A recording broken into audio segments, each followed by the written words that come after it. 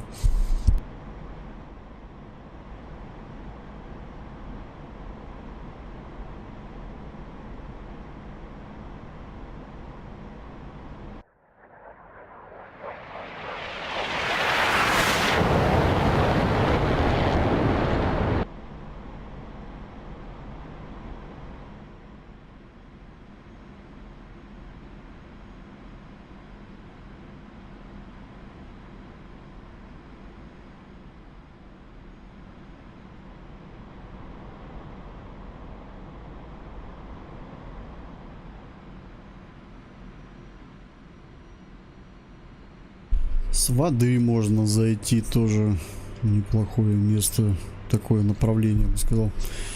Ладно, с берега пойду. Так, готовлюсь к атаке. Наведения времени мало будет.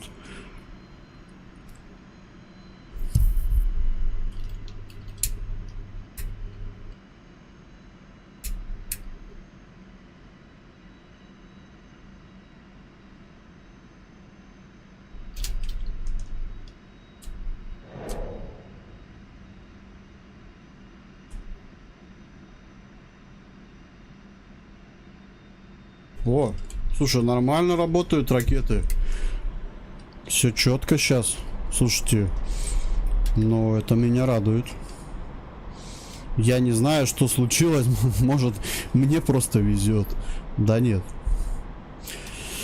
Надо этими же ракетами отработать по Солту или Шквалу и посмотреть, как они. Если они попадут в цель нормально, то их можно будет использовать сегодня на боевых задачах. Но то, что они попадают в цели сейчас, и это уже результат. Ну, их ломали. Каким только методом, не знаю. Ну, вот, как видите, вроде идет в цель. Нормально все. Давай там добьем туда.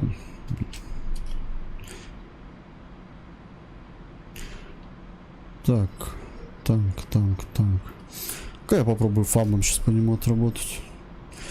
Слишком легко ракетой. Попробую фаб сбросить 500.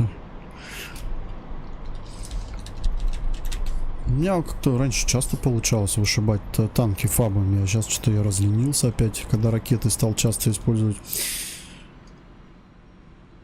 Ну, я еще фабы всегда креплю ближе к кабине, так сказать.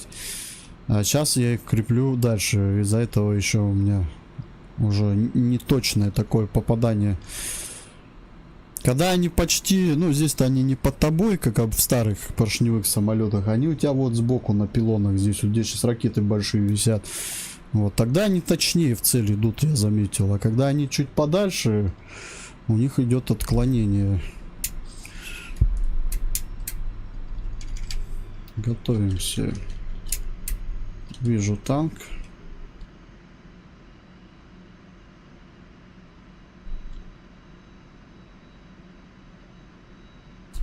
Есть захват.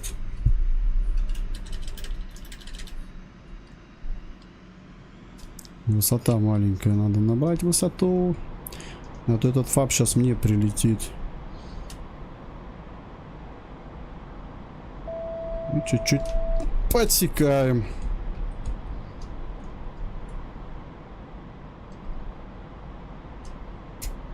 Пошла петардочка.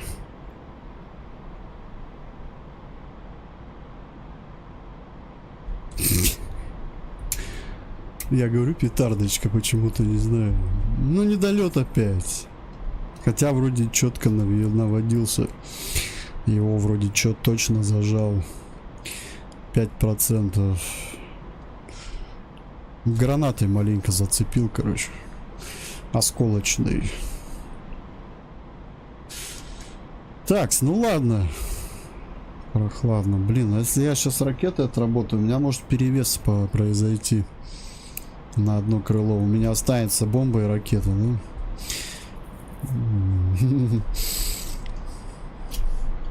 Интересно.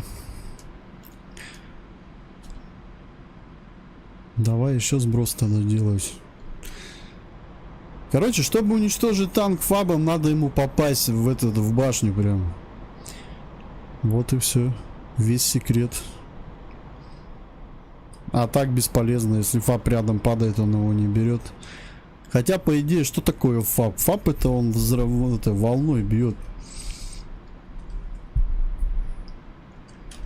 Но танки волной здесь не берет. Не берет он.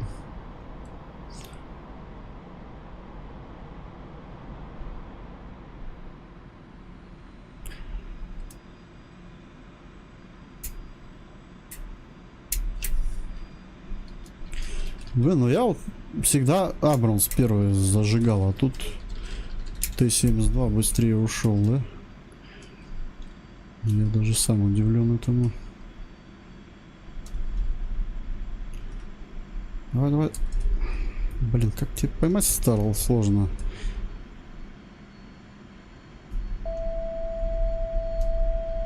Ах ты, чуть-чуть отклонил опять.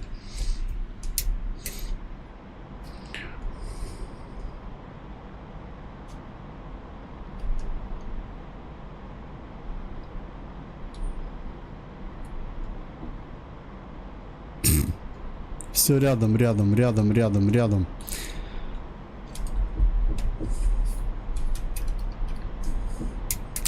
Поэтому надо вот стремиться к тому, чтобы бомба прилетала прям в танк.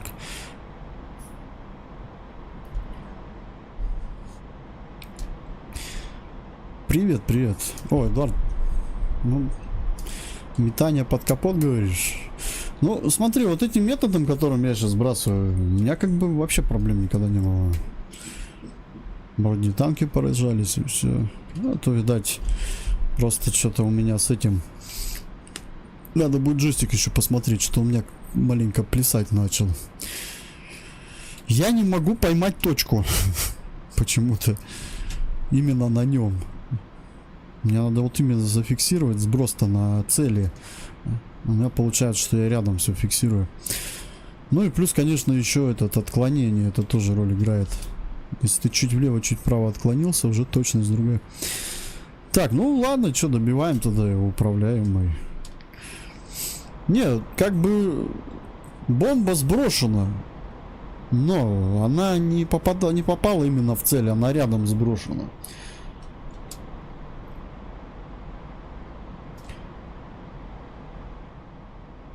На танке ты не сможешь уничтожить, если ты в него не попадешь.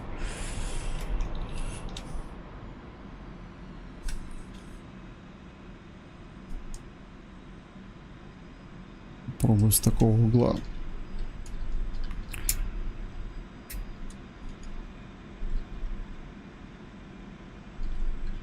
Блин, ну эта ракета, ее надо еще правильно запустить. Где он?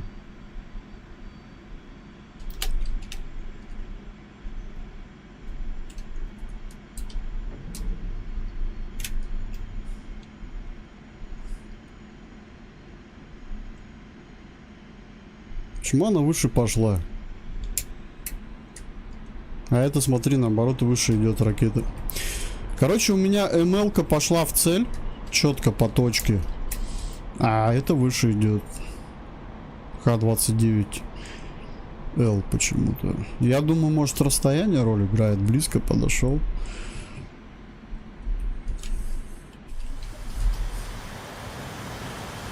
Ее надо на расстоянии использовать. Короче, я МЛ-кой 25-кой нормально отработал по цели. Т-72 поразил. Сам удивлен был.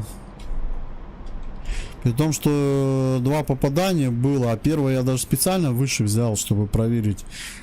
Вот, а второе прям по нему и все.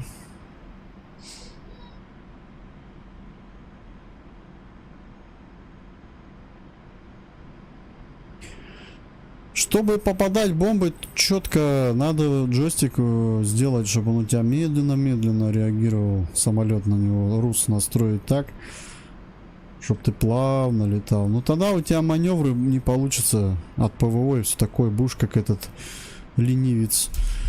Вот и выбирай, что для тебя лучше. Бомбы сбрасывать, либо на высотах, когда на низких летишь, от зениток уворачиваться надо резко, всяко там хоп-хоп, влево-вправо. Либо плавность. Мне так лучше маневренность. Ну, иногда, видите, бомбы не всегда получается сбросить в танк. Ну чё, ракеты в помощь. Пробуем еще разок. Вот тут надо плавность наведения нужна. Не только взглядом.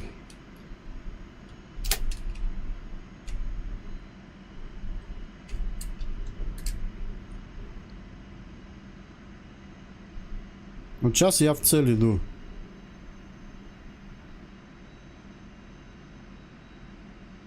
И она, видите, опять уходит вверх. Видите, в чем фишка? Вот такая беда была у ракеты Х-25МЛ. В предыдущие полеты. Несколько стримов.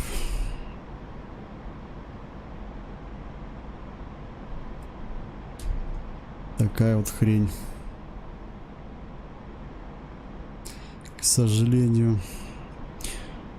Странно, Х-29Т вроде у нас косая была. Элька-то нормальная. Почему Элька-то сейчас косит?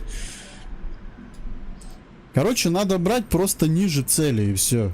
Получается, прицел косит вот этот при наведении. Или как он правильно этот лазерный целеуказатель. То есть надо ниже цели брать, тогда он пойдет, да? Я так думаю. Если я чуть ниже возьму, тогда ракета пойдет в цель. Вот и все, весь секрет.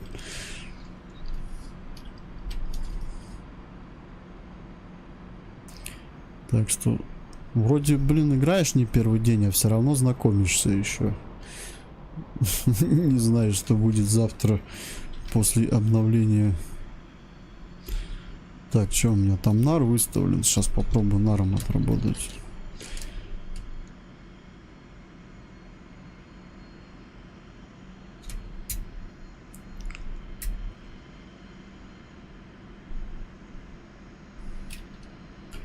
Блин, надо переставить маленько кнопки, а то надоело обзор портить себе. Вниз иногда голову приходится опускать.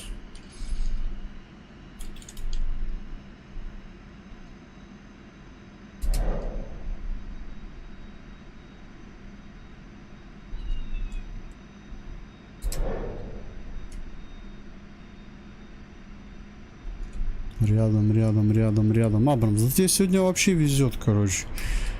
Тебя и бомбы не берут. Ай-яй-яй. Еще и сопротивляется, морда.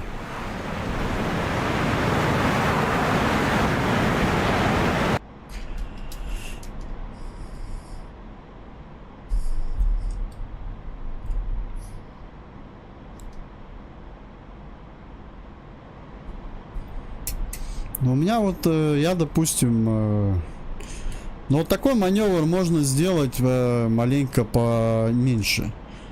А вот такой, мне наоборот, вот так вот такой устраивает, как бы.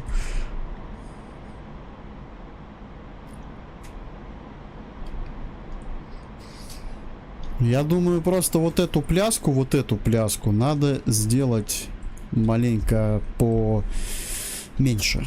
Тогда будет вот это наведение тангажа более правильный. Я так думаю. Надо будет попробовать.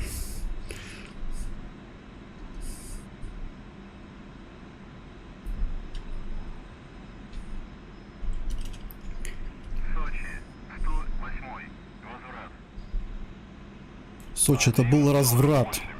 Можно возврат теперь? Я просто иначе это назвать не могу. Один танк, блин, все боекомплект ушел. Это не возврат, это разврат.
Что я засомневался, знаешь, в чем? Полоса-то точно та. Нет, не та, поэтому правильно я засомневался. Я смотрю, что-то полосочка-то короткая, но я приземлился, конечно. Я почему парашют-то запустил? Не зря засомневался. Сейчас бы уехал в город. В гости кому-нибудь домой бы зарулил. Я смотрю, что-то полоса какая-то не видишь, маленько это резко развернулся. Надо было еще маленько протянуть, я бы увидел полосу ту, которую надо. Ну ничего, я взлететь с нее смогу. Ничего. Главное, сильно много не брать с собой, а то танк прицеплю и буду с него стрелять. Ну, это так, в переносном смысле. Кривые настроить? Ну, не знаю, давай попробуем.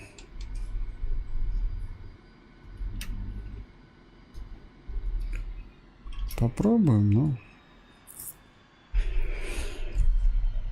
Для грача, да, надо настраивать, потому что тангаж. Крен-то пофиг, как бы, с креном. А вот тангаж нужен при наведении управляемой ракеты и бомбы, да, бомбу, чтобы вот правильно захватить, не проскочить эту точку. Нужен тангаж плавненький, а не резкий.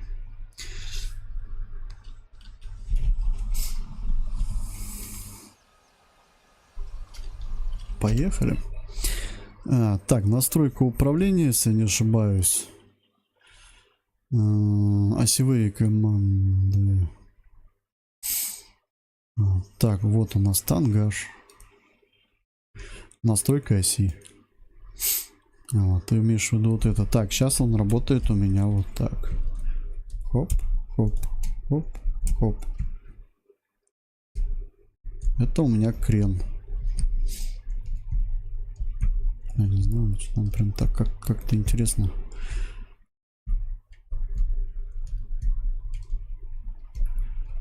Интересно, так крен работает. Ой, фу, что я нахрен делаю? Какую-то херню. Я же тангаж выбрал. И крен, смотри. Вообще учудил. Да, надо было такое. Такс. Что тут можно сделать? Где-то вот тангаж идет. Ну вот чуть поменьше можно сделать, да? Мертвую зону ты имеешь в виду, да, нечувствительности.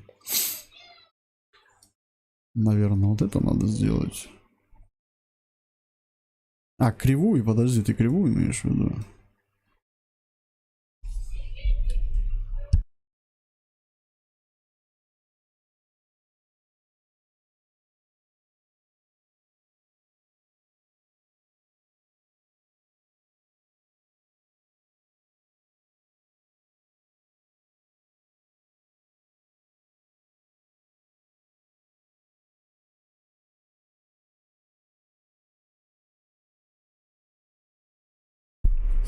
Ага, вот так вот.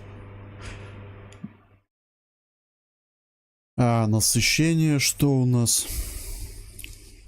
15.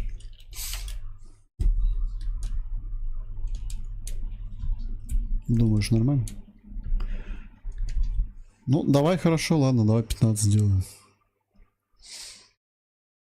Окей.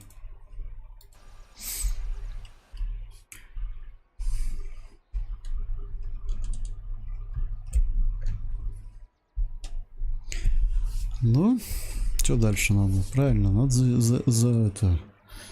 Ремонт. Надо, не надо? Не могу выполнить. Понял. Ремонт.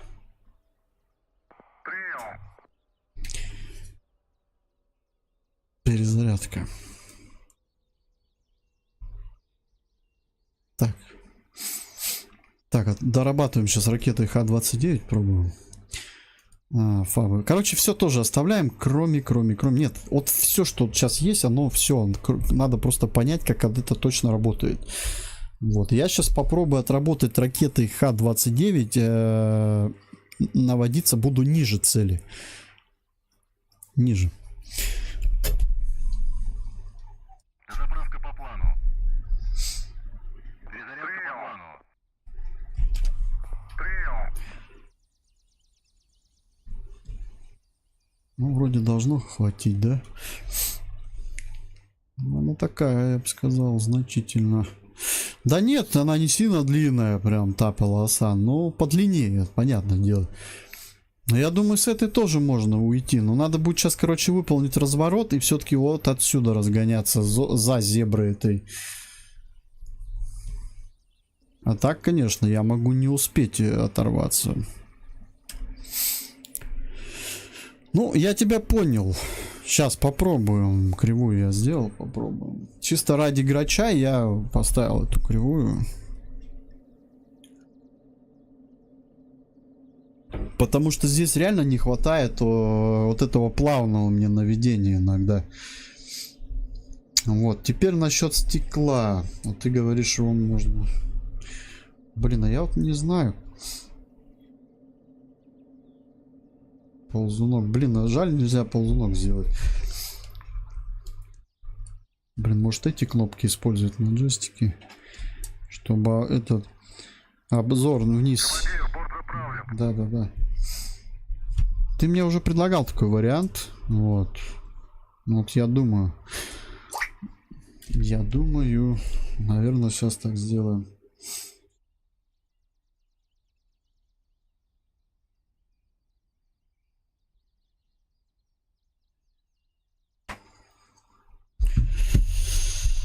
Так, давай зайдем в кнопки настройка. А, подожди. А, ну тут же можно для каждого самолета свое. Это классно. Так, Су-25. Вот как эта штука называется? Ну-ка, оружие. А вот оно. Поднять стекло. Shift-O. Shift-O. Так, поднять О. Просто вот опустить. Давай попробуем вот эту кнопку сделать на вот эту. А, это надо модификатор выставлять, да? Клавиша, кнопка, ось. Не то. Назначенные модификаторы. Нет, подожди, не там ставлю, да? Отмена. Вот здесь надо ставить. Ага. Вот. Это опустить стекло. Вот, сейчас это используется на взгляды. Так. Блин, надо найти вот это и убрать. Взгляд на приборы я могу сам смотреть. Без этой кнопки. Это я раньше пользовался дополнением. Так, окей. Поднять стекло. Вот у меня в основном время уходит на вот это. Здесь надо сочетание клавиш нажимать. И когда начинаешь вот своими сардельками по клавиатуре, можно несколько кнопок нажать сразу. Так-то пальчики у меня не пианиста. Поэтому сочетание клавиш не мое. Но удалять я это не буду, конечно. Я просто добавлю для эксперимента. Пушка. Не, пушка у меня тоже, я сам переключусь. Так, итого. Пушка и... Что там у нас что-то было?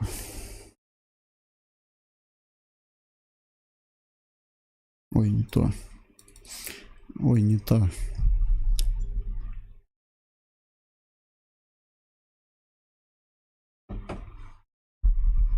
Нажимаю ОК, оно заменит. Да? Точно или он сделает, блин, все одно это вместе? Так. А, вот обзор. Так, окей, давай нажмем. И еще раз нажмем, найдем управление.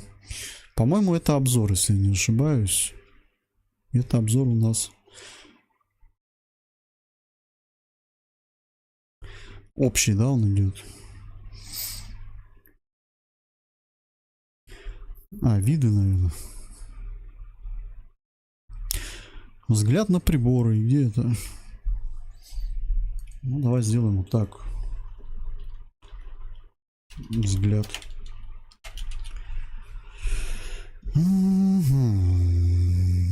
Где? Вот. На приборы. Переключить взгляд на приборы в кабине. А, ну да, кнопка. Вроде бы переключилась, да? Так, еще там какая кнопка? Пушка. Пушка. Это у нас оружие. Вот, снять ограничитель. Так, это у меня не то. Вот, стрельба — это основная кнопка. Вот, пушка тоже убралась. Да, ты прав, Эдуард. Все, спасибо. Оно заменилось. Все. Ну, давай будем пробовать так. Ну-ка. Блин, ну, щелкать будет пипец, конечно. У меня Командир, оружие подвешено.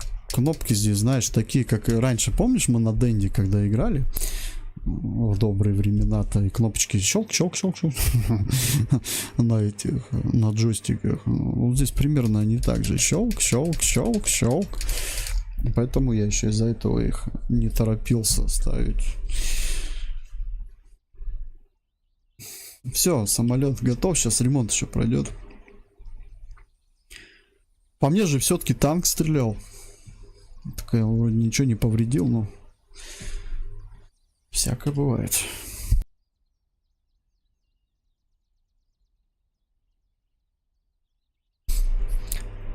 Видишь, как бы два момента. Так-то я уже привык к этим кнопкам, которые у меня были. Но два момента. Я начинаю отвлекаться на клавиатуру. При этом у меня трекер же следит за головой. В итоге вы смотрите коленки пилота в это время. Вот. Это когда мне надо стекло опустить или приподнять. А мне его постоянно надо приподнимать и опускать. Забавно. Ну и бывает кнопка, она находится, если я не посмотрю на клавиатуру, я нажимаю случайно кнопку P рядом с O. Вот, а P у нас выпускает парашют. Вот здесь он у нас находится. Обычно его выпускает при посадке. Вот. И все, он у меня оказывается потом использован. Я уже приземляюсь, а у меня парашюта нету. Я его выкинул просто как мусор. Вот это две проблемы были. Ну что, запускаемся. Сочи, 108. Запуск.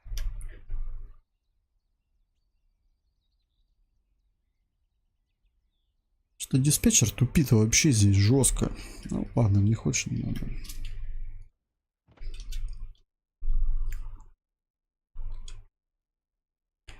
Сейчас, смотри, начну, допустим, руление, выйду на полосу, он будет кричать: взлет запрещаю.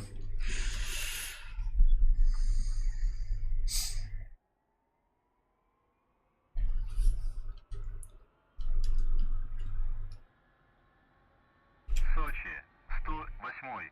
Запуск.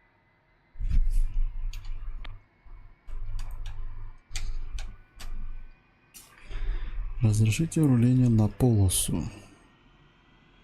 Сочи, 108. Он сейчас скажет на ту полосу, на большую. На 2.4. 2.4 полоса. Вот она. 2.4. То есть он хочет, чтоб я сюда уж. Не, нифига.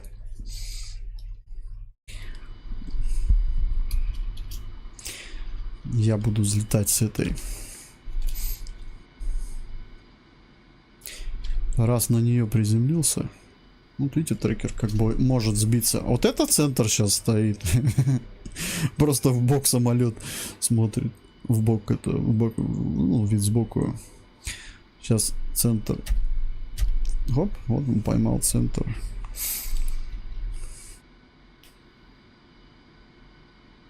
Так, ну-ка, проверка. Блин, почему зажимать нельзя? Ё-моё, ты зажимаешь, он это... Он только рывками, вот кнопку раз нажал, два нажал, три нажал, 4, то есть ее тыкать надо постоянно. Почему нельзя зажать, он просто ее поднимает, опускает. Нет, здесь надо вот... Здесь даже вот эта механическая штука, блин. Пипец. Кнопку постоянно надо нажимать. Ну что? Разворачиваемся тогда. Тяжело будет, конечно, но надо.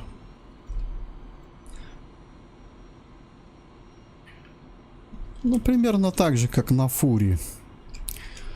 Чуть-чуть поменьше радиус. Хотя, нет. По-моему, так же из-за крыльев больше брать даже приходится иногда.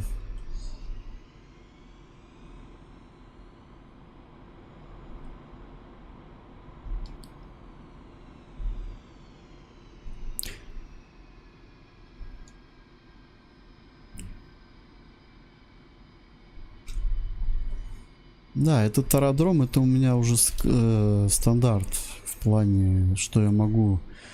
Я взлетал с этой полосы уже, сейчас вот приземлился. Я их путаю постоянно, эти две полосы, не знаю почему. Тут единственный аэродром, где я постоянно путаю полосы. Ночью тоже можно перепутать, я ночью летал тоже на нем.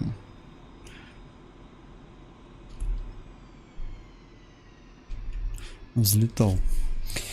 Всё, вперед. Сейчас взлет запрещаю.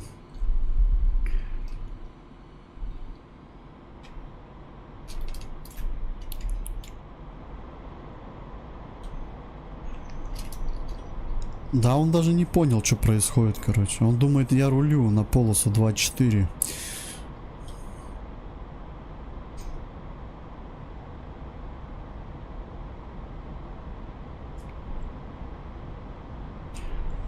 Диспетчер не понял, наверное, что происходит. Ну что, отрываемся. Вот она 24. Я ее пересек.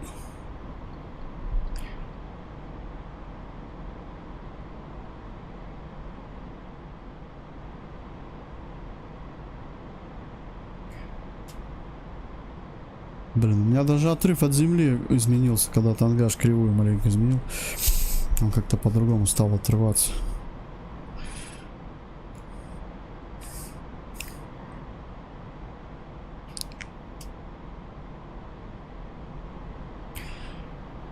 Что там, скорость 350, высота 800 почти будет скоро. Уже 900 почти. Так. Что у нас Абрамс остается? Ну, давайте пробовать. Ракета Х-29. Что такое? Что за шкала?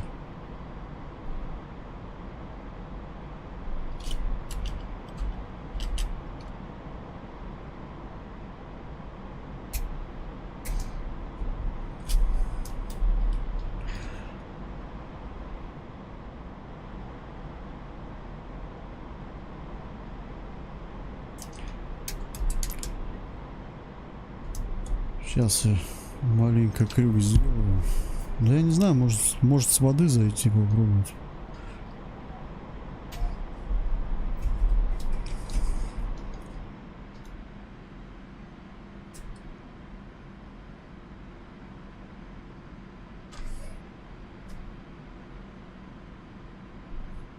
Можно бомбу попробовать сбросить. Давай бомбу сбросим. Заодно посмотрим, как работает настроенный тангаж. Да? Ну, не знаю. Для меня не сильно изменился. Надо, наверное, 20-ку ставить. Сейчас посмотрим, смогу ли я его зафиксировать.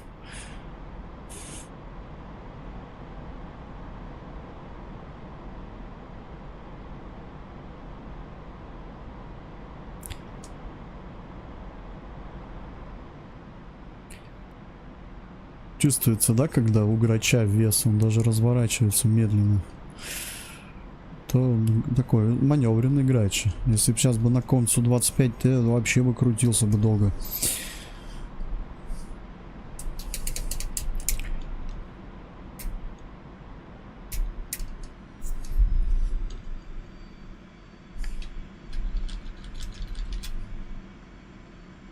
Видишь, у меня танцы идут. Сейчас, видишь, я уже плавнее его могу зафиксировать. Не, надо 20-ку ставить. Оп, ну, видишь, уже начинаю его более-менее фиксировать. Вот, но я думаю, 20-ка будет в самый раз кривую настроить и все.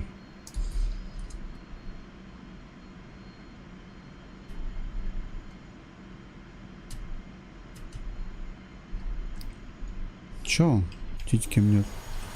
Ты бомбу будешь сбрасывать? Давай, давай, давай, давай.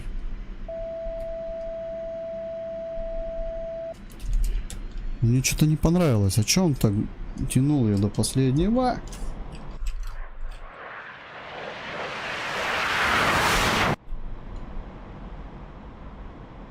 Что-то было сейчас вообще. Все, цель поражена. Вот, видите, про что я вам говорю. Вот теперь вы мне верите? А то думали, что я кривой. Нет. Я кривой, как бы, но не до такой степени. Шутка. Пойдем 20-ку сделаем еще. Раз уж на то пошло. Ну, да, джойстик все равно, видите. Вот чем они отличаются, цены? Износ. Они, вот эти джойстики, которые дешевые, у них все равно, я думаю, вот эта тема, она маленько сильно разбалтывается. То есть его потом надо будет постоянно настраивать, эти кривые и все такое. Вот эти джойстики, которые дороже, они более такие, там, чуть не из металла, наверное, сделаны. Кажется, они более фиксированы, я все-таки думаю. Дальномер. Для бомбы? Нет. Я никогда для фабов не врубаю дальномер. Зачем? Дальномер я использую только для наров и управляемых ракет на Су-25 Грач. Так, тангаж. Нет, не назначить оси, настройка.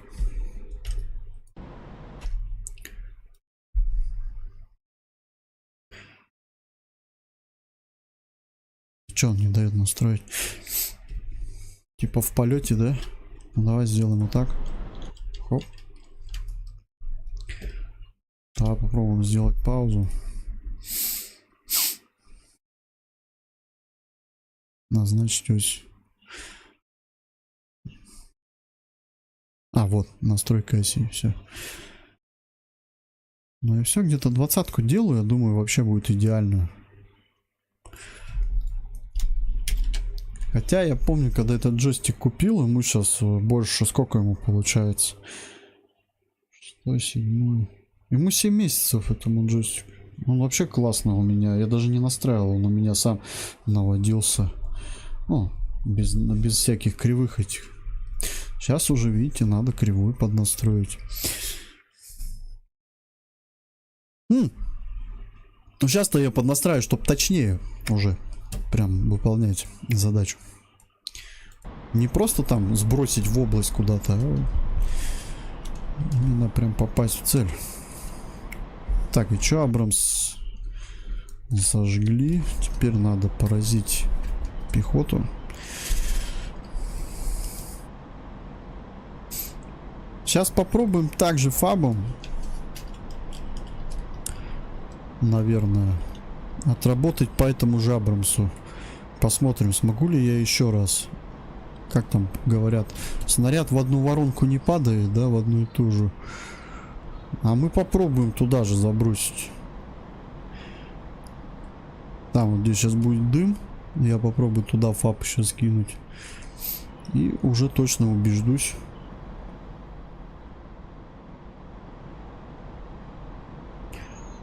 Ну, разворот вроде нормально работает. Я же тангажом разворачиваюсь, не только креном.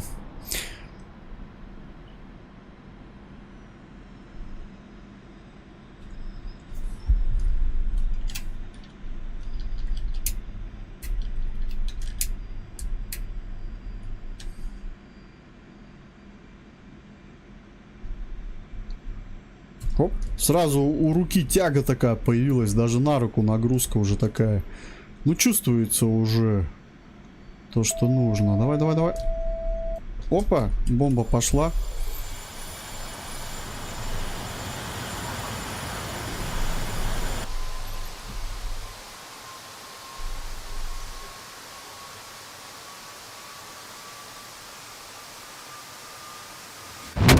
Воронку не падает, согласен. Но рядом. Значит, правильно говорят. А это что в одну воронку не летит.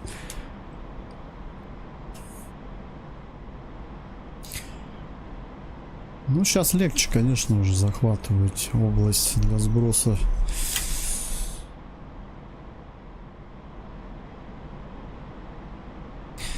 Такс. Что, пехоту атаковать? Самое простое, блин. У меня нары сами выставились.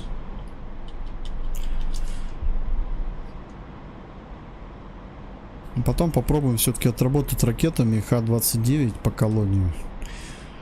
Там вот колонна будет. Я посмотрю все-таки. Скорее всего, ими надо брать ниже цели. Не выше, не в цель, а ниже.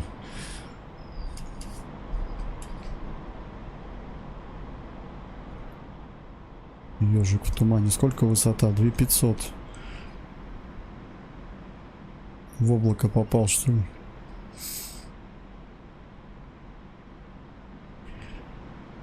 Так, ну что, нары выставлены.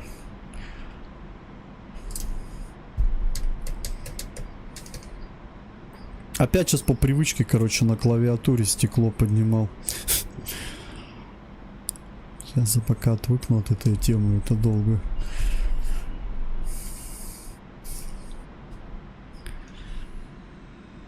Так, лазерный целеуказатель. Сейчас надо поймать прицел, вот он.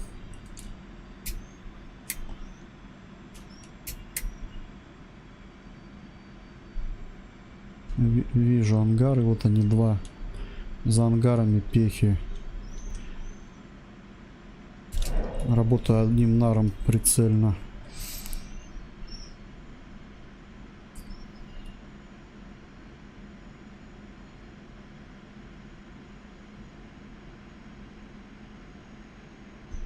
Еще разок.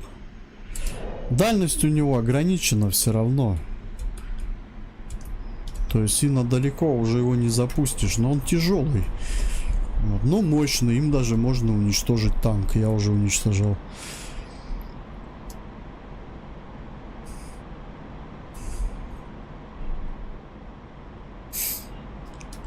Так, у того, что у меня расстались-то? А, у меня еще и мелки же есть, да? Еще и мелки взял. Ну, вот сейчас одной ракетой отработаю Х-29, потом и мелкой закреплю, так сказать, материал для себя.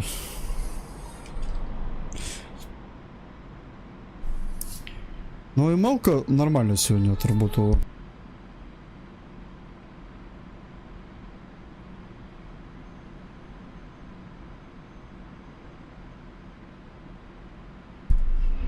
Ракета Х-25МЛ мне понравилась. Я сразу попал туда, куда надо.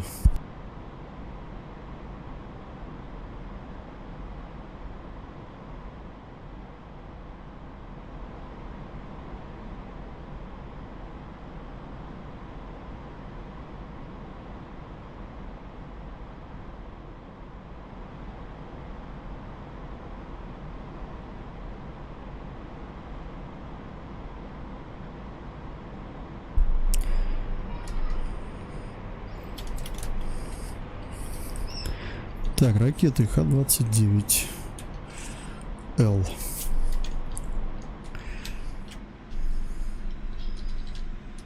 Мощная ракета. Сейчас я попаду рядом, я могу две цели поразить ее, если они рядом будут.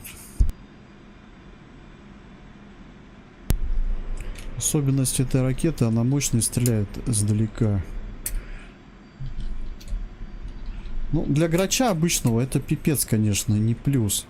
Мне же надо видеть цель. Я их издалека-то особо не вижу. Оп. Просто там они близко расположены. Я хочу попробовать ниже взять. Пуск.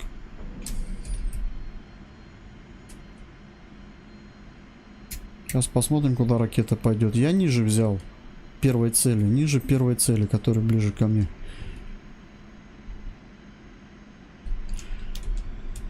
Недолет. Все равно. Блин, из-за того, что она мощная, я даже не понял, где она взорвалась. Ну, рано. А, нет, долет. Но это из-за мощности загорелось. Во-первых, это БТР. Его можно было и наром сжечь. Чисто из-за мощности ракеты цель загорелась. Если был бы танк, ну тут были бы просто повреждения, все. Поэтому пока непонятно, как эта ракета работает. Х-29. Раньше она была очень точная, мне прям нравилось. Может прям дальше стрелять попробовать. Ну блин, тогда цель не увидишь. Здесь нету оптики.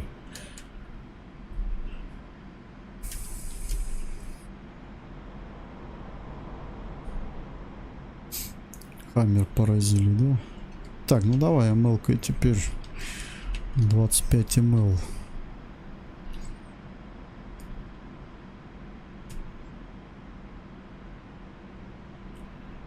МЛ-ка тоже хорошая ракета, но если она это работает, она просто здесь почему-то это кривая тоже была в последнее время.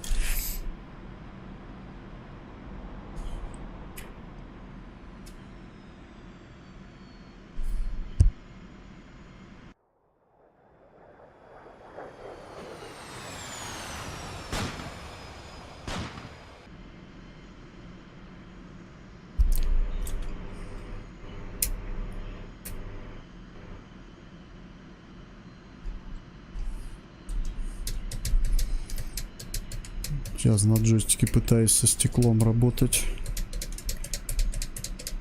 Вижу цель.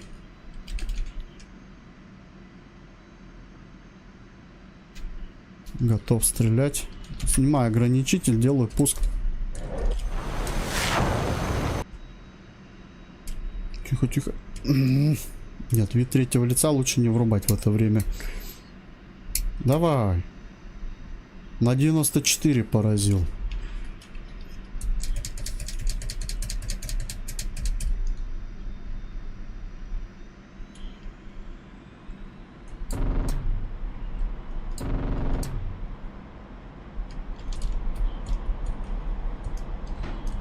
Тихо, тихо, пацаны. Тяжеленькие. Блин, не получился этот маневр. Нифига мне шалтать, болтать начало жестко. Влево-вправо. Я думал, сейчас пушкой добью. Ага, нифига. Че он заморгал мне? Все, все, все, успокойся. Все нормально. Меня его повредили, что ли?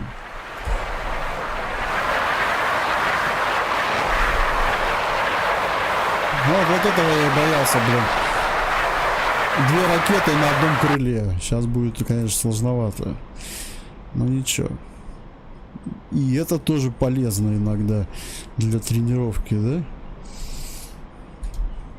94%. Ну, блин, 6% все равно живой. По сути, что такое 6%? От него одна башня с колесом, может, там где-нибудь, или колесо одно осталось. 6%.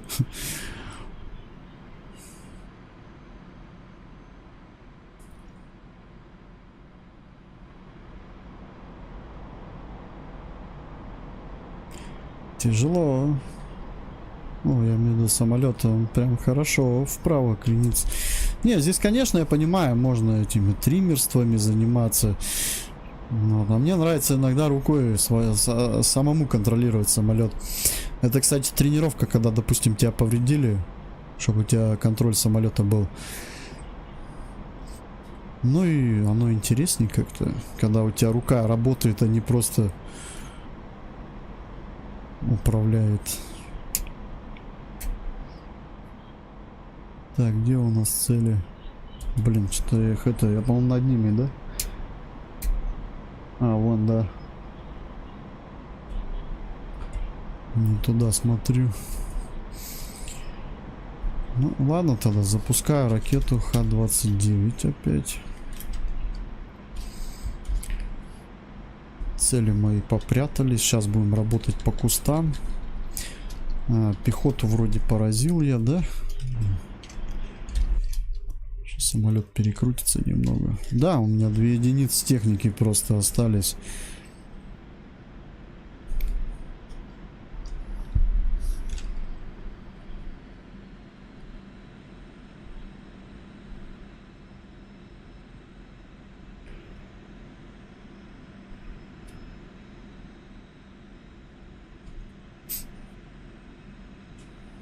Вот тут еще бы понять, как можно. Вот, или никак не выбрать здесь. Вот я, допустим, хочу, чтобы он ракету запускал не с этого крыла, а с другого. Как вот это угадать? Как это выставить? Потому что, я говорю, бывает бомбы и ракеты остаются на одном крыле. Это пипец. Неудобно.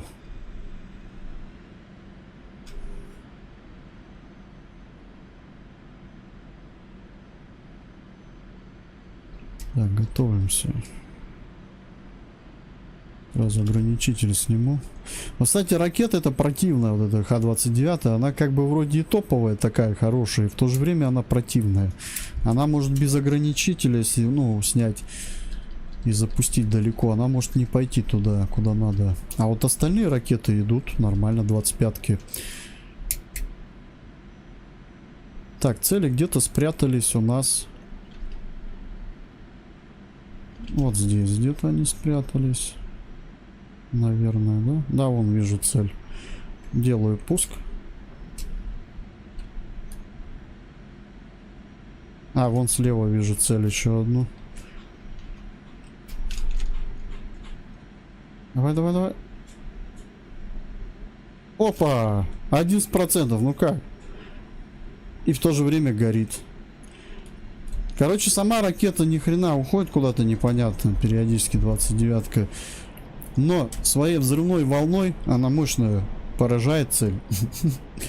Вот так вот она работает. Это, знаете, мне напоминает, я играл в Arma 3, когда на Су-34 там летал тоже самолет. Там тоже есть ракета Х-29. И там, чтобы попасть в цель, это пипец. Она тоже, начинаешь запускать, ее ведешь. Допустим, если кто-то сидит на вторым этим пилотом, который наводится. Вот, и она как-то то ли рядом тоже взрывается, то ли вообще косо уходит. Это бред. Что у меня там остался? Этот лавка осталась. Спряталась. Ну, выставляюсь на управляемую ракету 25 мл. Х-25 мл. Блин. Их два типа. Х-29Т и Х-29Л. Х-29Л мне наоборот показалась хорошей ракетой. Ну, не забагованной. Сейчас что-то не могу понять. То ли она тоже выпендривается. Поэтому вот на полигон летаешь из-за этого, чтобы понять, каким снаряжением работать на задании, помимо как потренироваться.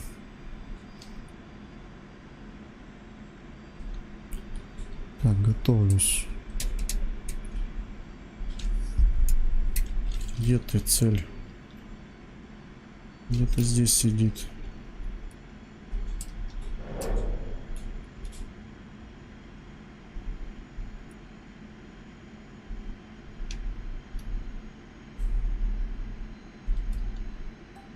Все, поражена. Волной ее уничтожил. Ну ведь это не танк. Был бы танк, конечно, там бы просто вы повредили его на 5%. Фабом 3000. Попал в башенку командирскую. 3% повредили.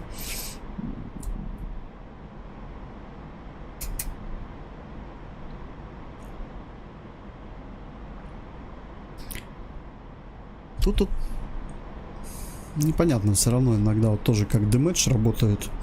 Бывает с первого раза поражает цель, а бывает выделывается вообще царапинка. Тоже вот.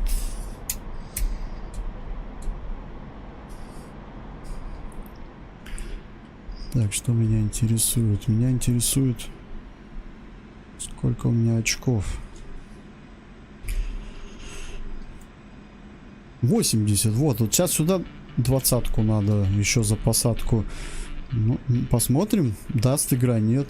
Условия стоят, и я условия прописывал. Все остальное уже не знаю, как игра сработает. Сочи, 108-й, возврат. 1.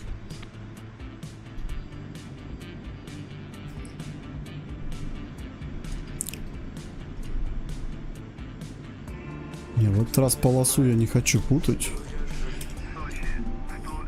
Я на дорогу приземлюсь. Городскую трассу.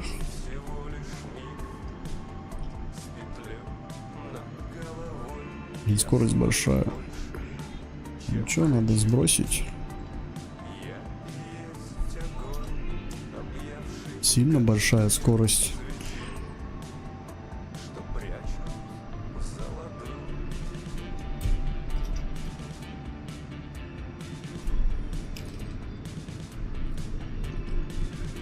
Фигню занимаюсь всякой, да?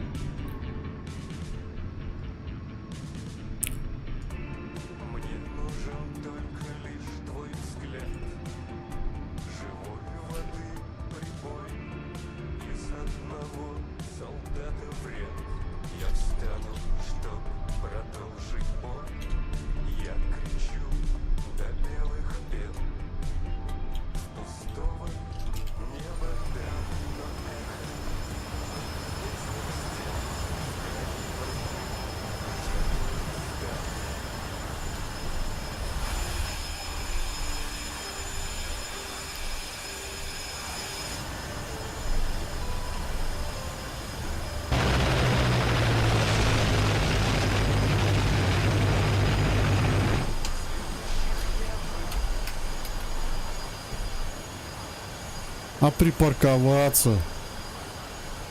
Я парковку хочу параллельную сдать еще. Интересно, а на самолете какая категория? Заруливайте на стоянку. Кто знает, на самолете есть какая категория? Нет. Там же тоже как-то не подразделяются.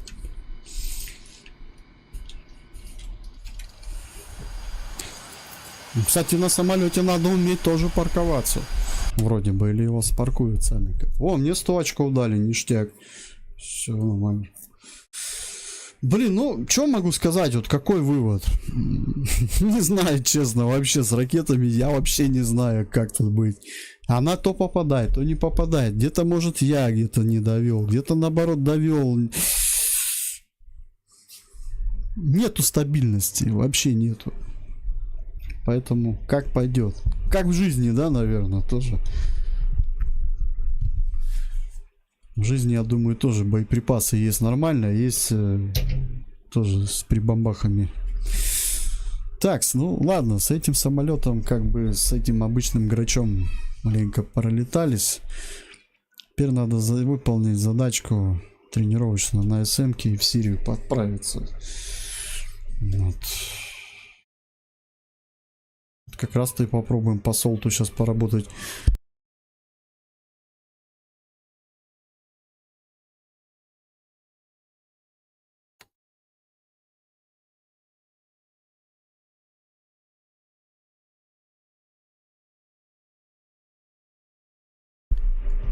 Значит, самолет Су-25 ДСМ-3 со мной полетит никто.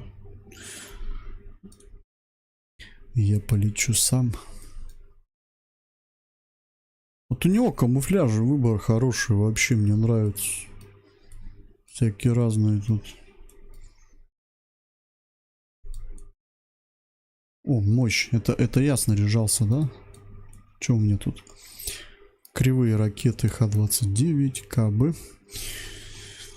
Так, значит, миссию, которую я собираюсь боевую делать, не вот эту, это еще тренировочная. Она боевая, но тренировочная. Боевую. Там надо будет использовать оружие, которое буду на высоте использовать. То есть близко там не подойдешь. Там очень много ПВО.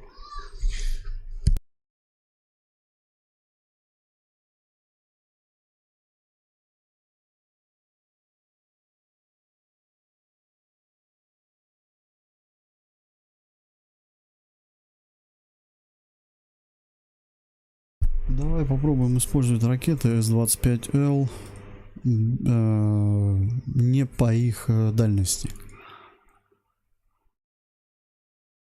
То есть я буду снимать ограничители, смотреть, насколько они могут пуски выполнять. Так, что еще можно взять? Ну, нары, конечно, вот такие. Блин, ну вот у этих наров есть один момент, я говорю, у них ограниченная дальность. То есть там вот надо приближаться к цели, это тоже опасно, да? Не знаю, брать, не брать их. Не, лучше так вот сделать. Давай здесь поставим бомбы. Кабы, которые можно там использовать.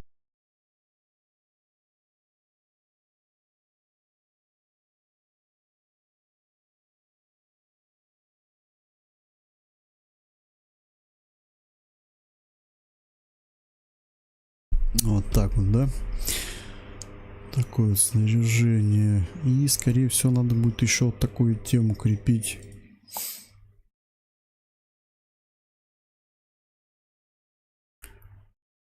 Во. Ну, это вот я сейчас просто с весом буду пролечу сразу.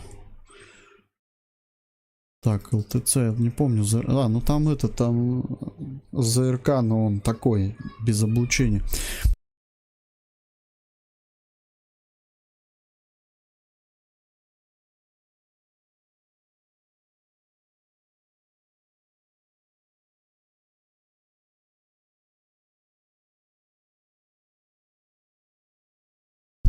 Что еще надо проверить? А, тут у нас, смотрите, здесь идут задачи эти. Очки даются и для в онлайне, но почему-то у нас их не отображает. Ладно, сейчас проверю, значит, основные сначала. 20 за взлет, за цель выполнено 60 и 20 еще должны дать за возврат.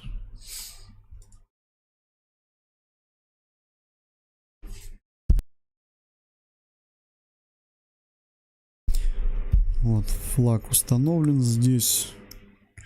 И завершение, да, вот этот флаг должен сработать здесь. Ну, вроде как стоит. Ладно, полетели.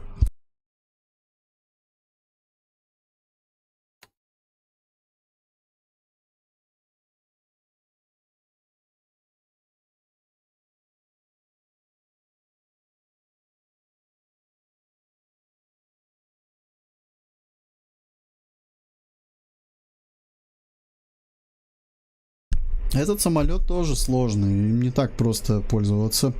В наведении, я имею в виду, у него нету автопилота вообще.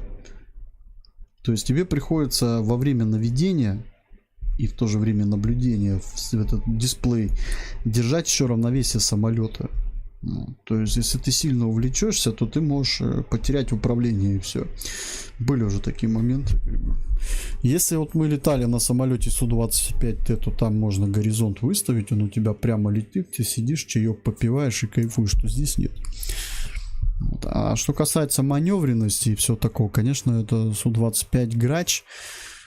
Что-то между Грачом и Су-25Т. Тоже современный самолет.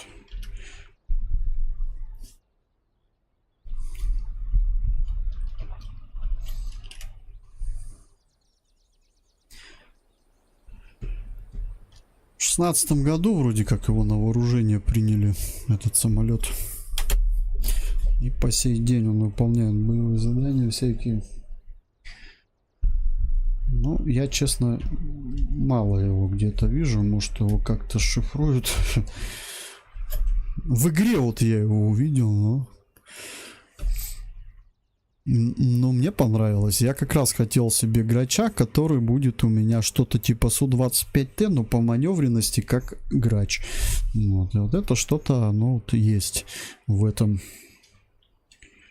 Ладно, запускаемся.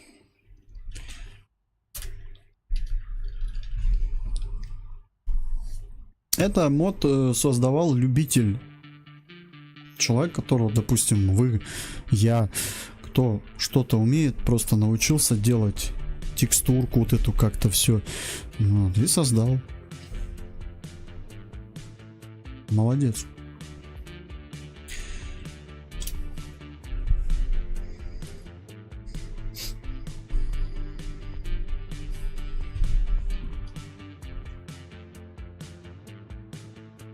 Нальчик, 115-й.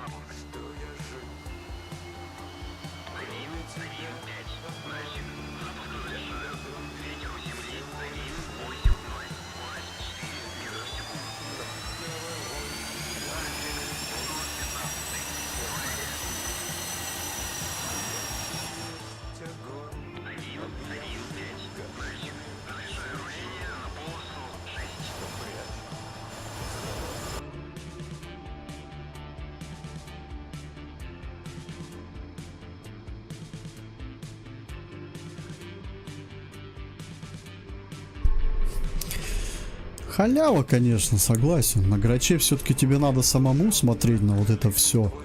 А здесь вон у тебя все на стекле. Че? Выставляйся. Так, маршрутная точка. 47 километров. Первый ППМ. Все, вперед.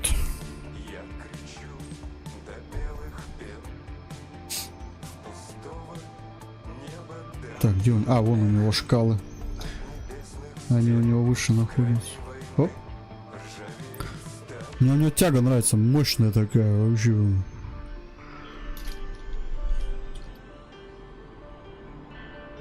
Рут у него нравится. Классный такой, прям.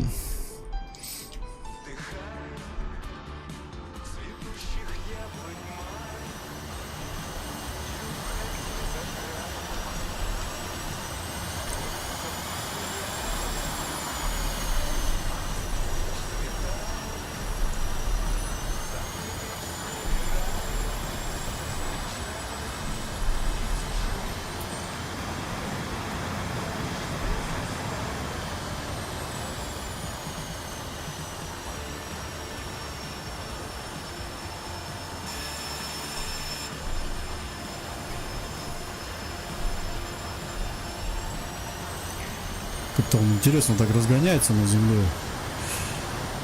Завеса, наверное. Я бы сейчас бы на граче бы уже бы, ну, улетел бы куда-нибудь в город. Он быстро разгон дает.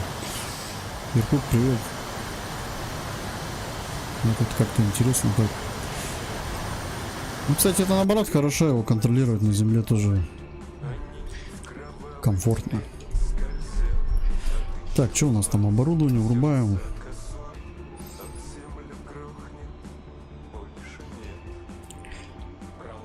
Рэп, соэп.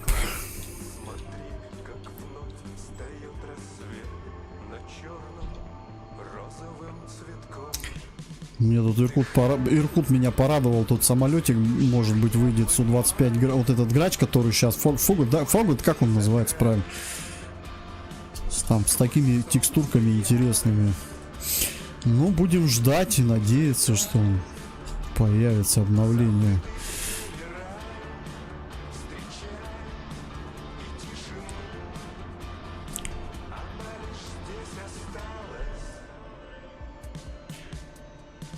Два разных вообще самолета.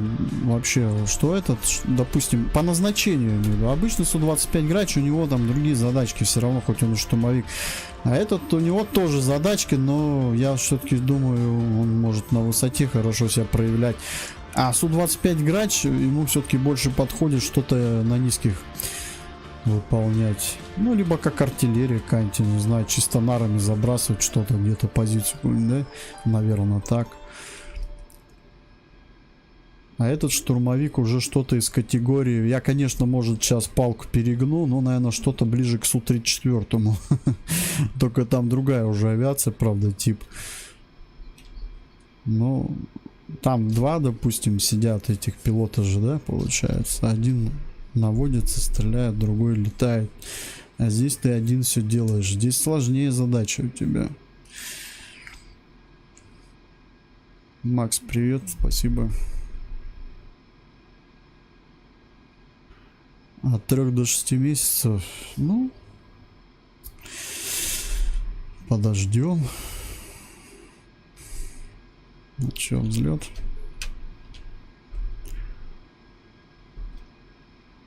Нальчик, 115-й.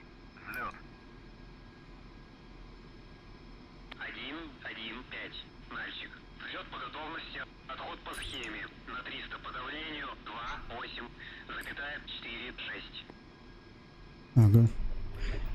Окей.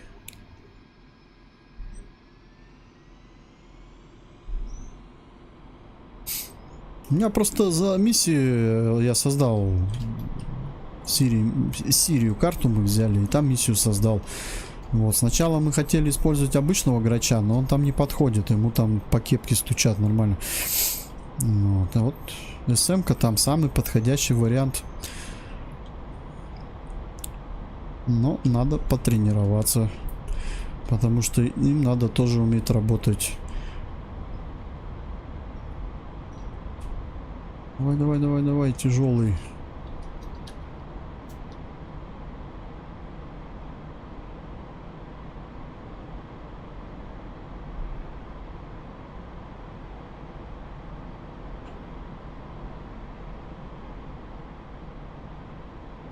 Я перегнул. Ну, может быть. Может быть, перегнул. Но ближе все равно уже к той авиации. Ну, ладно, давай ты скажешь свою версию. Ближе к чему тогда? Вот ты бы с чем бы его сравнил?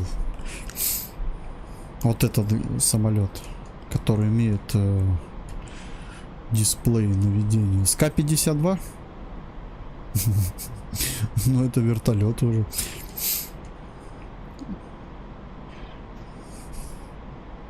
Мне интересно, что ты скажешь. Ну, я вот так сравнил, да.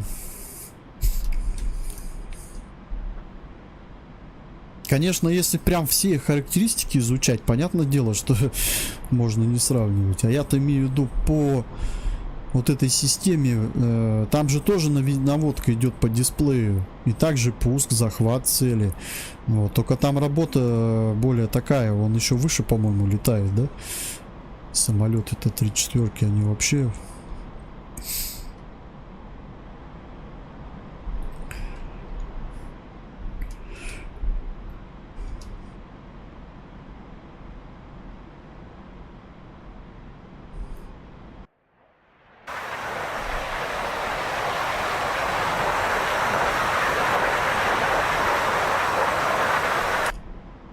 Сейчас будем тестировать ракету.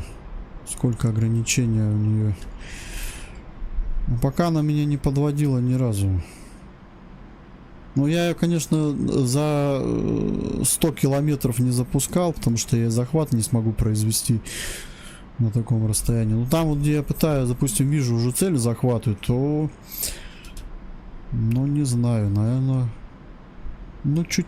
Где-то километров 30, нет, 30 это много, километров 20, наверное, я уже делаю пуск. Хотя у нее ограничения там чуть не 6 километров, по-моему. Где-то с 20-ки я запускаю ее, бывает. Ну, 15-20, и она попадает.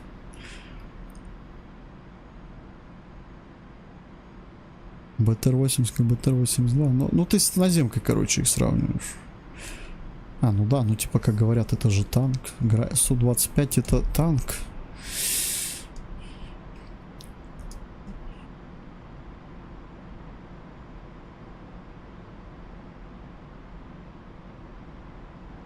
Нет, тогда уж знаешь, давай будем так.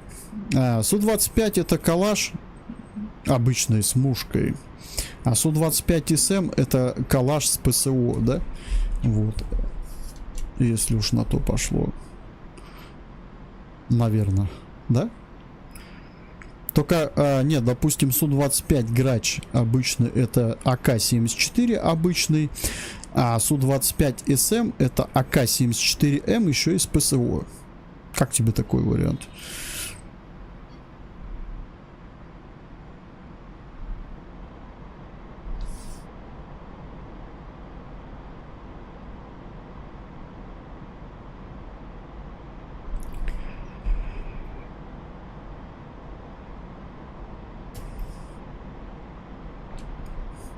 Я тут привыкаю к компасу. Русом немного закрывается, как бы. Да, ЛС это вообще халява. По нему, когда летишь, вообще начинаешь это приборы не замечать. Это еще болячка, помню, Су-25Т. Начинаешь на нем летать, привыкаешь к этому стеклу. Потом я на грача сел, а прибор это нифига не знал толком. А у него все на приборах.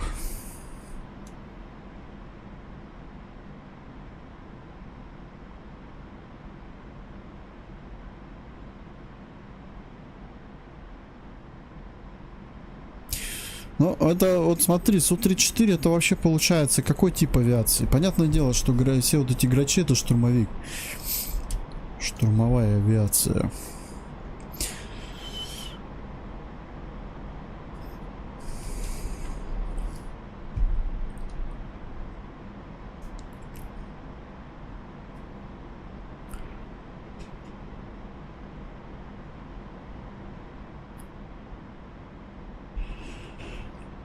Ну, ясно, ладно, мы друг друга поняли, короче. Суть та же. Только ты с танками сравниваешь, а я с пехотой. Потому что я особо на танках не... Ну, я в основном либо бегаю с автоматом, либо летаю, все. Техника только вон на машинках ездил в армии. Танки как-то у меня не очень на них получается. Вечно что-нибудь прилетит.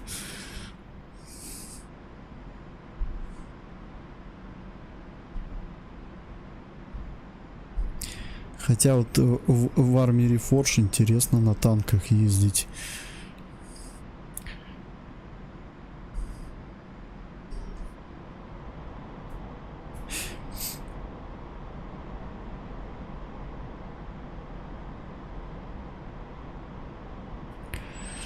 Ну ты-то да, ты в основном-то это...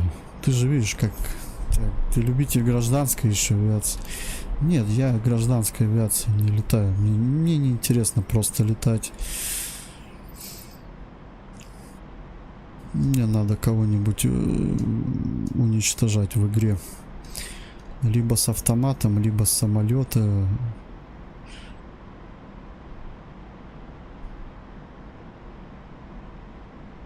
Поэтому вот эти РП игры не для меня. Мне надо сразу, вот тебе оружие, вот цель, иди дай ему по башке. Все, вот это для меня. Как вот в Таркове. Взял автомат, пошел, всех раскидал и счастлив. Ну, весело.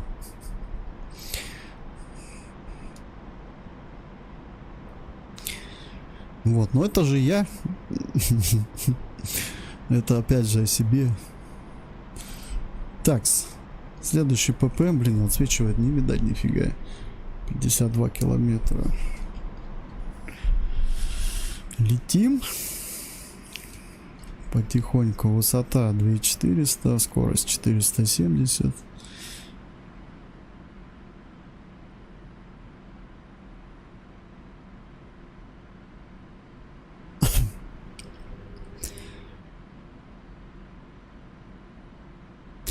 Фронтовой бомбардировщик. Все, я понял.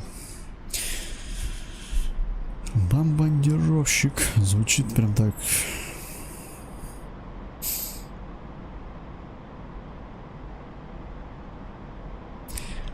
Брутально так прям. Понятно. Все понятно.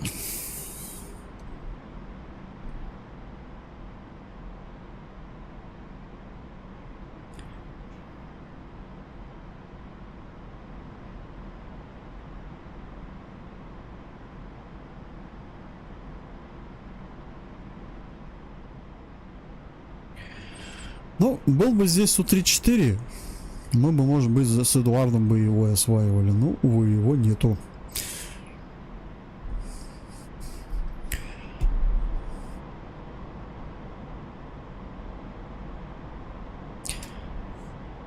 Зато у нас есть интересные грачи.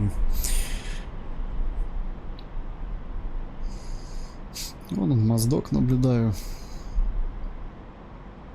Ух ты, что тут у него? Что-то там. А можно покрутить? На панели вот сверху. В виде сердечка. Что это за такое? И там тоже. Блин, так и хочется пальчиками коснуться. Но нельзя.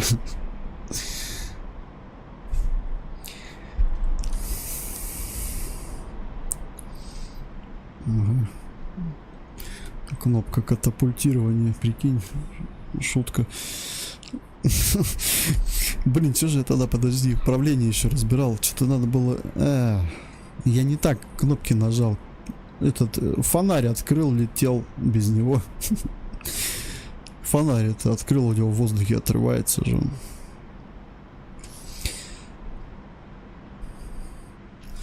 Че, выставляюсь на боевой.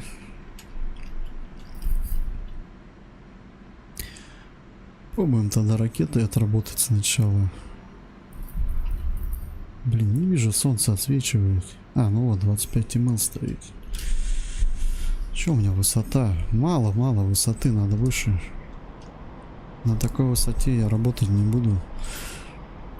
Блин.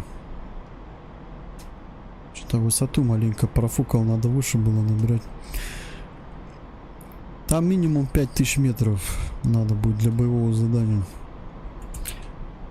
Ниже пойдешь, тебя собьют. Так, вижу дорогу, которую мне надо будет сейчас рыскать. Блин, 3800. Еще выше надо. Скорости не хватает. Ага.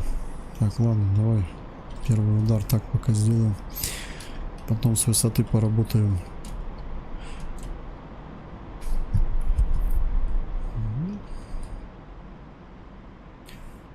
Так, здесь у нас цели могут быть. Но если они ближе не подъехали. Так, тягу убираем.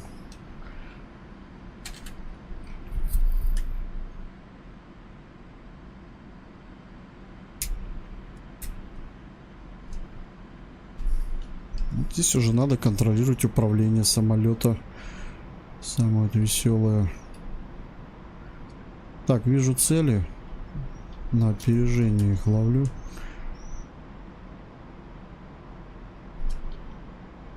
Так.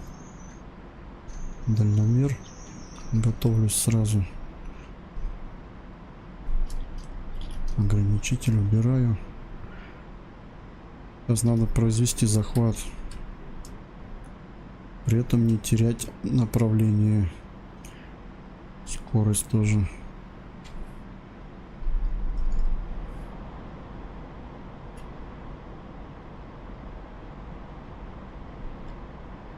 Далековато.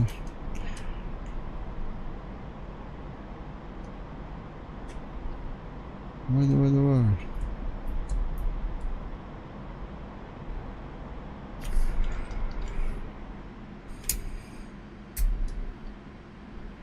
Что не хочет он брать. Есть захват. Да? Да, есть. Ну чё, пуск. Первая пошла.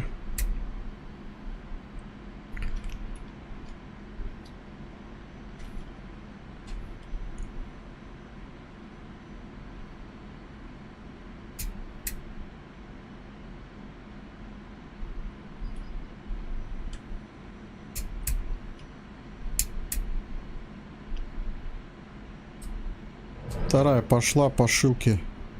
Давай, давай, давай, шилку, шилку, шилку надо поразить.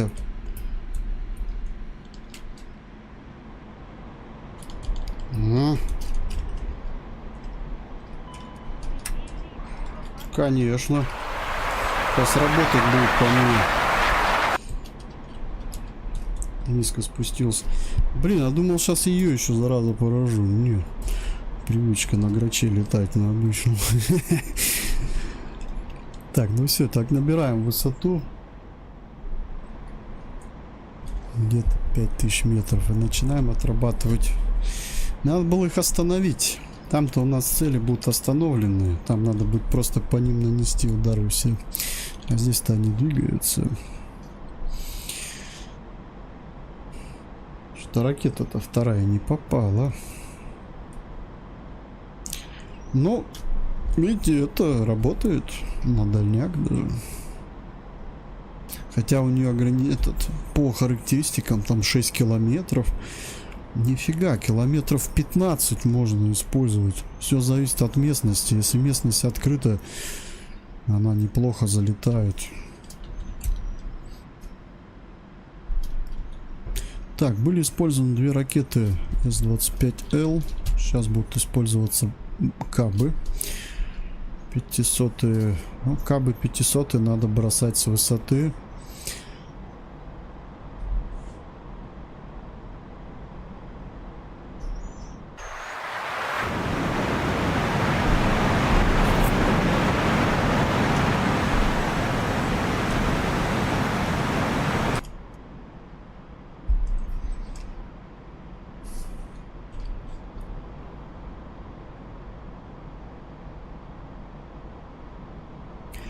А на Су-25Т мне нравилось кабы сбрасывать. Там мне как-то лучше получалось их бросать.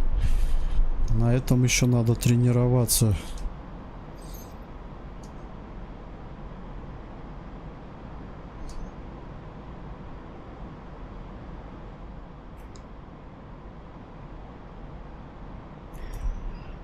Вот, как бы высоту набрали. А теперь надо найти наши цели. Это задача 2 опять.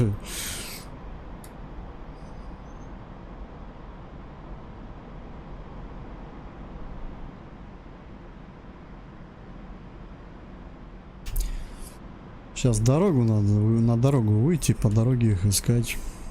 Они же сразу ехали, заняли оборону. Шилка у нас живая.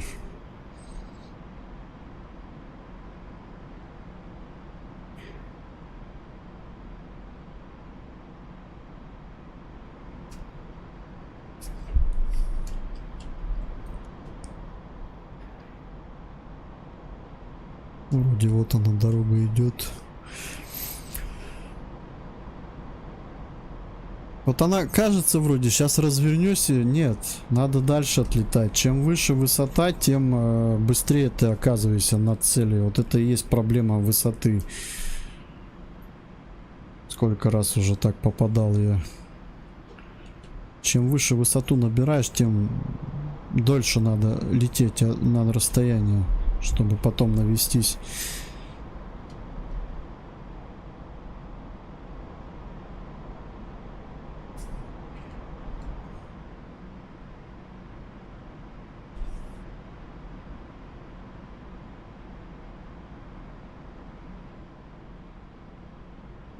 Что у меня высота 4500, 4600.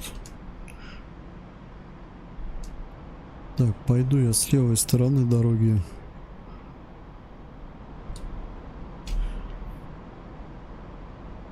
Отсюда это будет правая.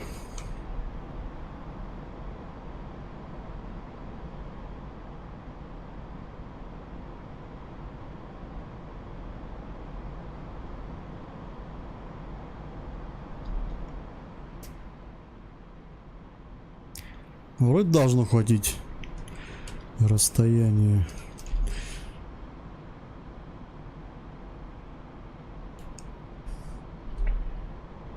Скорость маленькая. Давай, разгоняемся. Блин, как он это... Нет, ну он тяжеленький, конечно.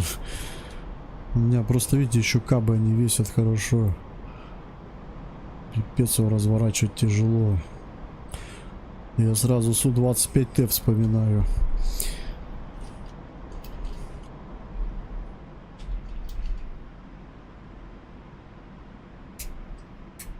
Вот она, дорога. Подо мной прям.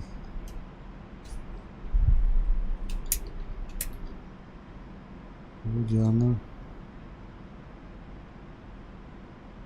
Нет, наши цели дальше идут даже. А вон оттуда, отсюда дым вижу.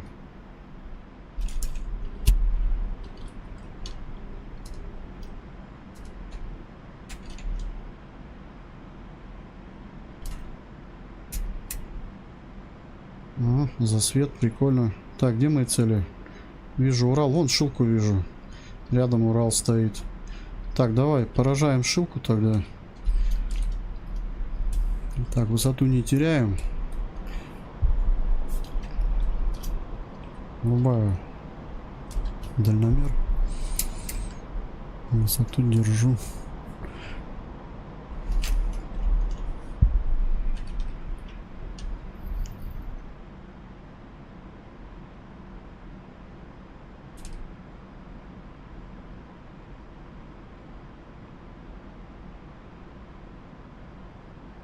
Семьдесят три показывает.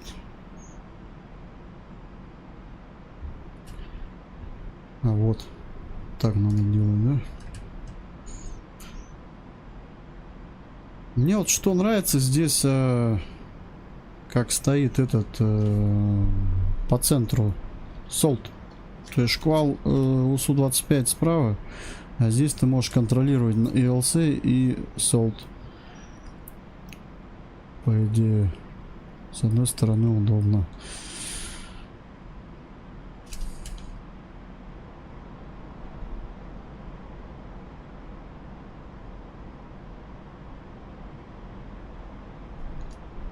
Так, правильно я иду? Да, правильно.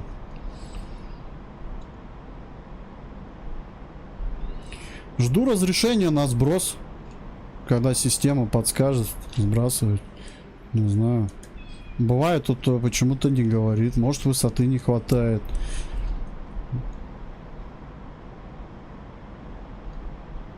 Все, вот он пока сброс. Пошла.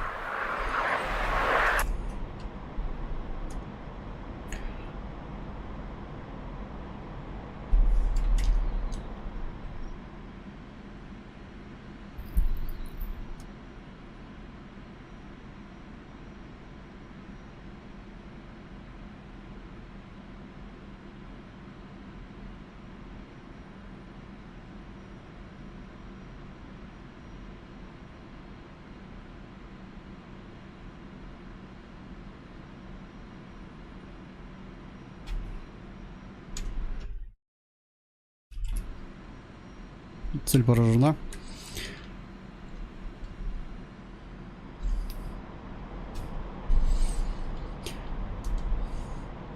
Ну, низковата высота, конечно. Если выполнять боевую задачу, там, где я собираюсь, там на такой высоте мне прилетит стингер. 100%. То есть надо выполнять сброс минимум с 5 километров.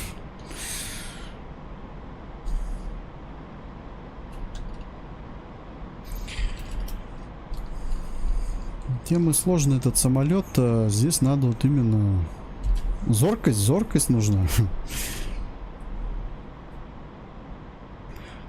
Сепка, ну ничего, полетаешь.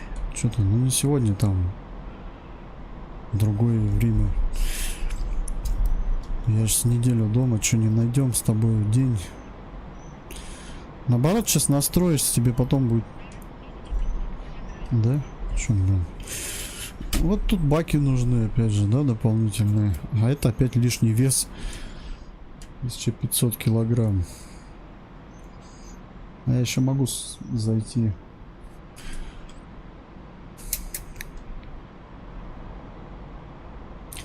А тут этот аэродром есть, если что, вон он.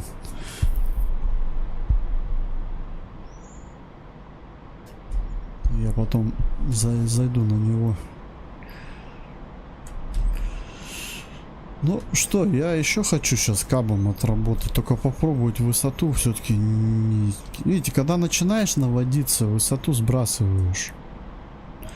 Плюс тебе же надо корректировать направление самолета. Желательно, чтобы твоя вот эта метка, которую ты захватил, была по центру твоему ЛС твоего, чтобы самолет у тебя ни влево, ни вправо не ушел. Тогда будет все нормально. Короче, чтоб ты с траектории не ушел. Высота 5700. 5800. Сейчас попробую над городом развернуться. Уже 6.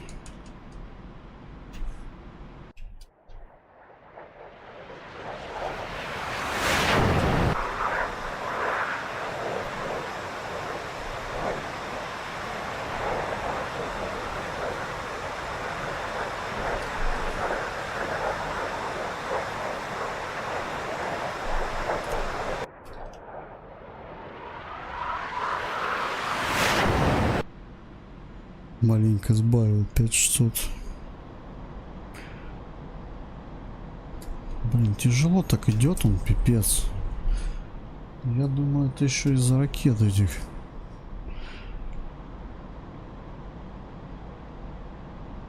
После грача, конечно, тяжело. Это мне непривычно на таком маневренности. Он как-то это медленно все делает все равно. Грач маневреннее будет. Но у него, видите, там кабы 500, я вот не помню. Нет, по-моему, там не повешаешь. Все-таки они весомые. У меня еще бомба одна осталась.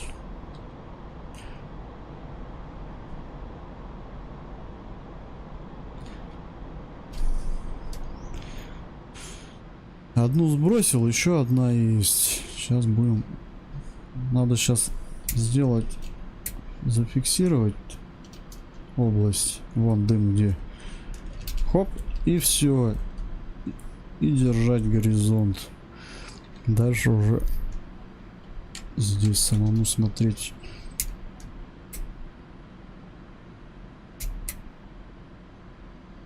Тихо, тихо, тихо, тихо. Пацаны, а вы куда? Мы только с вами начали. Давайте не будете уходить. Да ё-моё. Так, планы меняются. Ракета С-25Л. Так, лазерный целеуказатель, ограничитель сброс. Высоту немного придется потерять. Надо захватить их.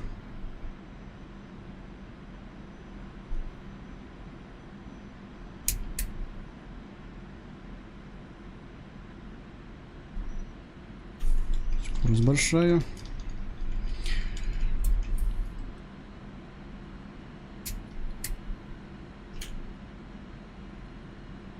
Так, и что у нас там осталось-то вообще?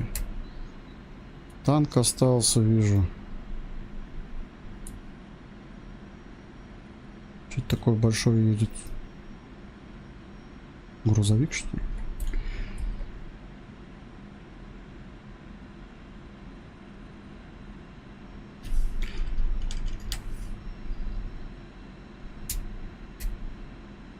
Есть захват. Сейчас еще маленько. Давай, вот с такого расстояния. Пошла ракета.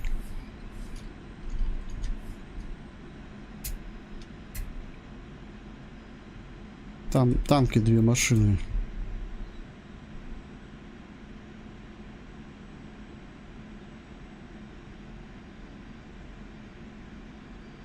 Бэха была еще, да? Стой, стой, стой. Еще ракета пошла. Довернет до нее. Давай, давай, давай, давай, давай. Есть. Все, отклоняйся.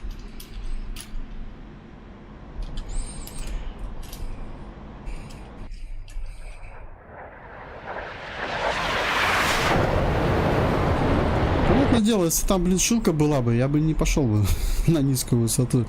Я что, мазохист, что ли? Хотя, да, иногда могу. Что там осталось? 2 цели поразили, да? Еще одна. Грузовик остался. Давай его на армии отработаем, да и все. Не, давай кабом его отработаем. Сколько остаток еще есть? На резервный, если что, уйду.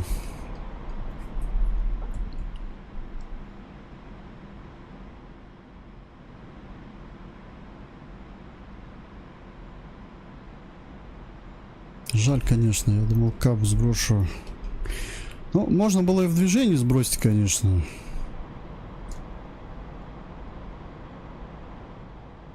Так они быстро перегруппировались.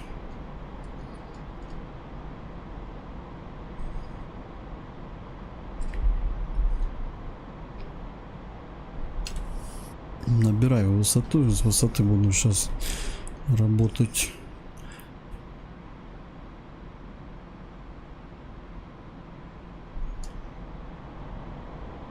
Все равно тяжело он у меня ведет себя. Блин, тут еще вот это закрывает. Не могу посмотреть нормально свои типа пилоны.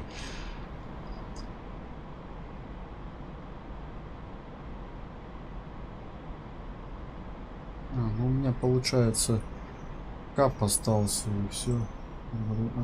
Ну да, кап и нары, и все, больше нет ничего.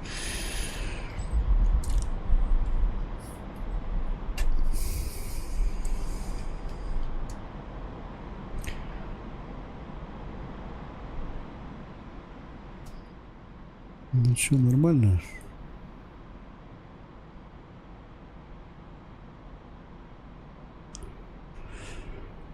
Или нет? Вон дорога.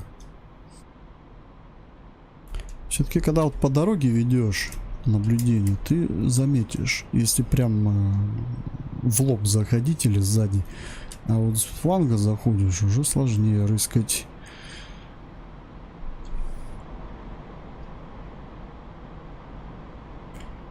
Так, ребята, стой, у меня тут форс-мажор, блин, кошке надо выйти.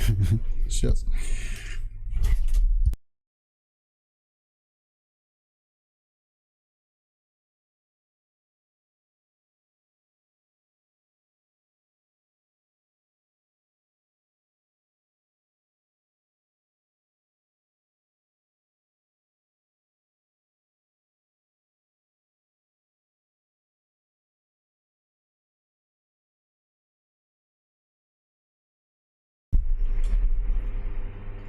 Блин, на самом интересном месте вот надо было ей.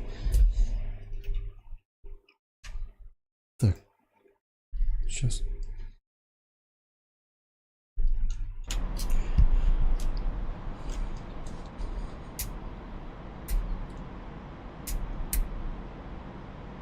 Да, место не очень комфортное, конечно, направление, так скажу.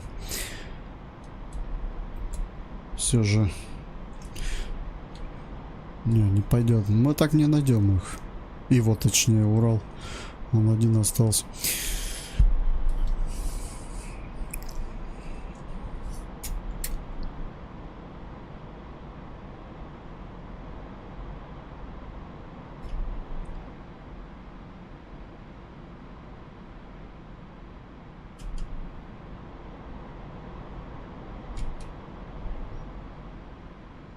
Сейчас я попробую зайти с... Получается, это у нас север, да. С севера. С тылу колонны, так сказать. И добью остатки.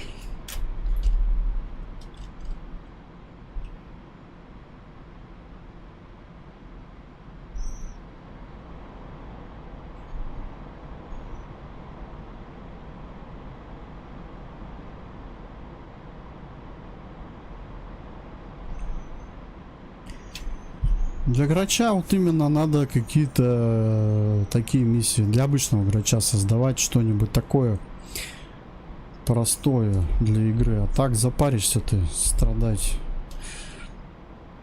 Если понаставишь этих стингеров, будешь только получать. Не, ну можно, конечно, задачу поставить там просто нарами отработать в какой-то район, да, повредить что-то и все, и покинуть небо.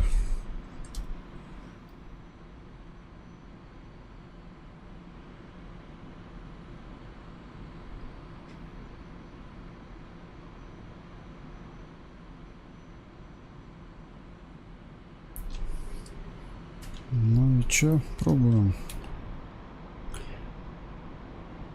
машину найти. Урал там остался, по-моему.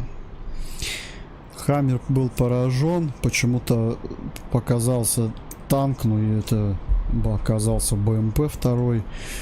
Вот, БМП тоже был уничтожен.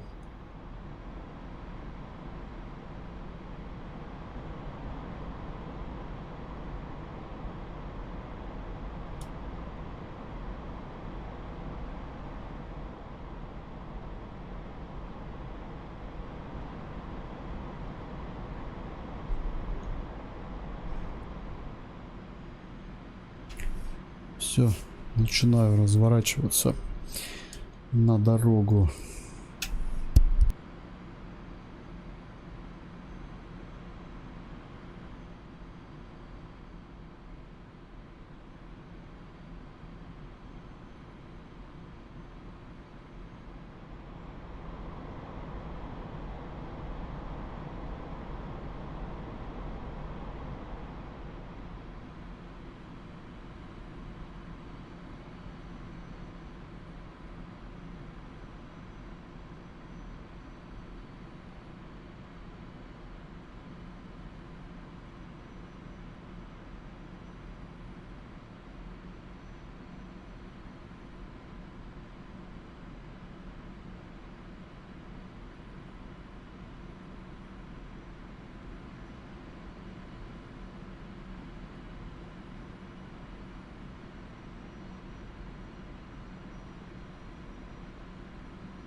Цель-то получена, но смогу ли я выйти на нее?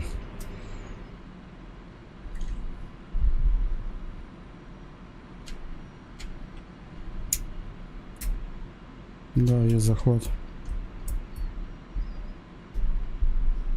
Блин, опять высота 400, да ё-моё. Пока захватываю, высоту сбрасываю на целую 1000 метров.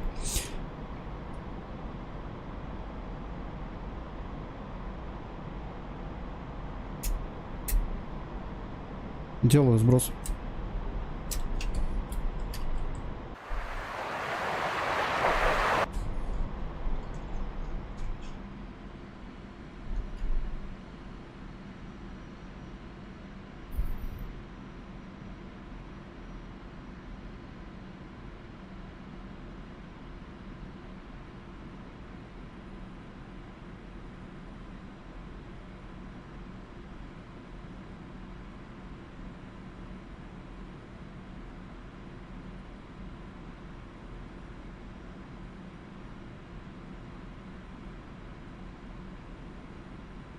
Все, поразили. Задача выполнена.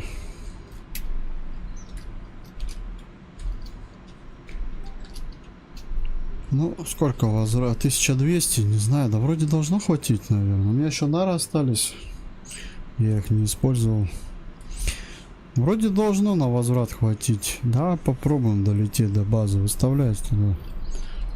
Возврат 92 километра.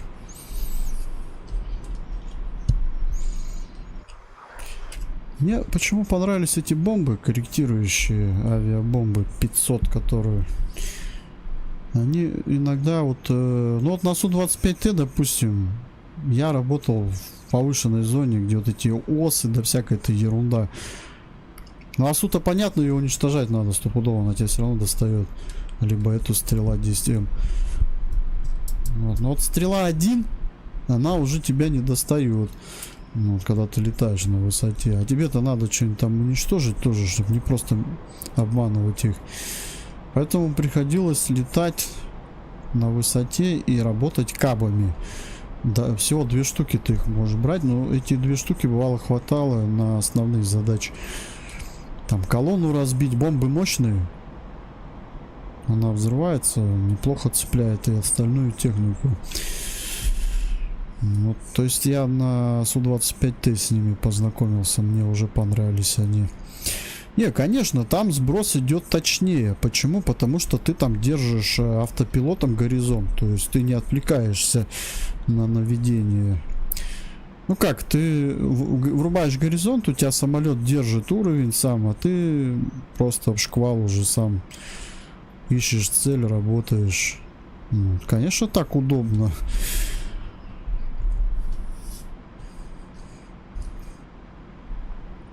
Здесь вот именно когда летишь на цель, сложно вот именно контролировать скорость почему-то. Вот. Здесь вот, допустим, захват сейчас сделаем, да? Вот. У меня здесь показана только высота. Скорость только если на прибор смотреть, да?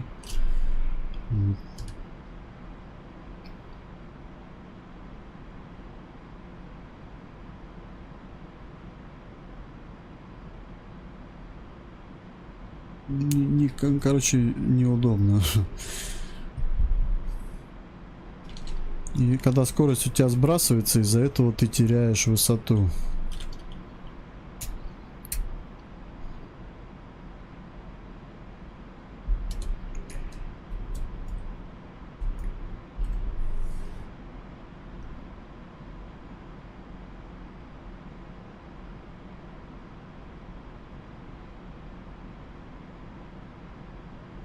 Как непривычно тут еще эти приборы. Я вот на Граче как-то уже привык к его часам здесь. Но вот эти приборы, да, я их как-то сразу воспринимаю привычно. Но вот здесь вот эти, блин, я к ним не могу еще привыкнуть. Компас еще более-менее привычен для меня. Вот, но скоростной это вообще пипец.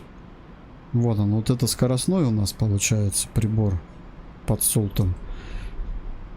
Сейчас вот мы летим со скоростью 390 где-то, да? 380, вот. Кстати, да, можно по нему контроль вести. Можно попробовать так, да? Это будет примерно выглядеть вот так. Хоп, заглянул, скорость посмотрел.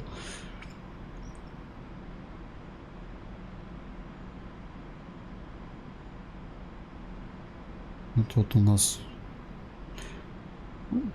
приборы, наверное, по приборам лучше смотреть, я думаю, да? Удобнее будет.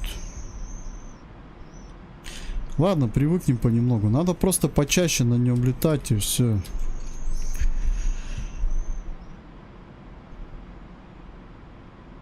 Кстати, на нем, если я вот не знаю, здесь у него нету, наверное, тепловизора. А вообще в реале у него есть теплак у этого самолета. То есть ты можешь выполнять задачи ночью. Вот. Можем попробовать на нем задачи выполнить потом как-нибудь в ночное время. Подключить ночной этот. У него по-любому вешается он. Чтобы можно было шквале в солте ночью работать. Блин, ну теплак бы было, вообще было бы здорово. Если был бы.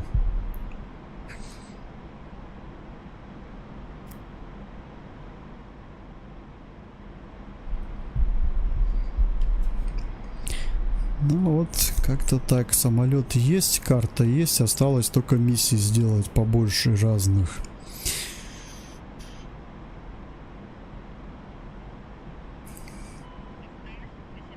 Да? А лететь еще?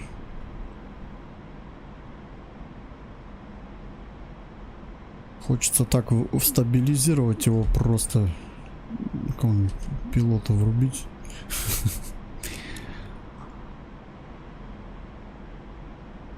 Я почитал, у него реально нет автопилота, прикинь, у этого самолета. Я удивился этому, честно.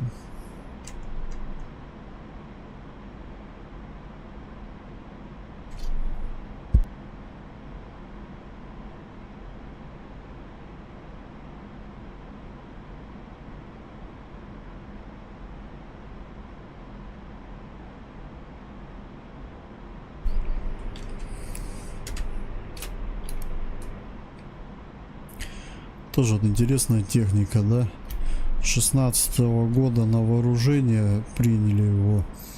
Автопилот ему не придумали. Хотя он считается самолет тоже современный модель.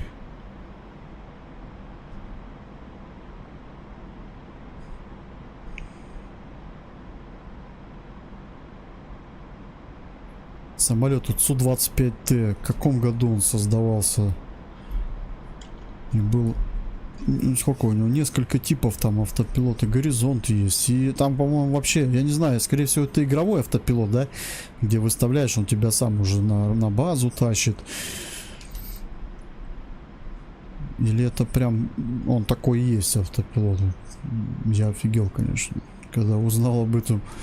Просто автопилот врубаешь, можешь идти куда-нибудь, не знаю, погулять. Он тебе сам самолет долетит, посадит. Прикол. Это чем-то напоминает тоже в арме. Вот мы играем в арму, там тоже на самолете нажимаешь автопилот, по-моему, или автопосадка, что-то такое. Он, короче, сам тебе аэродром находит, сам его приземляет. Такой пипец.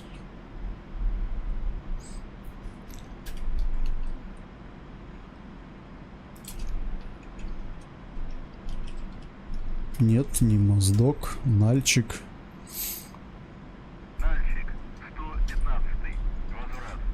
Снижаемся потихоньку. 1-1-5, мальчик. Следуйте курсом 2-4-7. Удаление 2-4. Давление 2-8,4-6. Посадочное 2-4. Занимайте высоту круга.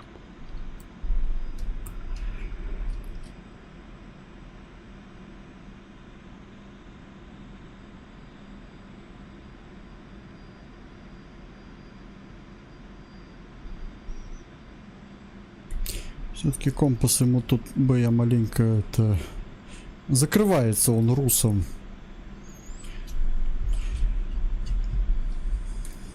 Это вот единственное мне проблема иногда смотреть в компас.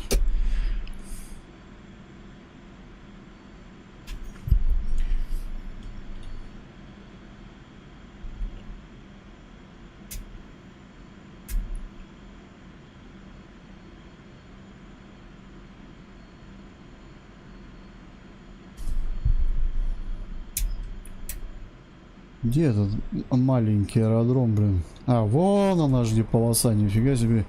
Так я маленько отклонен это слева. Да, сюда брать.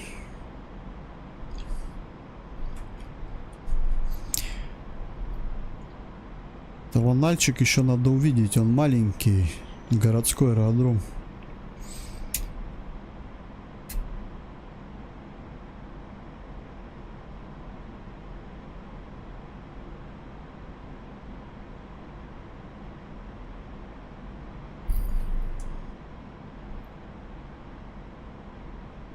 Так, вроде полоса.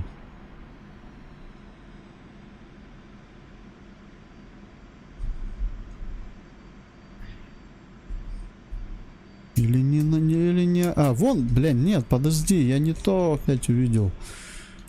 Не ту полосу. Видать, там вообще не полоса, а поле, блин. Зараза. Вон она полоска, вижу. Так, ну блин, у меня высота большая. Надо маленько поиграться.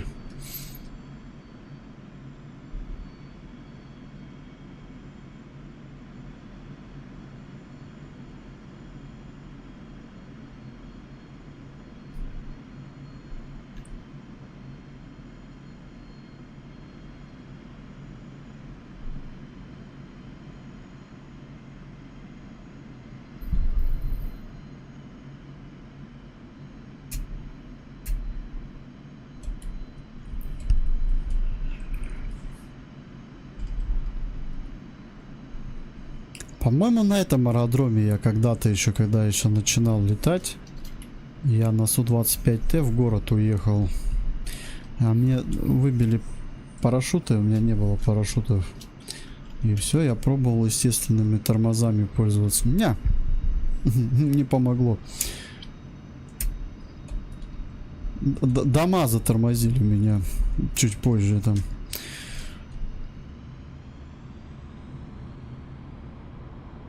Было, конечно, не очень приятно. Задание сделал, прилетел и в дом уехал. Полоса короткая.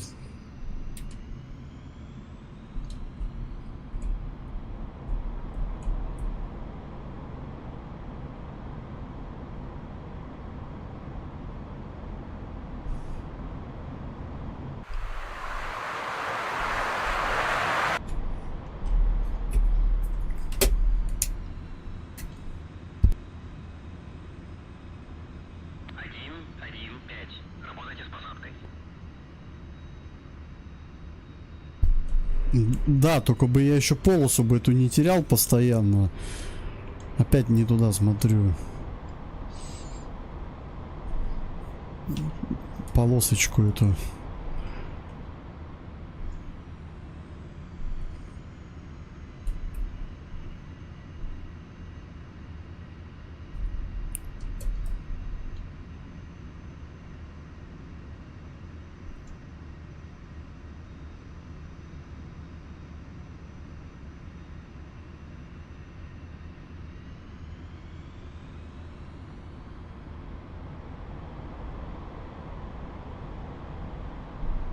Сколько там скорость лучше?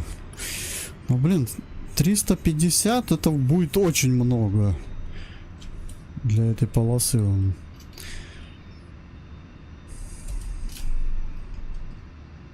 Сбрасывает быстро. 1-1-5. Мальчик. Проверьте выпуск шасси. Ветер у земли 1-8-0. Скорость 4 метра в секунду. Посадочная 2-4. Че меня боком тащит-то, я не могу понять. Че, у вас ветер здесь появился сильный? Все. Хорош. Деревья обмануть надо было.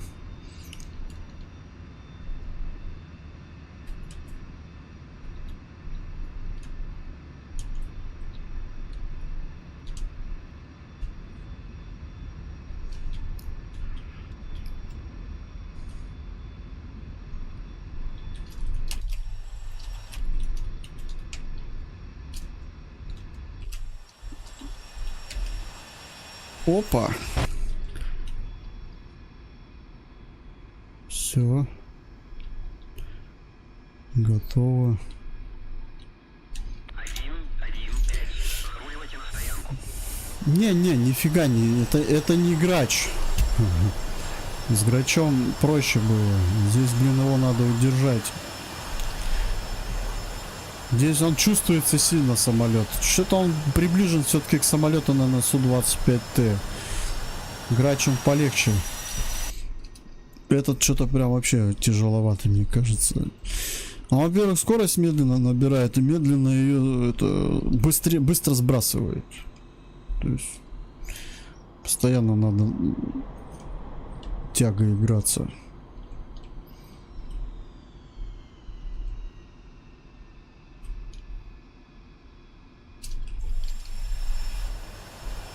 При этом, что как бы я уже пустой.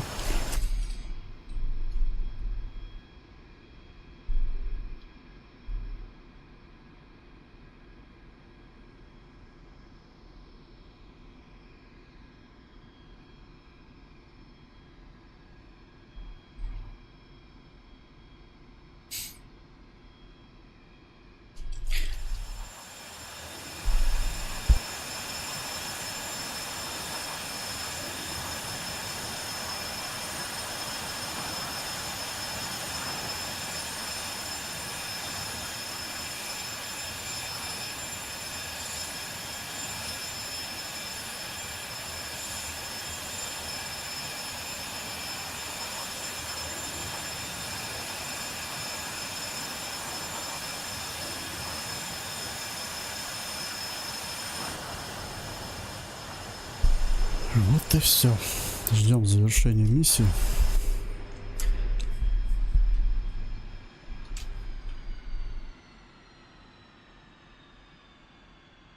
Ну, вооружение было чисто использовано по солту. Никакие нары не использовались, ничего. Только было точно на ракеты управляемые. Блин, что он мне опять 20 очков не дал? Хотя условия проверял, вроде все нормально. Что-то как-то он затормаживает иногда.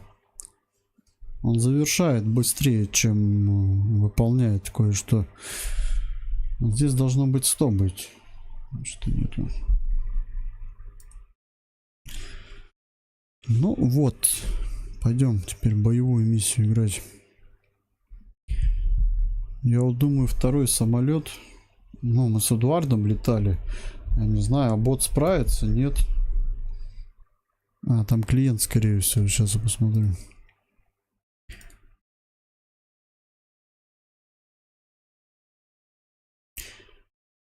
Так-то надо уже следующую миссию сделать. Надо сейчас вот эту миссию пройти будет как-нибудь и одному, и вдвоем. И надо будет создавать другую уже, следующую.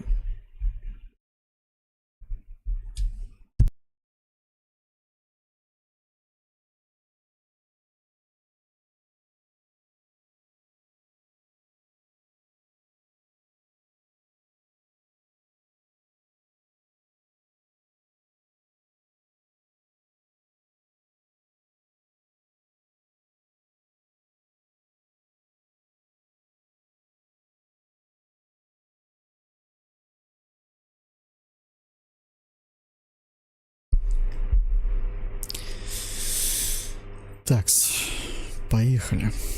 Самолеты Су-25СМ, Б штука. Да, они оба клиенты. Ладно, сделаю пока игрок. И ас пускай будет. Вот, и какой-то я вот помню вывод сделал по вооружению. А какой не помню. Что-то я Какие-то... А, ну да, С-25Л я хотел ракеты для этой задачи. Так, ну вообще задачи какие? Прежде чем вооружаться. Пойдем почитаем.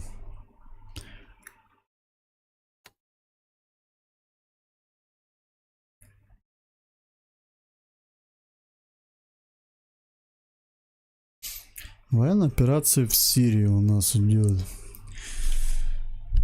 Задача: нанести удары по целям на захваченном боевиками аэродроме Нафтанас. Основные цели: захвачены вертолеты сирийской армии и колонна специальной техники. Вот, значит, особенности, вот я уже как бы подробности говорю.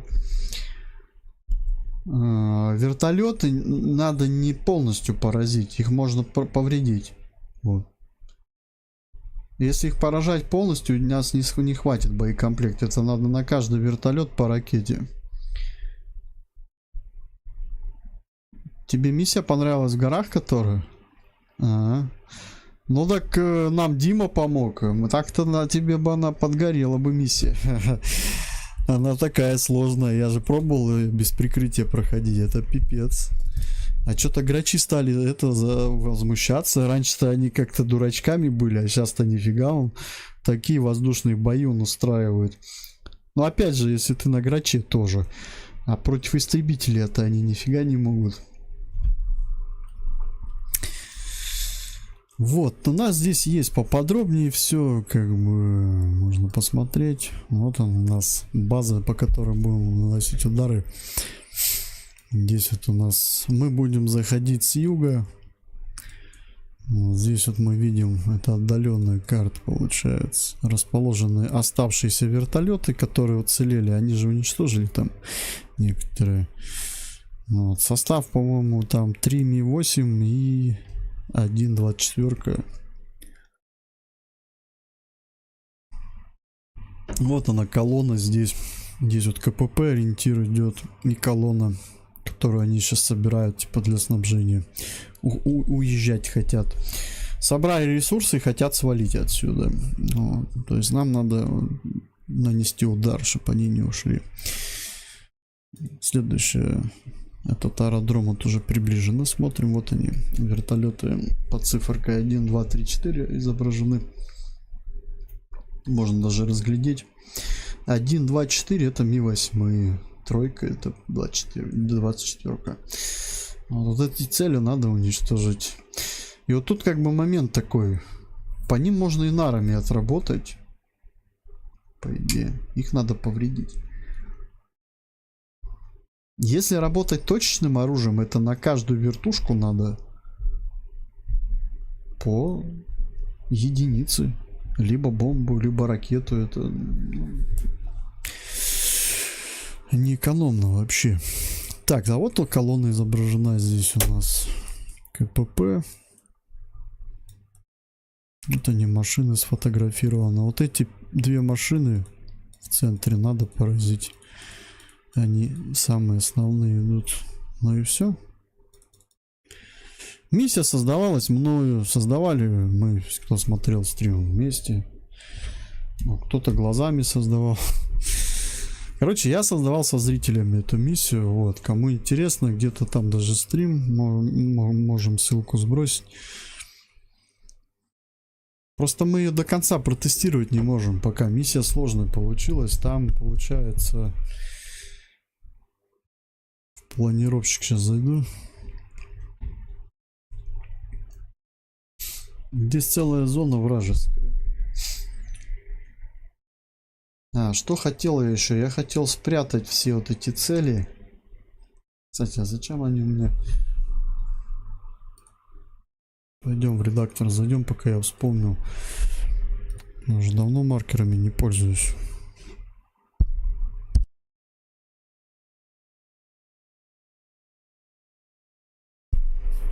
Просто когда на карту смотришь, пугаешься. А когда их нету там, оно интереснее. Думаешь, что там, о, пусто, никого нету. И уверенно летишь. Так посмотришь, там все синее, думаешь, ого. Вот, допустим, эти дымы. Крыт. Подожди. А, ну это синий. Надо, короче, как-то их спрятать. Сейчас я вспомню. Опции миссии, да? Метки. Без меток. Перегрузка. Так. Ну тут можно настроить еще, да? Автовосстановление. Не. Принудительно. Что такое? Не могу нажать. Так, случайно отказываю. Вот не надо мне эту ерунду. Как-то стояло уже. Там можно вообще не пробовать. Птицы не нужны мне тут. А я их не вижу здесь. Не знаю, где они вообще летают, эти птицы. В двигатель постоянно попадает. Откуда берутся, вообще непонятно. Духи какие-то с крыльями. Призраки, блин. Выводить риск. Короче, мне надо как-то это все спрятать. Ну-ка, давай попробуем. Буду ли это видеть?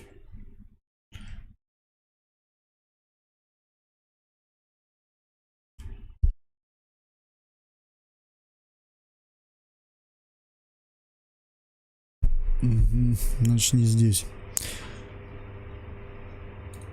Значит, это у нас, скорее всего, прячется.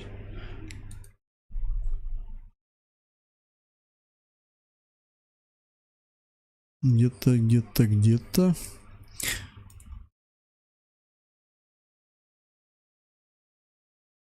Показывать юниты для коалиции.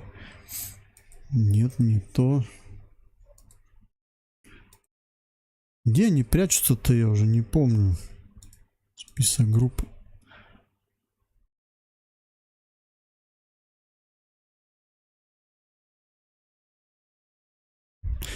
Так, показать все. Нет, нет. Синие, ну-ка, синие.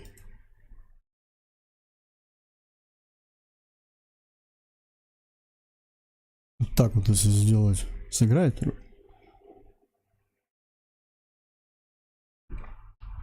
Интересно. Я забыл, честно, где эта настройка. Потом, хоп, так показать все. Хоп, он показывает. Так, нет, подожди, не то. Не так.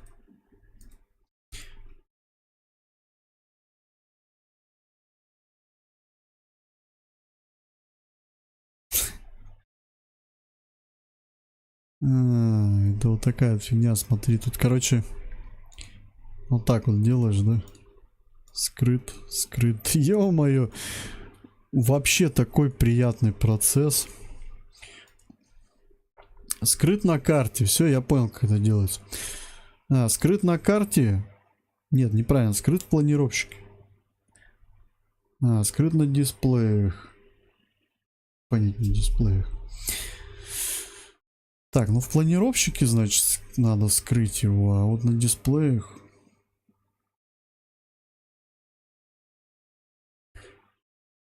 Имеется в виду, когда карту нажимаешь, что ли? Не, нифига, на дисплеях это ты его полностью спрячешь, да? На карте надо скрывать их. То есть, получается, ты его на карте скрываешь и в планировщике. О, да, да, все, я вспомнил, как это делать. Блин, почему мы такую операцию тогда не провернули? Что забыли, походу. Я смотрю, блин, вся карта синяя.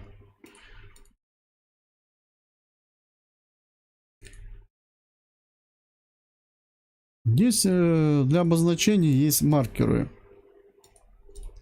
Нам подсказывает игра, где кто что.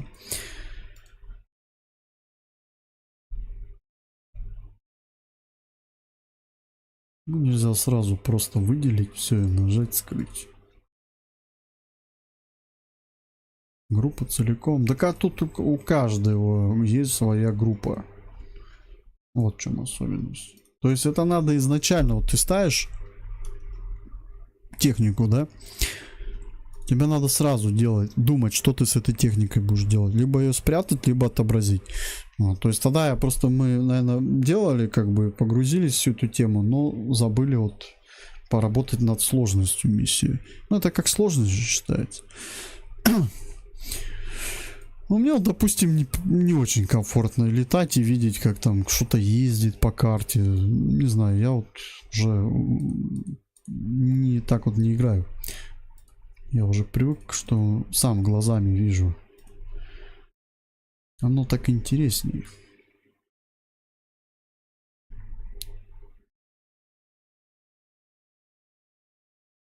Скрыт. А зачем просто скрыт? Не, на дисплее не надо прятать. Дисплей, это значит, ты его полностью прячешь, я так понял. То есть дисплей его полностью спрячет. Тогда его надо будет это... Потом, как респаун ему делать. Наверное, так.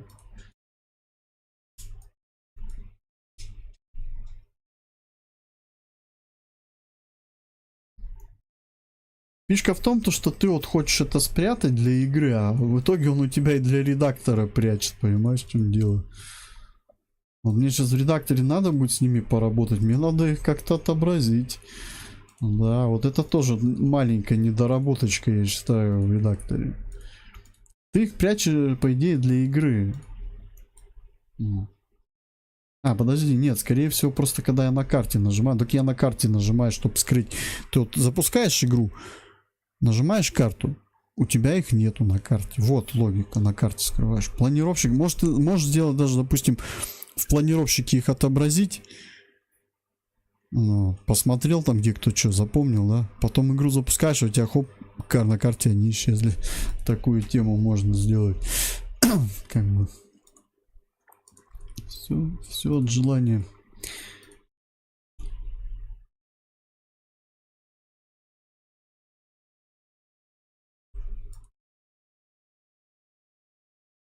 Ну, Эдуард, как полет у тебя получится, так будем вот эту миссию выполнять.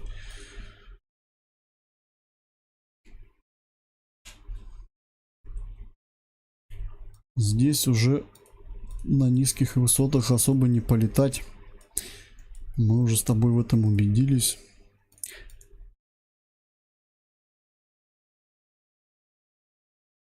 Мы даже пробовали на обычном граче сюда залетать. Изначально миссию планировал на обычном граче. Но когда стал расставлять ПВО, я любитель оборону иногда строить. Короче, я так ее хорошо построил, что на граче тут долго не полетаешь на обычном. Тебя либо шилка подстрелит, либо ЗРК бахнет. Вот и думай, что лучше. Поэтому выбрали Су-25СМ.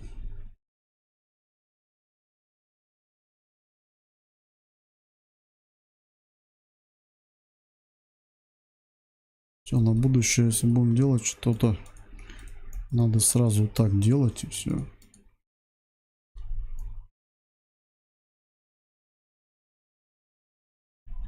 А я почему-то думал, сложность спрятать это можно. Нет. В самой настройке все.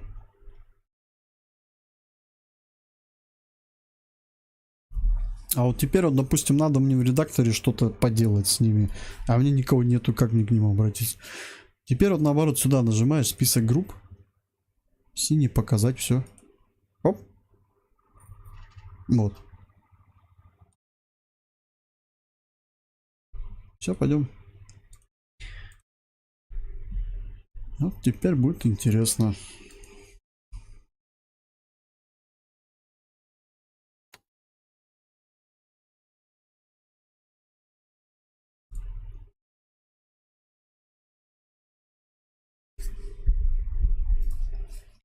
Такс, чтобы взять.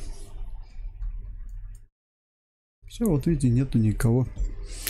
Просто рисунки на карте. Так вот. Вот она база основная. Все остальное это города, где есть ПВО.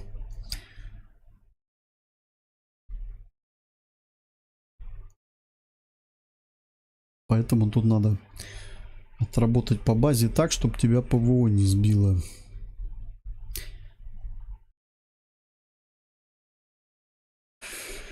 Еще баллоны подвешать надо.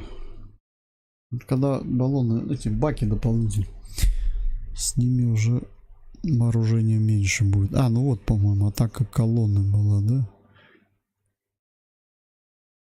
Так, это что у меня тут? Ракеты 20. Так, нет, 25 МЛ не надо мне. Баки берем. Фабы не надо. Блин, фабы, зараза, надо ниже бросать. Не получится их с высоты хорошо забросить.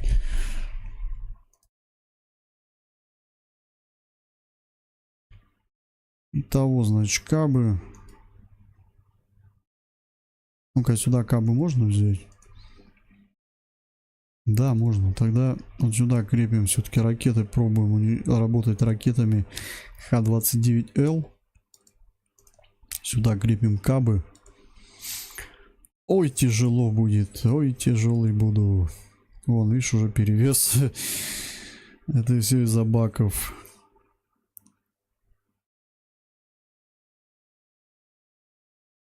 Ракеты мощные, конечно. Или все-таки эти попробовать. С-25Л.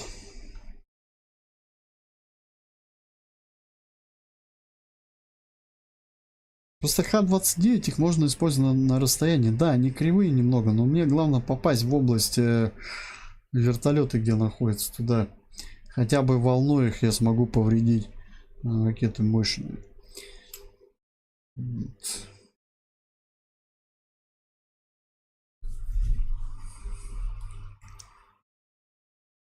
Нифига, это надо где-то вот так вот убирать топливо.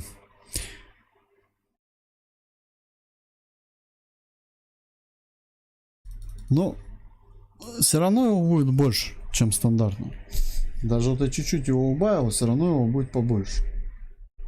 Если брать вообще без баков, у тебя будет стандартно. Так его побольше будет. Ну, без него никак, там расстояние большое. Плюс там надо будет маневрировать. Ну как, летать на высоте все-таки расход хороший. Можно было еще бы что-нибудь взять, но будет вес большой уже, все. Поэтому надеемся только на работу. Надо будет между вертушками отработать ракетами, кабами. Ну каба хватит одного на колонну вроде. Все, ладно. Копию делаем.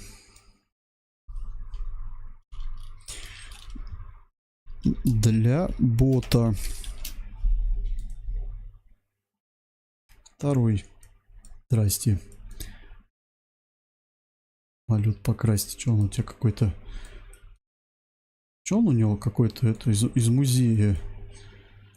Или из парада, наверное. Не, классный камуфляж. Прикольный. Для Сирии в самый раз. О. Тут прикольно.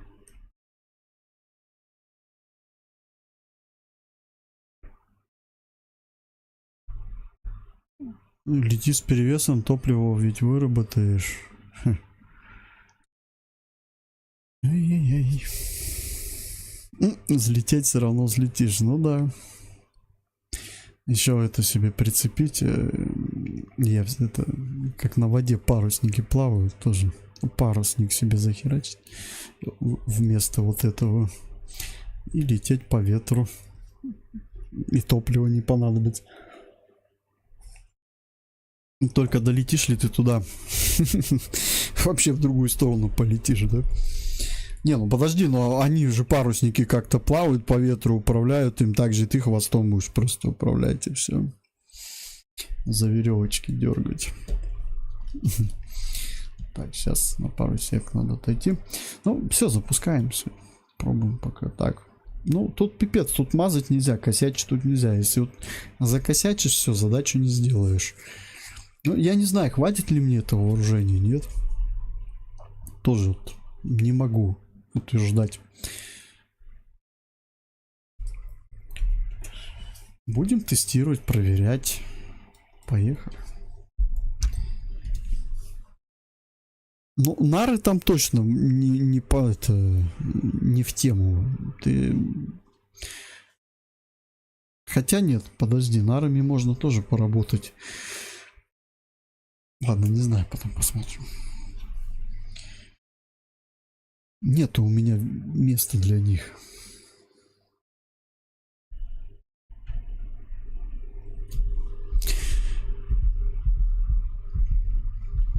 Сколько вот у них дальность у наров? Дальность поражения или... Потому что бывает их выстреливаешь, они уже вниз идут. То есть они не долетают. Все зависит от дальности. Если вот ты будешь работать, допустим, я вот сейчас буду работать с 5000 метров. Долетят ли они с такого расстояния до цели? Вопрос.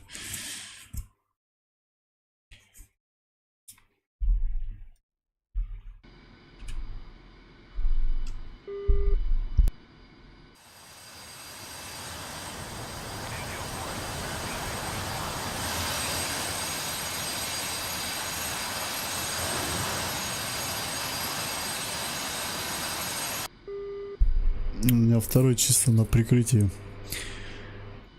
Я его легким сделал.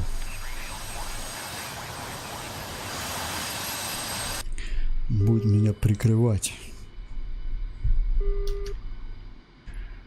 Кого 25 тел? Да куда ее крепить? Мне тогда придется либо вместо ракет Х-29 крепить, либо вместо бомб. Тут каждый пилон важен. Так бы с радостью. Видишь, ракета кривая Х-29 сейчас на данный момент, но она поражает хорошо рядом цели. Вот ты стреляешь, допустим, она падает рядом и поражает все, что рядом. У нее волна взрывная хорошая. Попробовать вот ею повредить вертолеты. Если вот на карте посмотреть.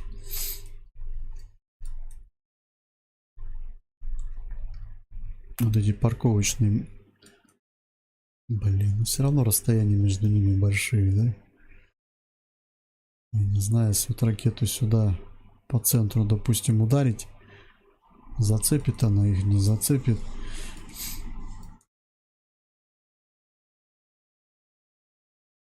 Кого знает, ладно, не знаю.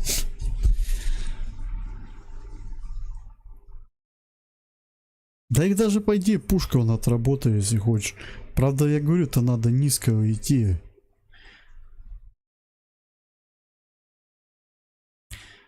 Пилоны нет, не все, но вес большой будет.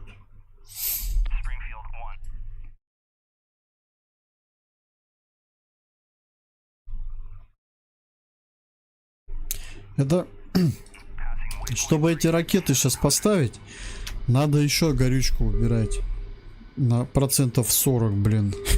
Там вообще ничего не останется.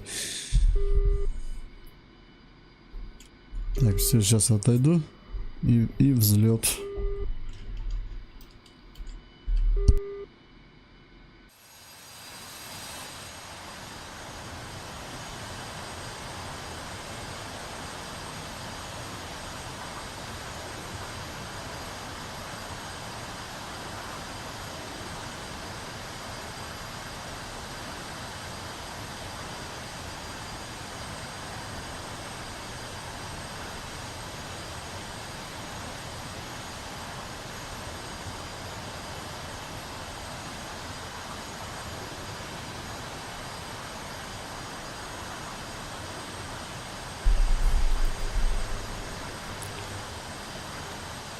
Я вот все-таки задумался, а стоит ли вообще лететь? Может, поедем? Нет, шутка. Пойдем, нары все-таки возьмем.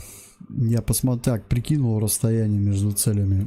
Бесполезно. Мы не возьмем их. Блин. Далековато для ракеты. Она так не берет столько.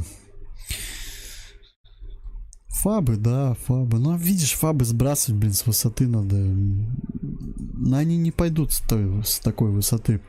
С маленькой. Ой, с большой. Я же буду на высоте. Ай-яй-яй-яй-яй.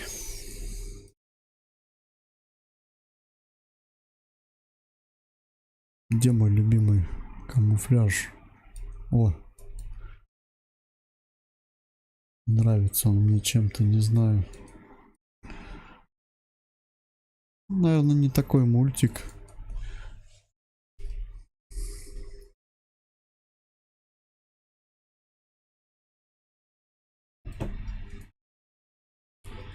Так, значит, вооружение у нас будет такое. Капитошки есть. Капитошки кидали хоть раз на Иван Купала? Там у кого балконы есть или что? Капитошка, пакет с водой так. Пух. Вот, капитошками будем бросаться сейчас.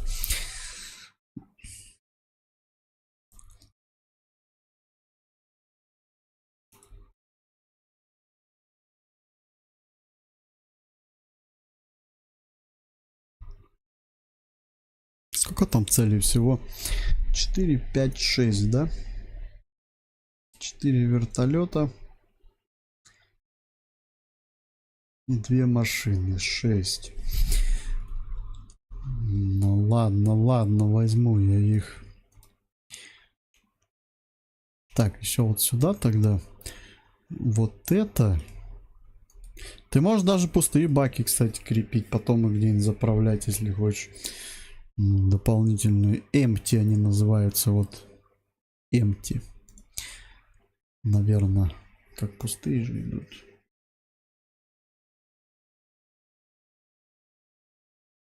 Оп.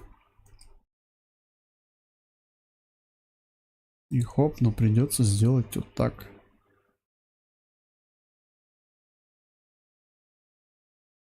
Ну так вот, наверное. Итого. Надо сохранить. Копия.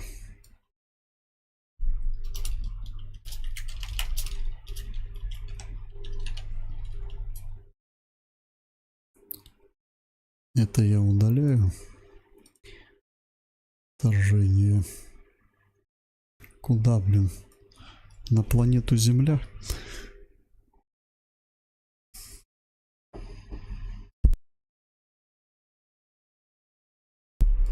Итого, значит, берем кабы, берем 4 ракеты С-25Л, берем баллоны топливные на оборудование. Все.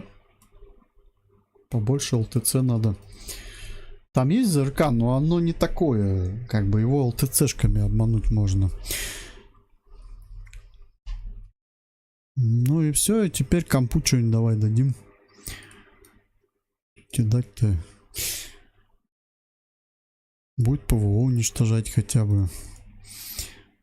Когда попробуем у ракеты. Может, все-таки он ими хорошо будет стрелять. МЛки.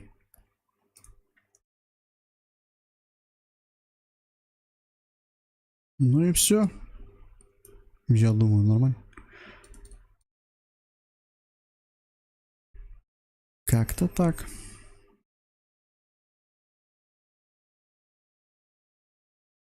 Пиф-паф. Ну, это все, что в голову сейчас пришло. Сохранить. Пиф-паф. Сними рэп все равно не помогает. Че думаешь? Ну, хотя там если радаров нет, по идее, ну да, можно убрать. Че, сильно вес дают? Да, посмотрим. Чик. Да. Ну блин, так он и так легкий. Я не того смотрю. Меня покажи. Оп. Топлива немного добавим. Все. Мы готовы.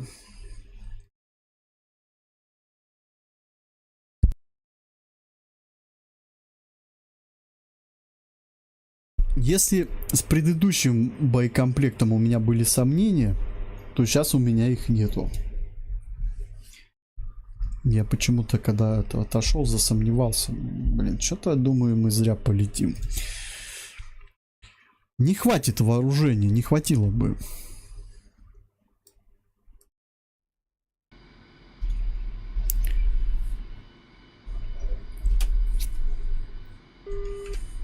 Infield 1, passing waypoint 1 at 700.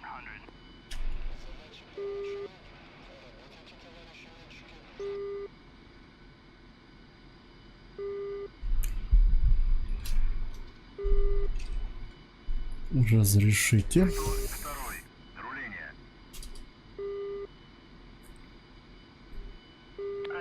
102. Разрешаю руление на полосу 1-7. Блин. У тетеньки голос такой, я сразу этих вспоминаю. Кондукторов в автобусе. Женщин интересных.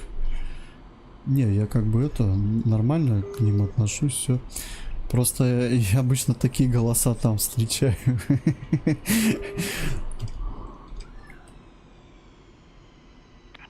1, passing waypoint 2 at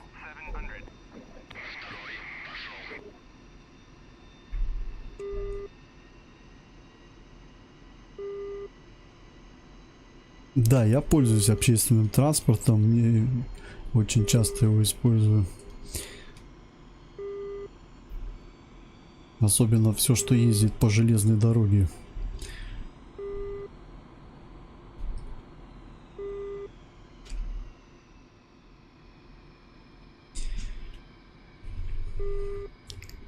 Ну, все, вперед.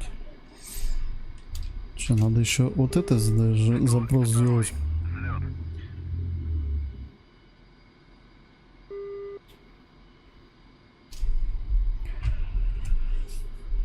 Ну и что ты молчишь? Обиделась, что ли? Да ладно, не кондуктор ты. Диспетчер. А что с такого-то? Кондукторы тоже люди. Springfield 1, passing waypoint 3 at 700.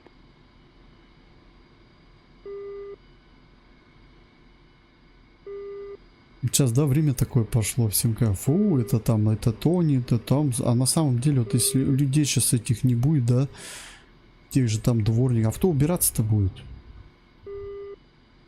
Кондукторы, вот кто деньги будет принимать у людей? Я считаю, это вообще специалисты. Покруче, чем эти в офисах сидят. Правильно я говорю?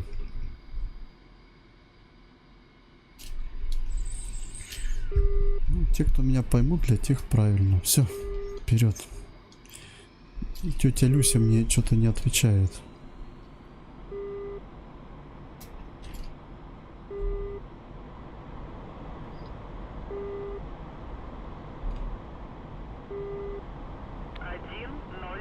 О! Нет. 102. Взлет запрещаю. 102. Взлет запрещаю. Слушай, мы с ней не нашли общий язык. Походу.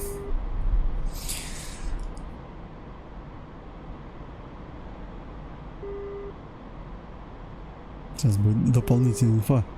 102. Я на тебя жалобу подам. За непослушание.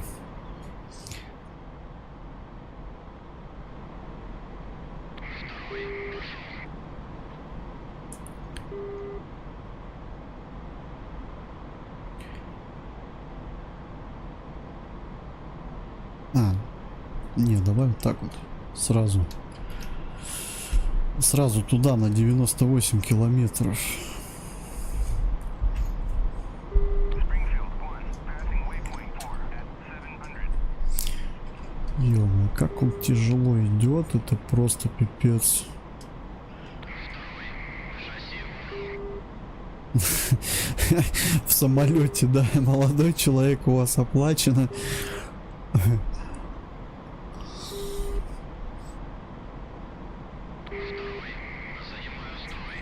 Да, вот билетик, посмотрите.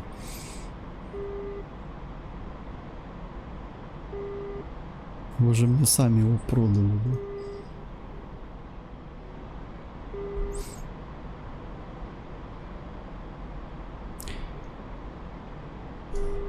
Второй.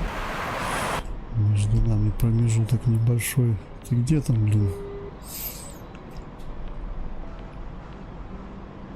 О, код от домофона.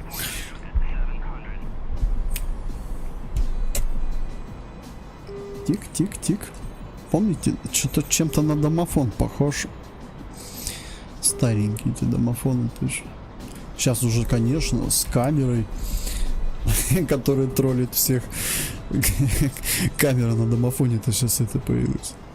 Прикол это снимает, а на дверь еще не открывает никому.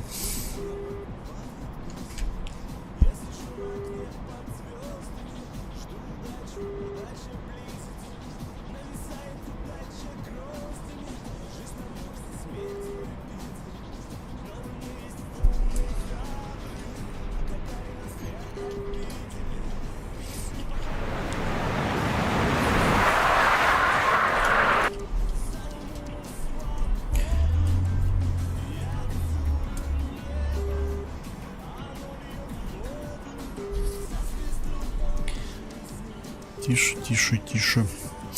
Ну, не знаю, набрать сразу высоты.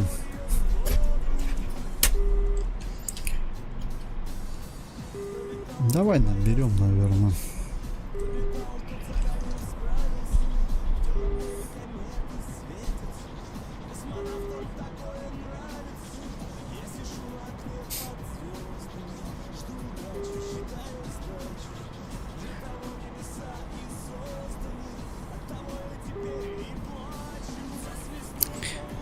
Вот вообще, раз уж так вот сказал, да, хоть шутя, вот вообще работа тяжелая, я бы офигел бы, честно, весь день, блин, по этому автобусу бегать с рукой протянутой.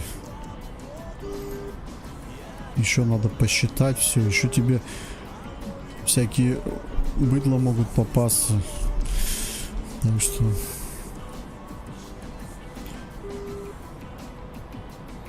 Поэтому я рад, Люся, что ты оттуда уволилась и устроилась сюда к нам диспетчером.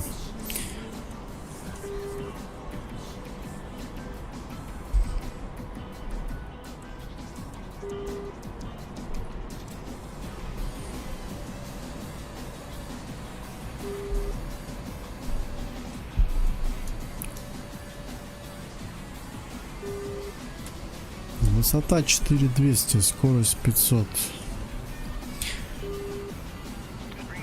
До места назначения. И вот что посмотреть компас, мне надо вот так вот делать. Я его не вижу. Блин. Оп. О. А, типа вот такой маневр надо делать. А отсюда смогу? А, ну могу так глянуть. Блин, у меня так трекер сбивается тогда.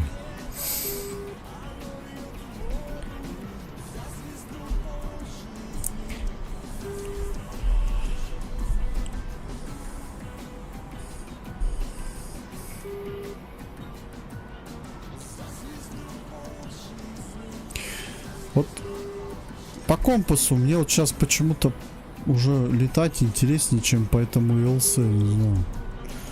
Я уже привык. А раньше, наоборот, не мог эти часы смотреть. Ко всему привыкаешь со временем. Набираем высоты еще. Уже, скорее всего... А, ну все, город пересекли. Сейчас уже можно начинать поиск. Так. Что, отрабатываем ракетами по вертушкам тогда? А бомбы будем корректирующие сбрасывать на колонну. Или можно колонну поразить. Да блин, ну тогда надо 2 бомбы сбрасывать сразу.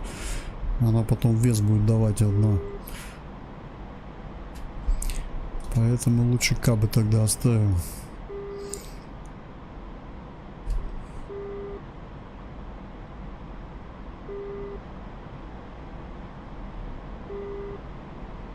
Чего? Где? Блин, можно как-нибудь расшифровать? Я еще это... Пока этими сокращенностями не владею.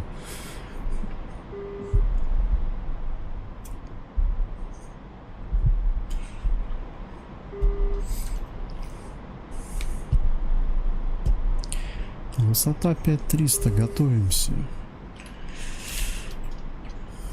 Да...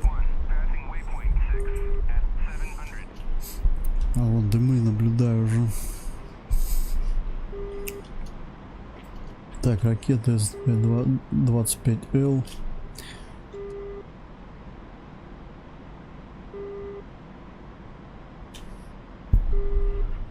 Где там база?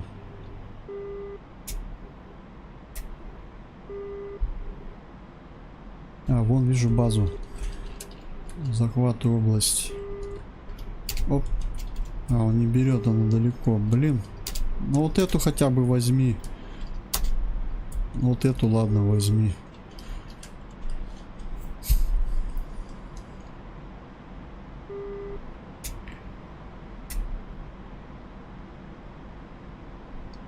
Вот она, база.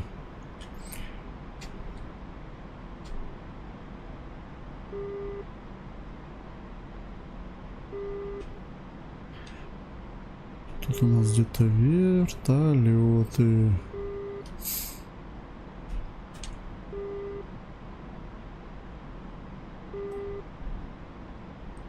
Вижу один вертолет, вижу второй вертолет. Вот они пошли. Так, один есть. Высоту набираем, блин. Так, дальномер. Снимаю ограничитель. Сейчас маленько приближусь. Мне надо выполнить захват цели.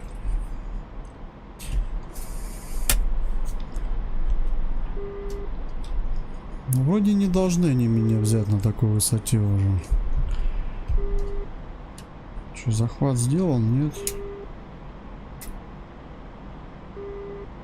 Да, я, по идее, могу пуск делать. Но еще далековато, я думаю. Сейчас где-то на 30-ке сделаем. Так, сбрасываю тягу немного.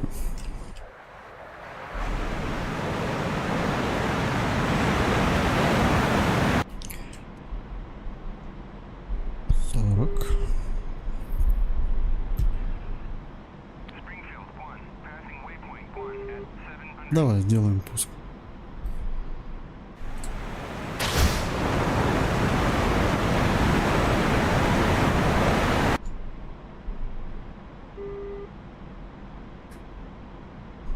Заодно и проверим, пойдет ракета в цель, нет, на такой высоте.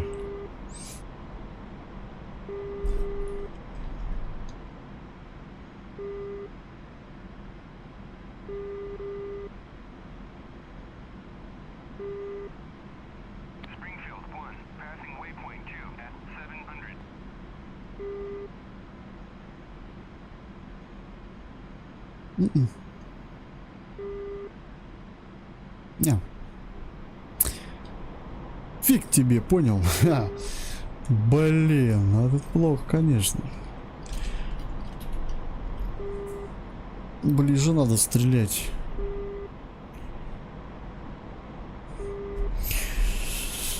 Так что вот тебе уже и минус ракета. Ну так должно гореть, так я снял же ограничитель. Я же на высоте стреляю. Так вот, что у этих ракет дальность 6 километров вообще. По сути, с моей высотой их надо стрелять как бомбу сбрасывать вниз. Я же на высоте летаю 5000 метров, а у них 6 только пуск. Вот, если по характеристикам смотреть, а я-то, видишь, раньше пытаюсь их запустить. Но на 30 километрах ее не запустишь. Точнее, она запустится, но криво. Поэтому ракета у нас ушла в молоко. Где-то 15 надо до цели, тогда пуск делать.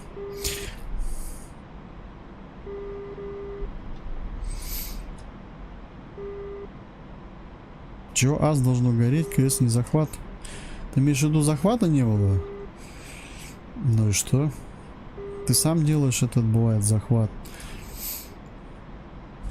Может оно захватиться, ты можешь сам захватить тоже. По сути, ты когда фиксируешь место, ты можешь по нему сам отработать, как захват сделать. Вот. Я так даже делал. Не, захват был. Вертолет был зафиксирован как бы солтом, но просто для ракеты расстояние было большое. Вот. В этом проблема. Ну, значит, будем ближе подлетать к цели. Но тогда ракета будет лететь у нас как бомба вниз.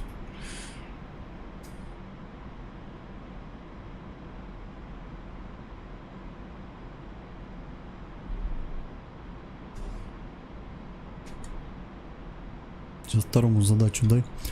Второй, атакуй ПВО. По возможности. Эти минут через 5 потом катапультируюсь.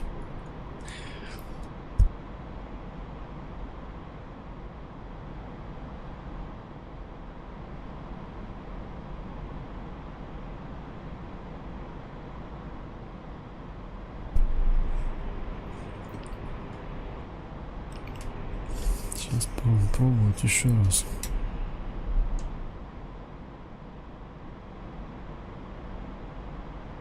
Springfield 1, passing waypoint 4 at 700.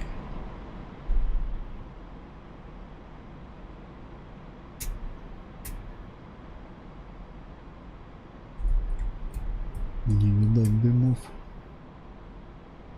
А, вон, вижу дымы.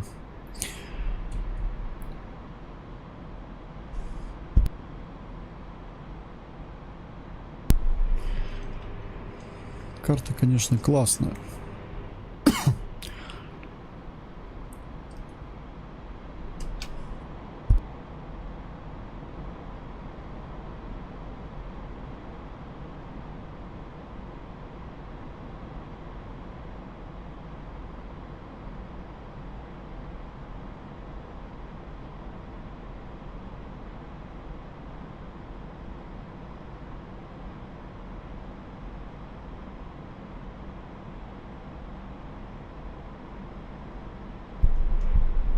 Область зафиксировал.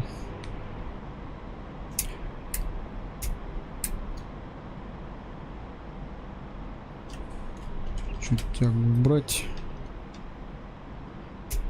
Блин, тут засвет у нас будет немного. Но он мне не дает. Точнее, я вижу цели все равно. Infield 1, passing waypoint 1 at 700. Ага. Так, ладно, давай попробуем использовать чисто дальномер и смотреть по разрешению пуска. Не буду ограничители снимать, посмотрим. Но я думаю, он не даст разрешения нам, потому что высота у меня 5600. Все равно придется пускать по своему усмотрению. Ну ладно, сейчас приблизимся.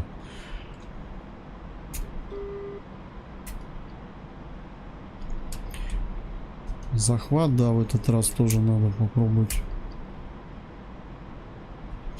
Он ее не захватит цель, потому что она, как тебе сказать, эта цель, она тепло не излучает, чтоб ты понимал.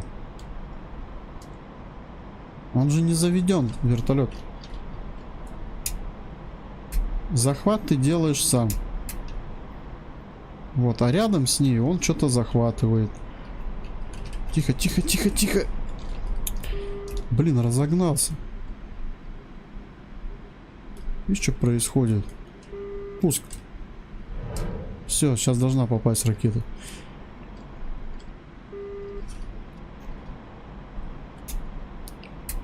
Вот, то есть я сам захват делаю. Есть же цели, ты по объектам бывает поражаешь объекты, они без теплового излучения. Вот и вертолет у нас. Он же у нас без теплового. Не знаю, пойдет ракета, нет. Где опять ракета? Она не долетает вообще до туда. Вот чай проблема. Блять. Waypoint 5 at 700. Печально. Печально. Блять, что делать-то? Но это вооружение говно почему-то. Я тогда мы летали, вроде нормально было. Вторая ракета, она не идет.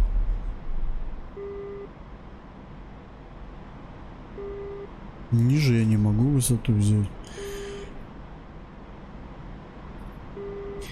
Отмена операции. Отмена. Летим на базу.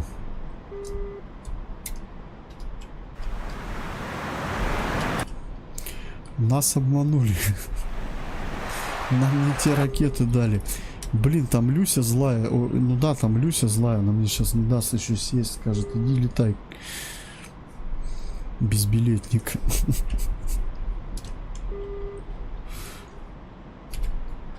Полетели обратно. Блять. Сколько там остаток?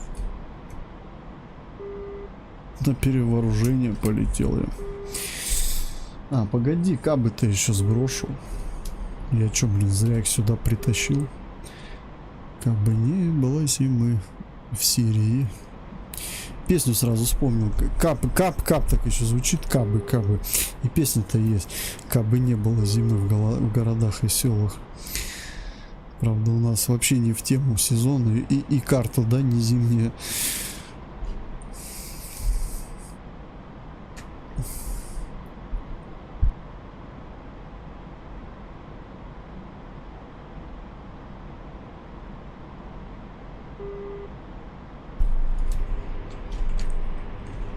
Не, кабы надо сбросить.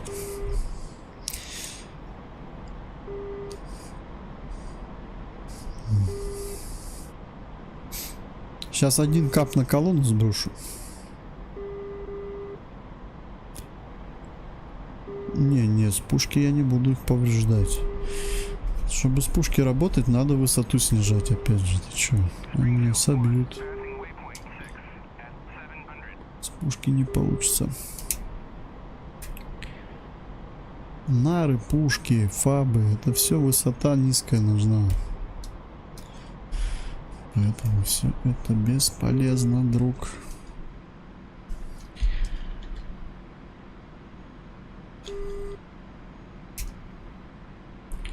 Это нам не простой полет на граче. Ну, я имею в виду боевой, и в плане это не на низких высотах, как мы привыкли. Infield 1 passing waypoint 2 at 700.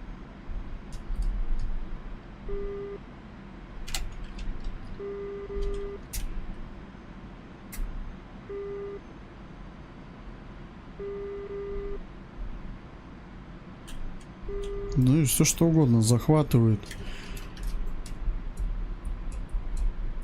Не знаю, захватит он, нет опять.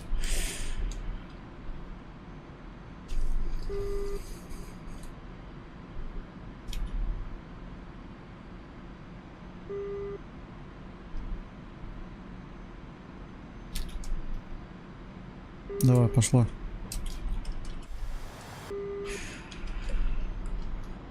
Он все что угодно захватит, но только не вертушку, потому что вертушка, она пустая.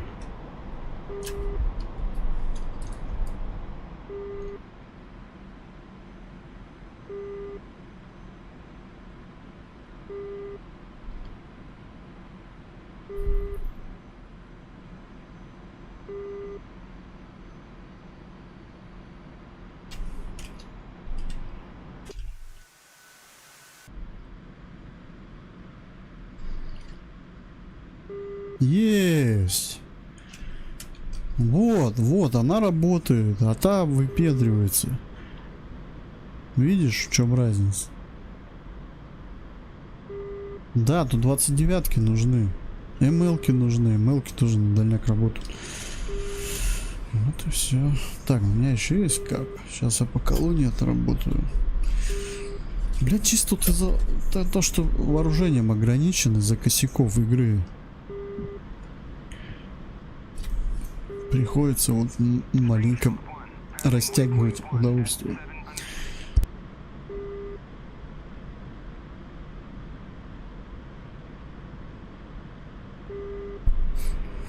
Ракеты-то берешь в основном. Почему эти С-25Л? Не только потому, что там они мне там... Да, они мне нравятся, но для такого задания, конечно, их использовать, видишь, у них ограниченная дальность. Приходилось брать, потому что не работают те, которые надо. Springfield 1, passing waypoint 2 at 700. Хандрин. Сейчас еще один сброшу.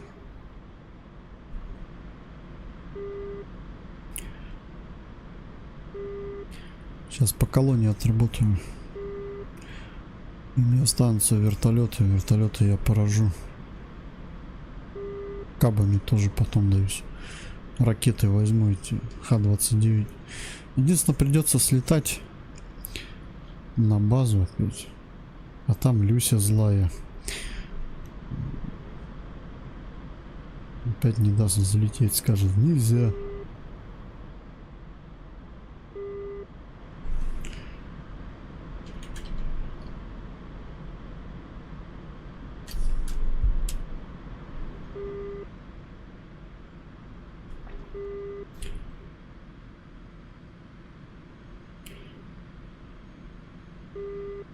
Springfield 1, passing waypoint 3 Короче, на нулевой тяге разворачиваю, чтобы зайти на цель. Так, сразу лазерный дальномер.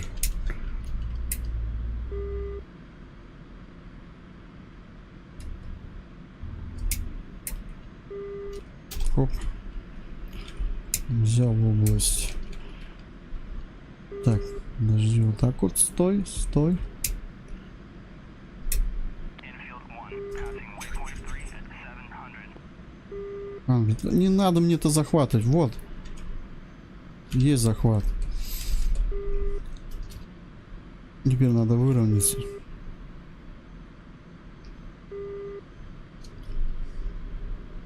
Вроде выровнялся. Высоту держим. Все, готовы к сбросу.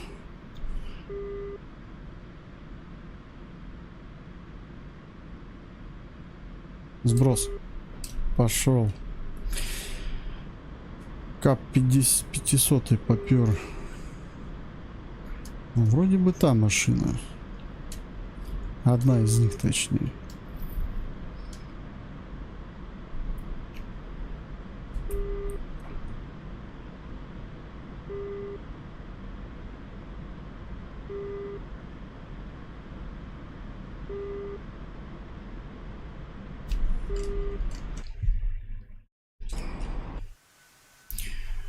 Как бы не было зимы, да весел.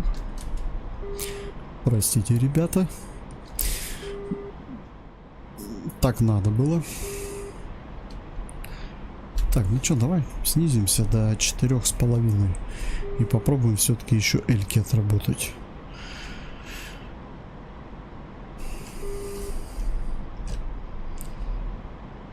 Попробуем поработать на высоте 4,5 тогда. Кабы вроде зашли нормально. Springfield 1, passing waypoint 4 at 700.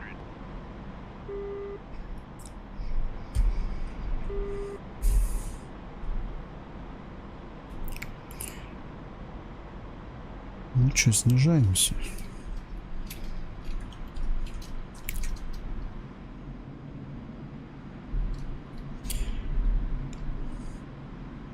Где-то 4500.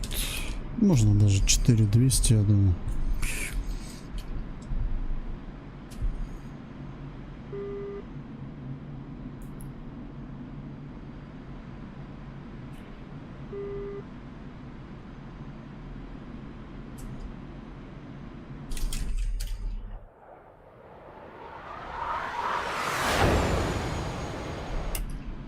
второй.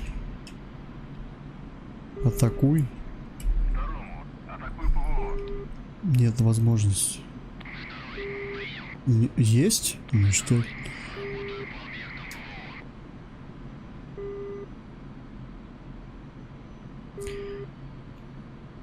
Наблюдаю базу. Сейчас надо будет как-то так снизиться, чтобы выйти на нее сразу.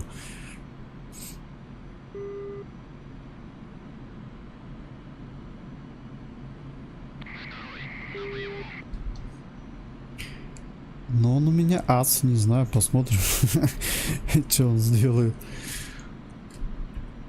Так, все, я снизил высоту, все достаточно пока.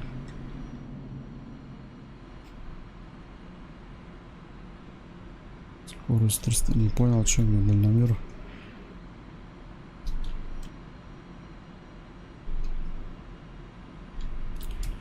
Что у меня дальномер все это время был включен? Эй! Не надо, дядя. Он мне нужен.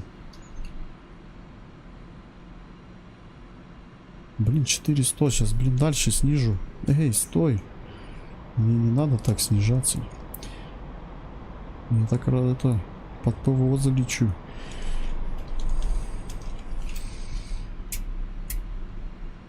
Где эта область? Все, захват есть.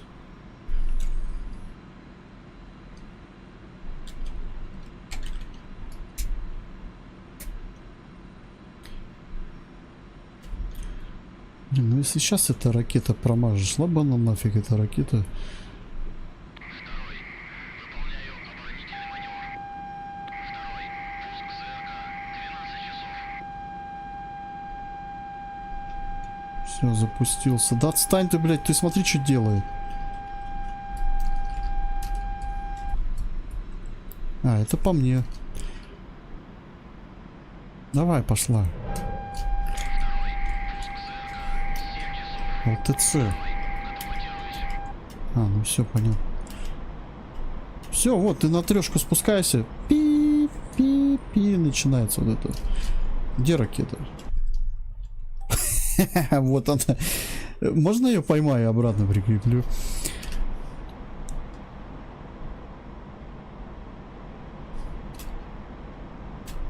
Не понял, а что за повреждение тут? Что там уничтожилось? Так, все, нафиг. Я домой. Надо эту ракету куда-нибудь запустить. Не работает она здесь, на таком расстоянии.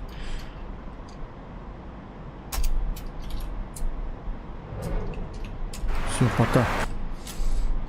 Ты мне не понравилось. Здесь.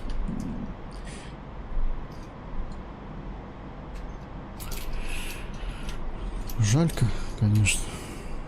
А я так на нее надеялся. Ну ничего, задачку я сделаю. Я сейчас на базу вернусь. Летите, единственное, туда-сюда, не в кайф. Я тебе говорил про это. Выполняю. 10 минут проходит, или сколько, 5. Катапультируюсь. Тип такой, да? Выполняю катапультирование.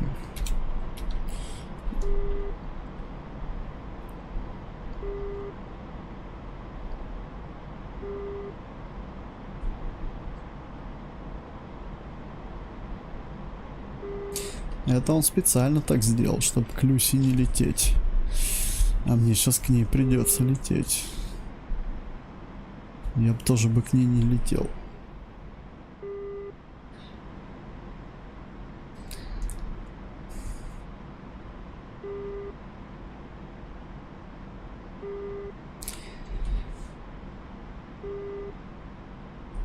Так, если что мы... Ну, ракеты закрепим, да пару кабов, все, больше ничего не надо. Ракеты Х-29 тогда.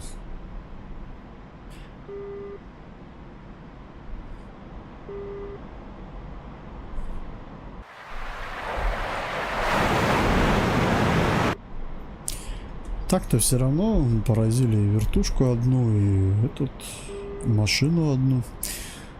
Это тоже результат. Я что, блин, зря целился. Поэтому хочется доделать дело.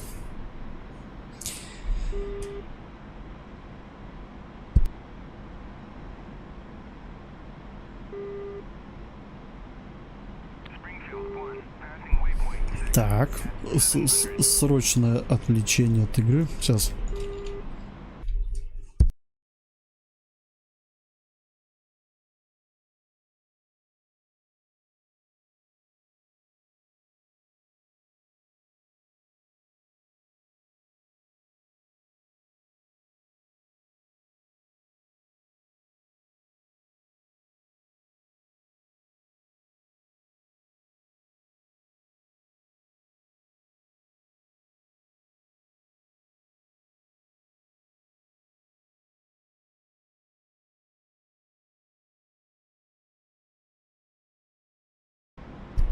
Чего? Как МГУ? Не знаю. А что это? Что это? Московский государственный университет. Это вот единственное МГУ. А это спереди.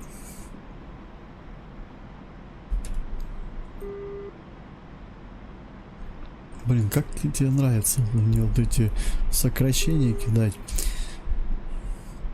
Ты сначала спроси, знаю ли я вообще, как это расшифровывается. Ты думаешь, а тут это надо еще изучать все.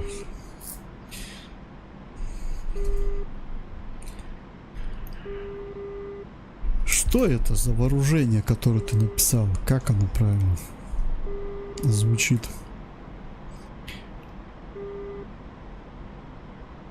Infield 1, passing waypoint 1 at 700.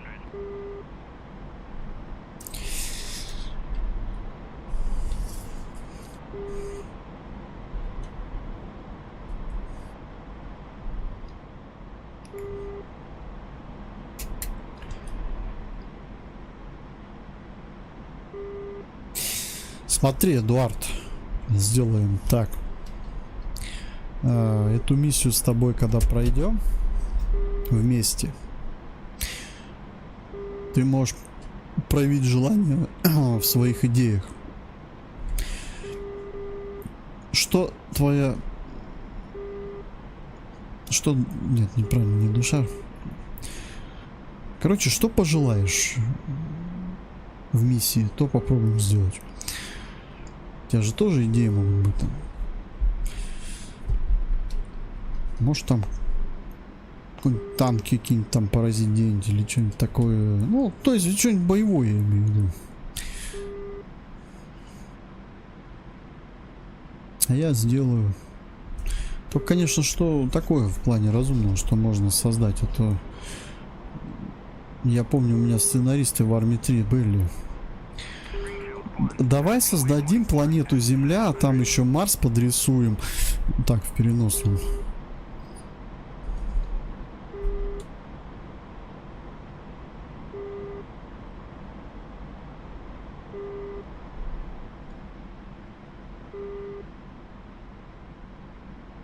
Ну так и скажи, кассетные бомбы. Кассетные бомбы? А у них дальность какая? Насколько их можно сбрасывать? Я-то сейчас опять пойду на 5 километрах. Springfield 1, passing waypoint 2 at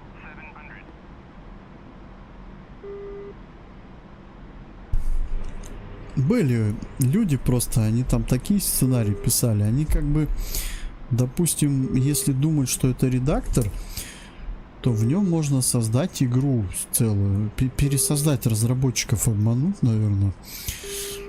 Нет, ребят, это не так. Не все можно воссоздать. Со временем ты это понимаешь, что и в ДКСе, что и в арме. Я тоже много чего хотел когда-то создать, но в силу возможностей вот этих, то бот туда не идет, то там он не равен, то там еще что-то, начинаешь ограничиваться чем-то другим, обычным.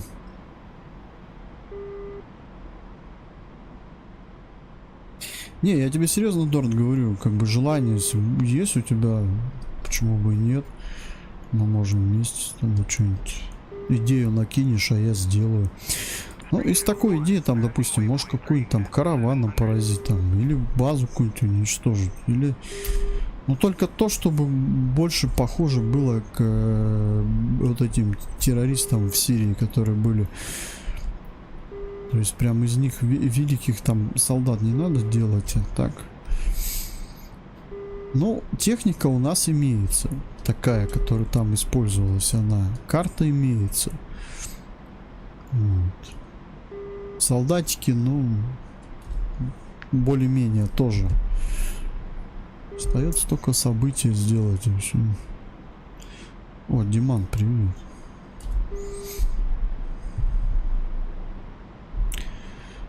Дима, как твои дела?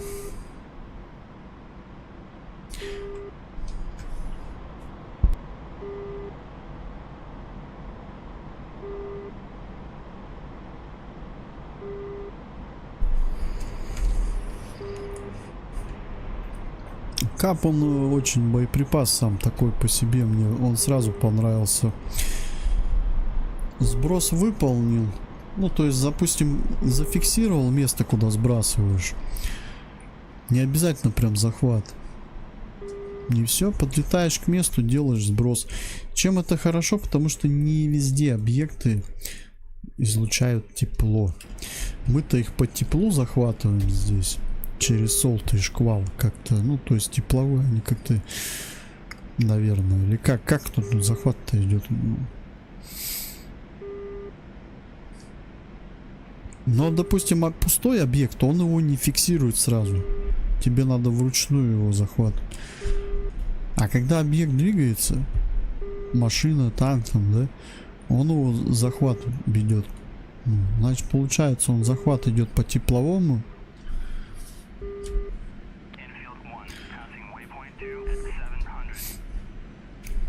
Springfield 1, passing waypoint 4 at 700. 102. Возврат. 102. Следуйте курсом 309. Удаление 7. Давление 2,9,8,3. Посадочный 1,7. Занимайте высоту круга. Какая нафиг Латакия, как у нас называется правильно? Не надо мне Латакию. Работайте с посадкой. 102. Отмена возврата. Продолжаю выполнение задачи.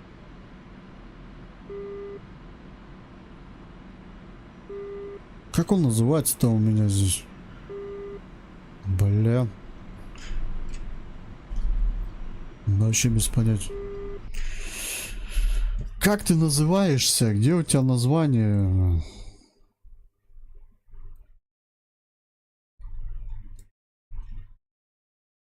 Аль-Ханади, по-моему, да? Ну-ка. Нет. Ё-моё. А вообще вот он уже ближайший аэродром. Давай его. 102. Возврат. 102. Следуйте курсом 003. Ну, мне опять Латакию пихает эту и все. Давление 2. Надоел.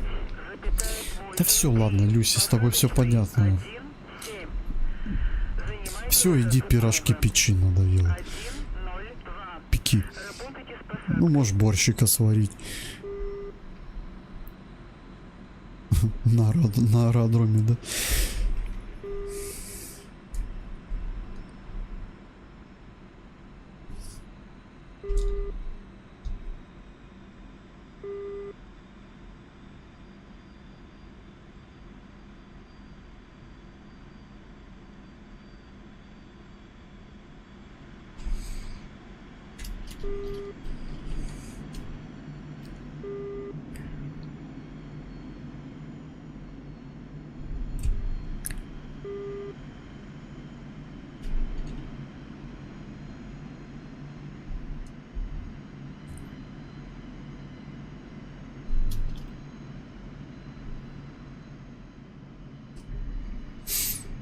Че, еще дальше? Ну, хорошо.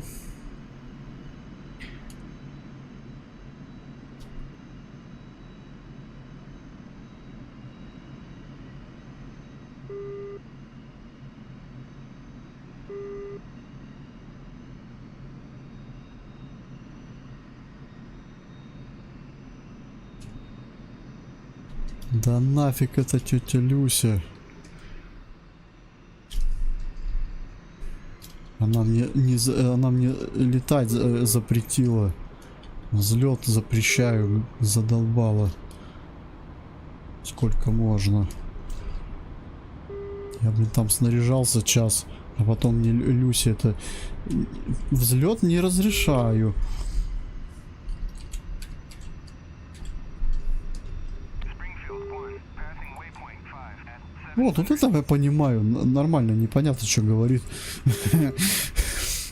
Зато на мозг не капает, да? Так, а где там какая полосатая где? Люся? На какую полосочку приземляться? Waypoint 3 at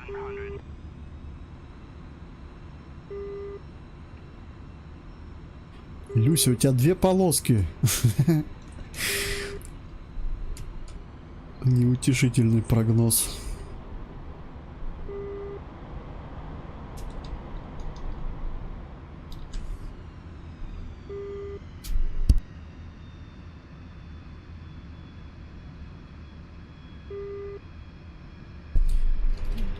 Ветер, ветер, ветерок. Ветер, ветер, ветерок. Давай, давай, давай, давай, парашюты быстрее. Блин, полоса кажется короткой, нет? Я что-то это... Как парашюты? Да нет, нормально полоса. А еще к полосе привыкнуть надо, я, блин, не изучил ее. Че он у меня так закренился? Колесо повредил, бля. Ну вот. Опять на шиномонтажку ехать.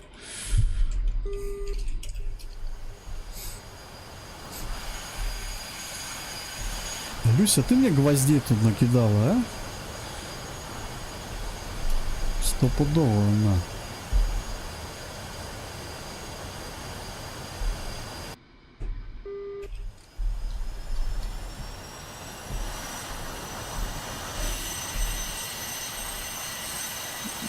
Я старый, больной. Меня на задание отправляете. Уже надо это на пенсию. Я вам хромаю, еле иду. Springfield 1, passing waypoint 6. Так, ладно, надо сосредоточиться на задании. Блин, тоже мне тогда кто-то из пацанов писал, карта говно. Да нет. Карта вообще классная, еще лучше Кавказа даже. Кавказ уже приелся.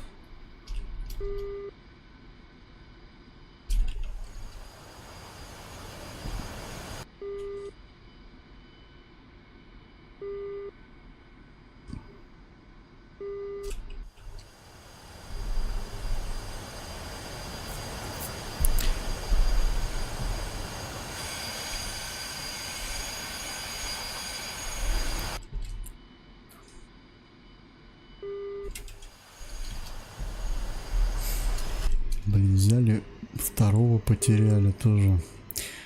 Да, я думаю, задачу вообще лучше не ставить здесь. Он какие-то ПВО атакует, он то ли в лоб летит на них, на ЗРК всякие.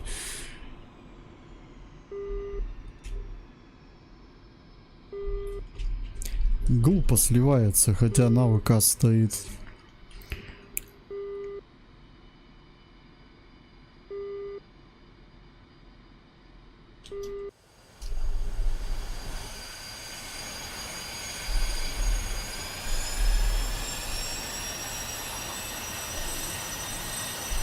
Так, ладно, все. Я готов.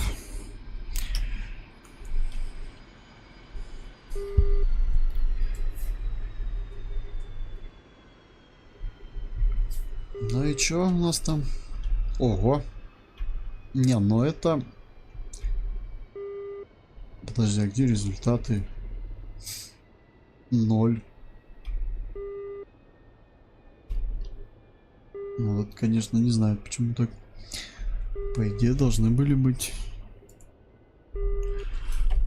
за взлет-то, по-моему, там дается очки. Что они не засчитались. Техника 11 единиц. Ну здесь пехота еще.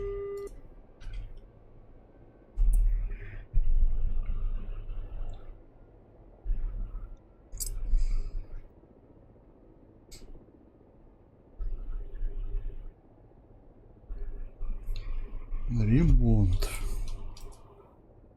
Ремонт. Прием.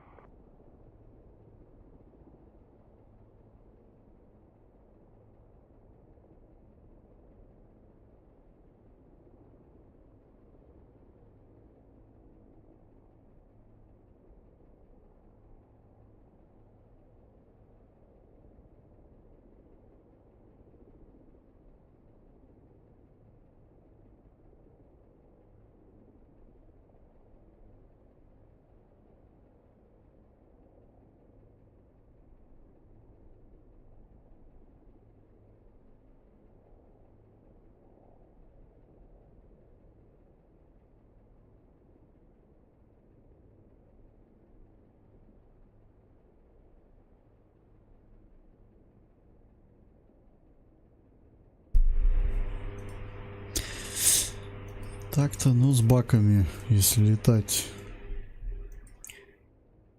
Чувствуется запас. Вот у нее, видите, пишет 6 км. Х-29 и Х-25. Здесь вот 10, здесь 12. Так, беру, значит, Эльки и бомбы КБ.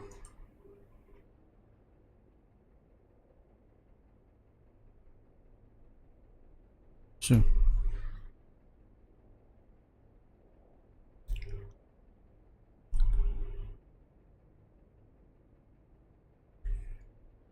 Я еще на островах летал, кстати, эти Марианны или кто они.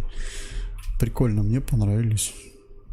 Тоже красивые там есть места. Правда, между островами долго летать. Заправка по плану. Перезарядка по плану.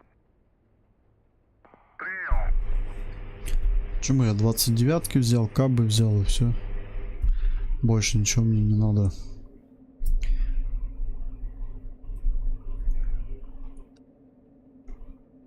А, нет, подожди, а там сколько вертушек? Одну только же поразил, еще 3, да? Бля. Надо было еще, ну.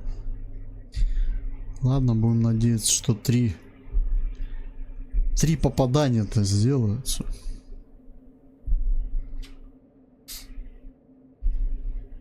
Чего сбрасывать? А зачем их сбрасывать-то? Мне они нужны, наоборот, с дополнительным топливом. Я их беру с собой, чтобы они были. Сбрасывать мне их не надо.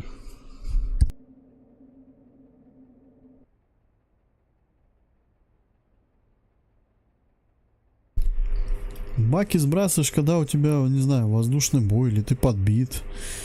Тебе надо экстренно лететь, что-то делать. А так-то мне их зачем сбрасывать? Если они только пустые, наверное.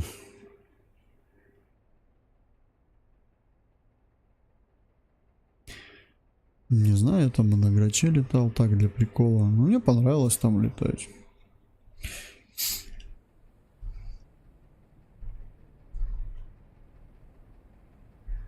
Карта здоровая, кстати.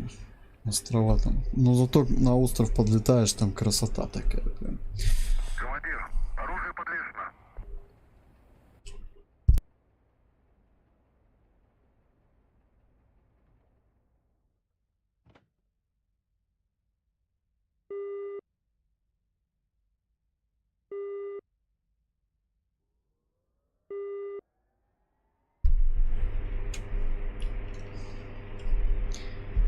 Люся. 102. Запуск. 102-я. 102. Запуск разрешаю. Ветер у земли 2,9,2. Скорость 3 метров в секунду. Не, ну это я тебе говорю, когда они с топливом-то. Зачем их сбрасываете про это? 102-й. Руление.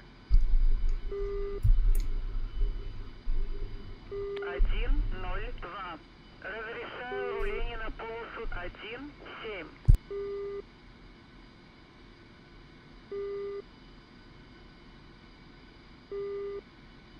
29Т последний раз, когда я пробовал, они вообще кривые были, не знаю. Что-то я не стал их брать. Эльки вот еще как-то попадал в цель.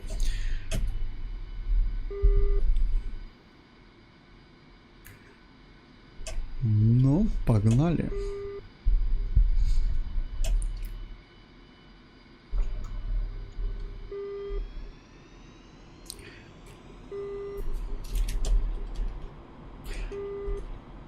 Че у меня? О, настроил.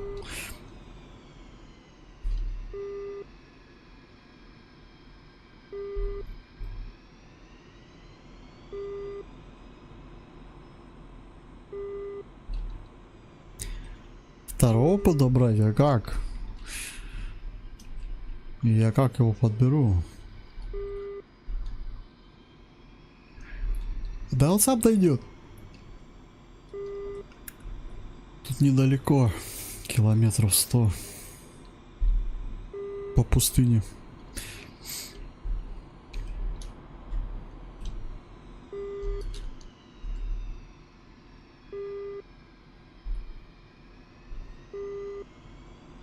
Так она сидит там, картошку чистит и тебе разрешает. Стой. И все подряд совмещает. И при этом в автобусе кондуктором едет.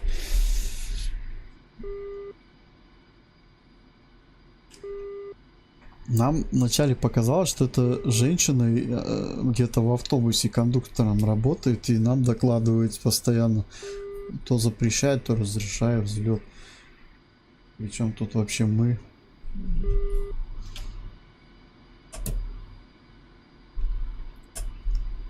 Сейчас смотри опять. Молодой человек, пока это вы оплатили проезд. 102-й. Взлет.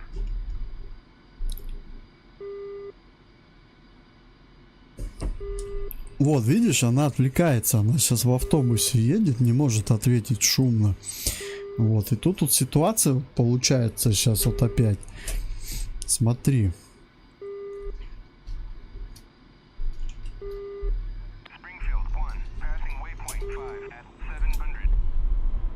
700. Ну что, пол поменял быстро так. Шутка.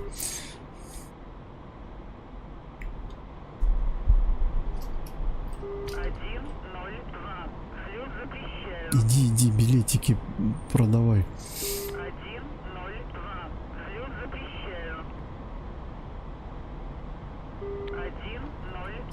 102. Взлет Я сам себе разрешатель взлетов, отстань. 102. Взлет запрещаю.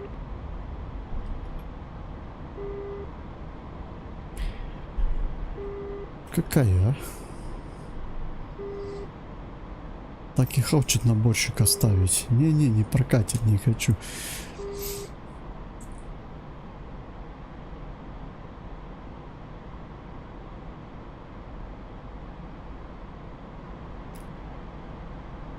Нет, 29Л они тоже с 12 километров могут стрелять. 29-ки они, по-моему, все с 12-ки. А вот МЛ-ка, 25-ка, Х-25МЛ уже с десятки. Вот, ну, для такой ракеты это хорошо. Поэтому я говорю, для меня это было не радостная новость, когда они перестали попадать в цель. Я их всегда использовал. Это самые ходовые ракеты у меня были. 25 МЛ, которые...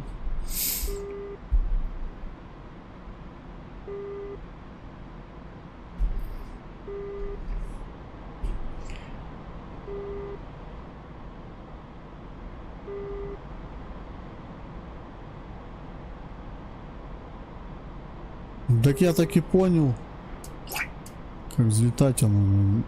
Наборщик зовет сразу. Не прокатит. Меня ждут дела великие.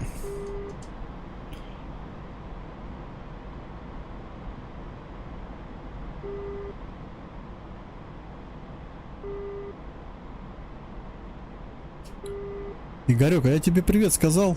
Блин, походу нет. Привет, привет, привет, Игорь. Я твое сообщение прочитал, но при этом я, блин, видать, в полете был.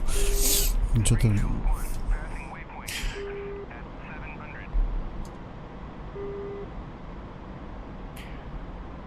700. Видать, засмотрелся на игру.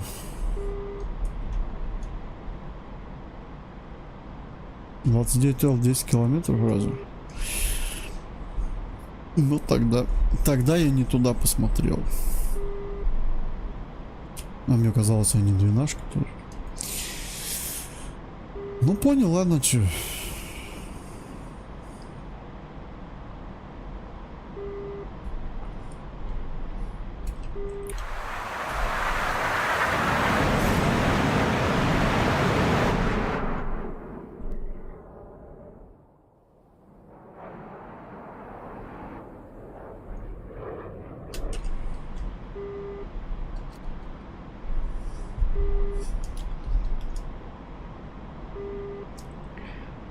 Набираем высоту.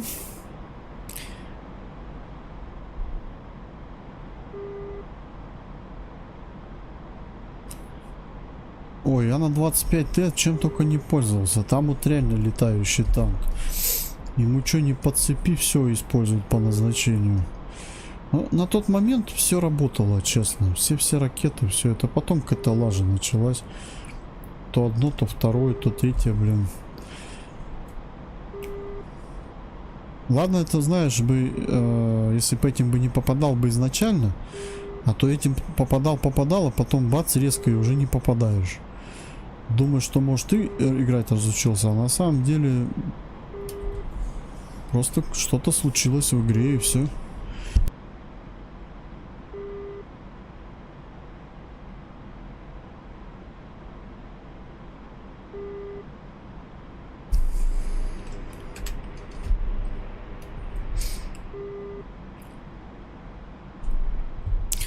Куда заглянуть? На борщ? Я еще не заслужил борщ. Мне надо задание сделать. Кто не работает, тот не ест.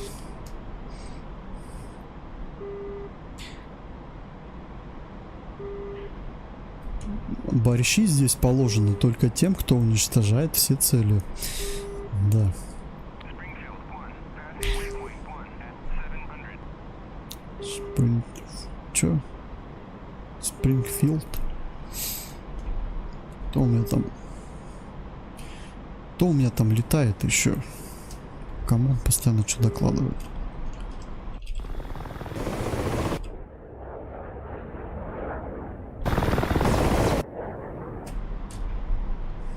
Две вертушки летают. Патрульные Ми-8 с десантом и это 24-ка.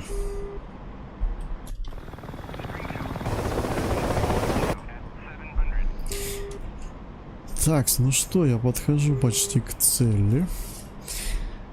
Немного остается.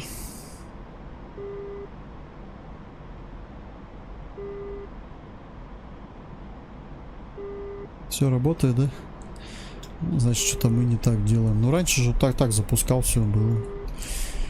Все работало, а сейчас, блин, может там что-то изменилось. Infield 1, passing waypoint 3 at 700. Passing waypoint 3 at 700.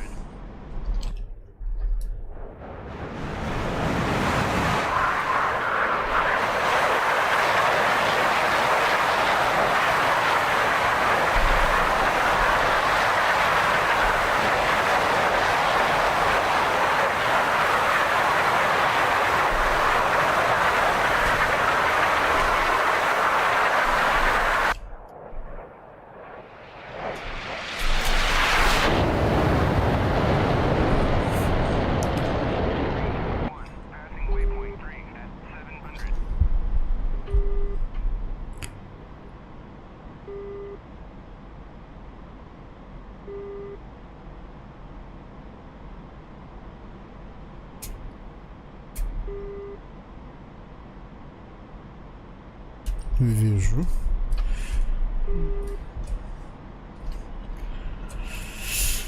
Так, выставляемся.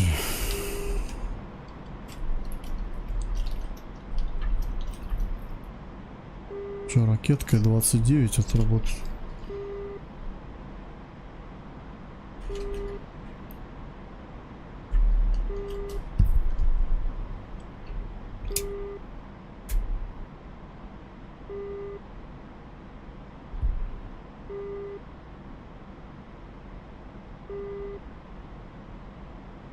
Ну здесь вроде нет, значит там. А, во. Нет, подожди, это город. Мне база нужна. Давай, давай, давай, давай, давай, давай. Доворачивай. Оп. В смысле? Давай. Вот. Захват далеко делать. Фиксирует. Далековато еще лететь.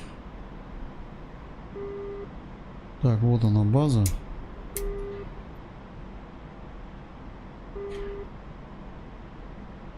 Вот вижу вертолет.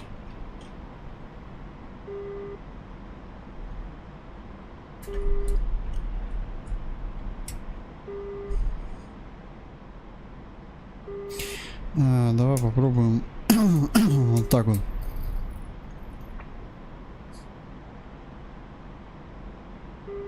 Ниже взять.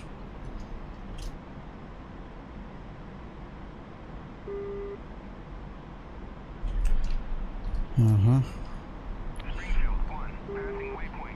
Далековато еще до цели.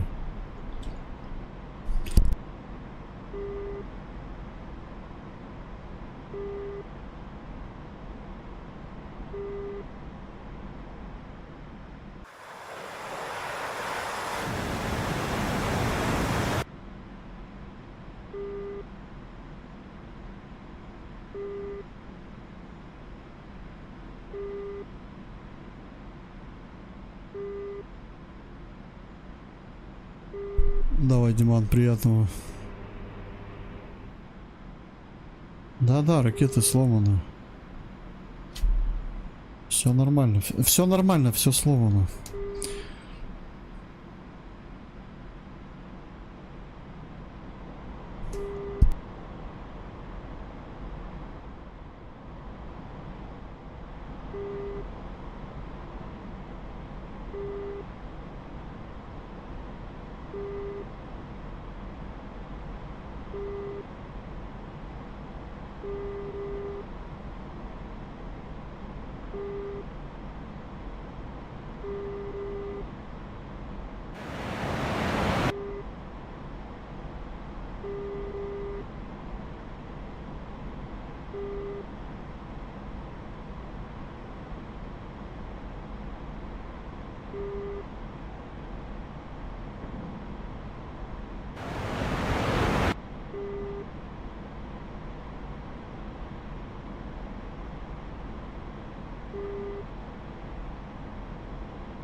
Есть попадание.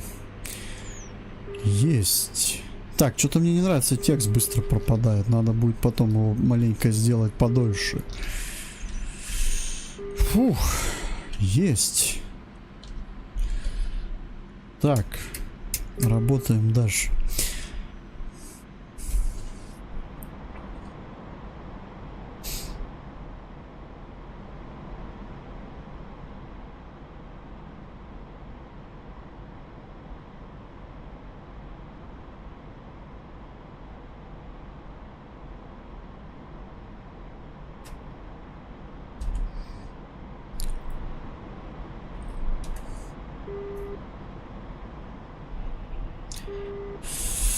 Так, итого уничтожено 2 вертолета из 4.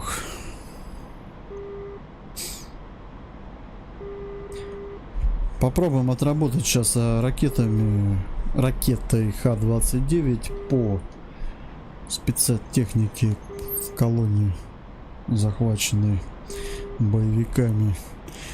А потом уже будем добивать вертушки, 2 штуки кабами. Я чё вздохнул-то? Мне не хочется опять лететь обратно за перезарядкой, блядь.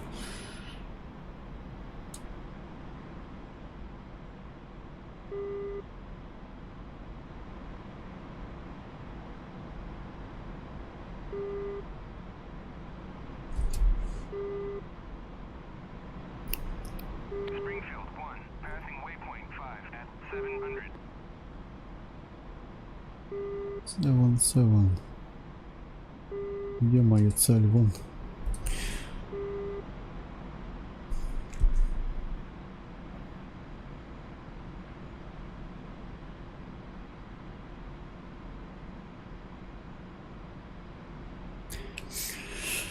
Ой, какое здесь небо офигенное.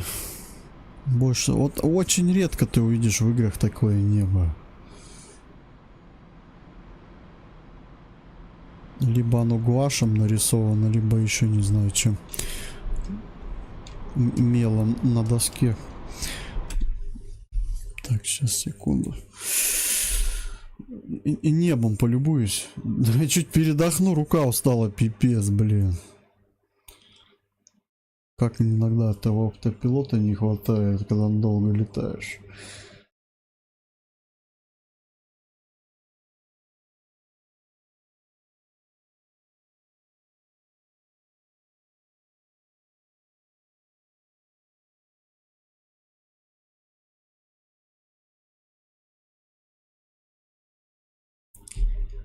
Продолжаю. Эй, тихо, тихо, тихо, ты чё, ты куда, блин? Не надо так делать.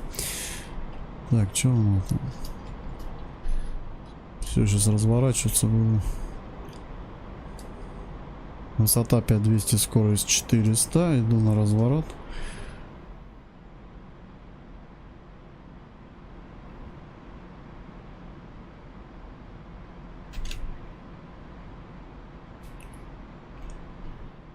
Самолет мой, который меня типа прикрывает. Должен был прикрывать, его сбили.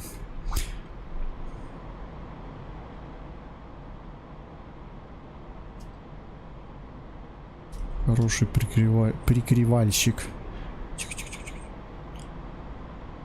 Ветер, что ли, не дает нормально выровнять.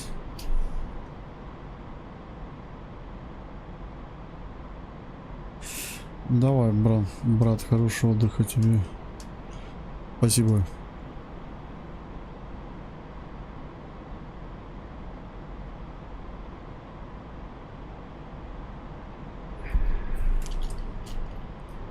Так, ну чё? Ага, вот вижу.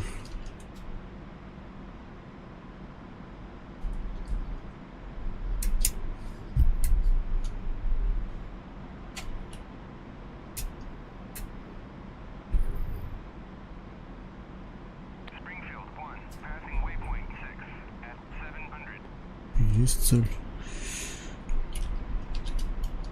Infield 1, passing waypoint 1 at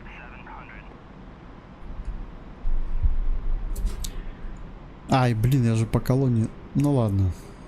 Все, не будем метаться. Раз собрал вертолет, собрался бить, значит будем его бить. Да сейчас эти метания, зря только топливо сжигать.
Блять. А чё оно? Захват прекратился, в молоко ушла, прикинь. Ай-яй-яй-яй-яй. Чё был сейчас за бред? Чего?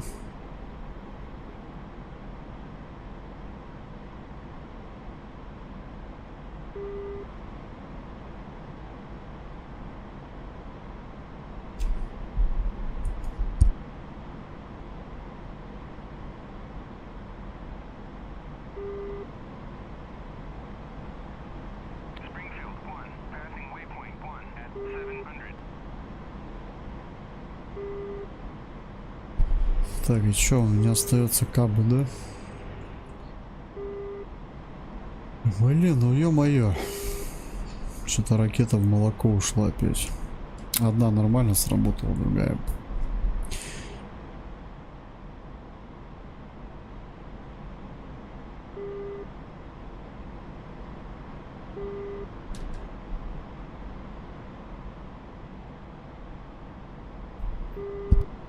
Springfield 1, passing waypoint 2 at 700.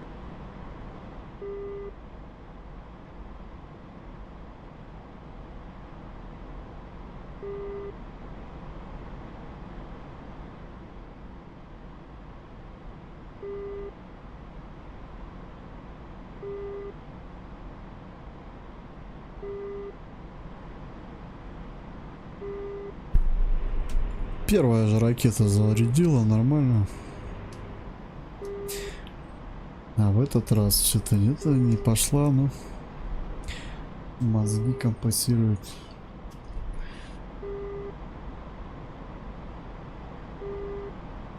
Захват прекратился и все.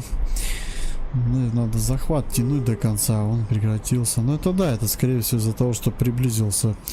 Да что-то как-то долго он пуск мне давал, разрешение на пуск. Конечно, я уже приблизился. Так, ладно, кабы. Passing waypoint 3 at 700.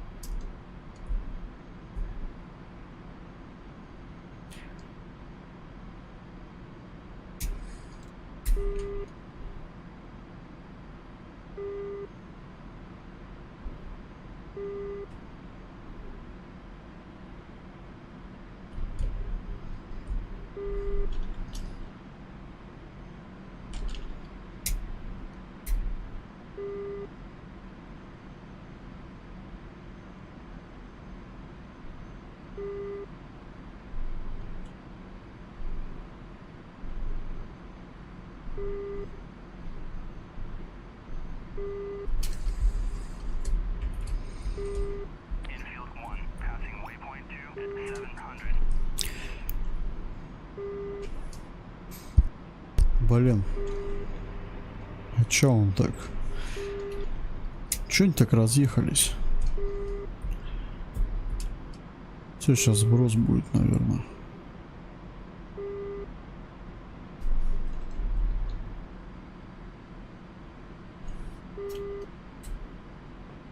Пошла.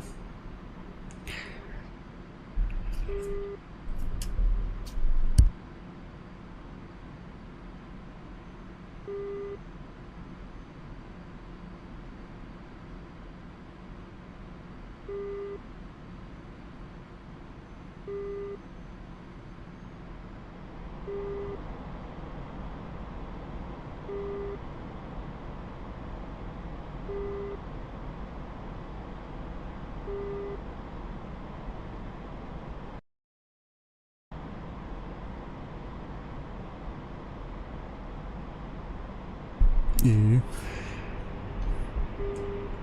где моя бомба? Во, все, поразила цель. Все, машины снабжения поразил все.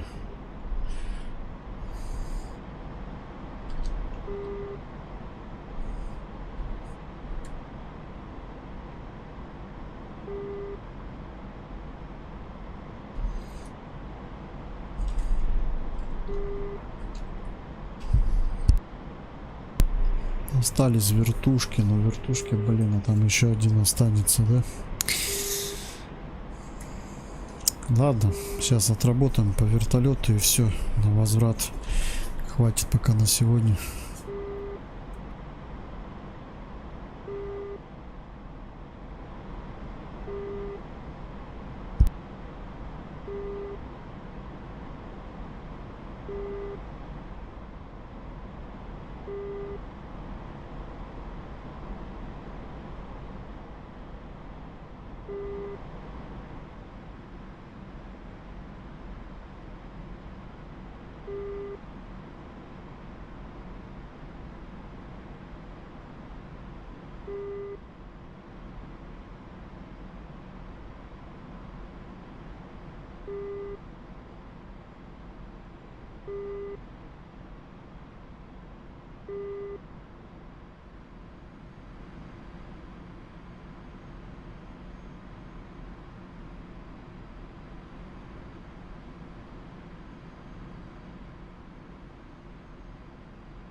А, все.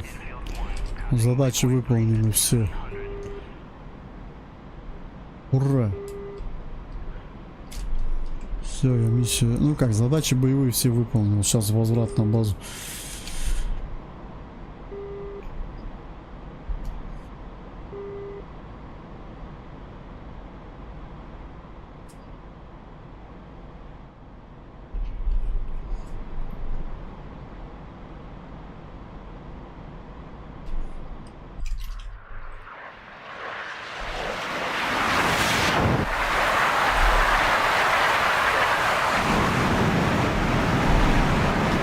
Passing waypoint 5 at 700.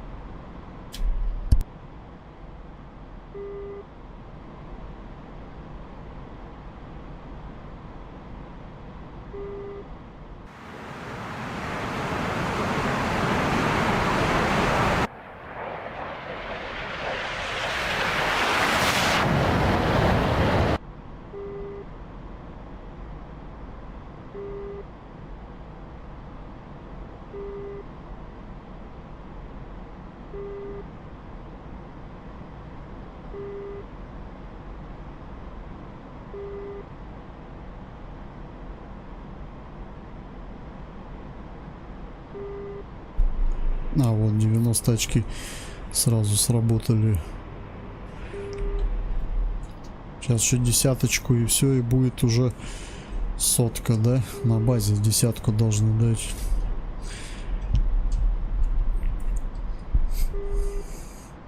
Короче, миссия хорошо для кабов подходит. В самый раз.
Этот компас, это пипец, короче. Вот он единственное, что вот он закрывается этим русом, блин.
Офигеть, он разгоняется, когда пустой, да?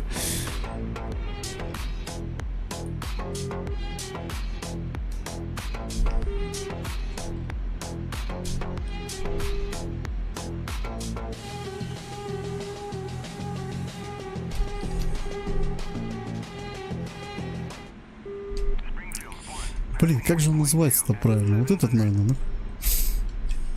102-й. Возврат. 102. Следуйте курсом 091. Удаление 100. Давление 2,9,06. Посадочный 2,7. Я вообще не туда лечу. Занимайте высоту круга. Нет, не хочу. Где? Надо сюда.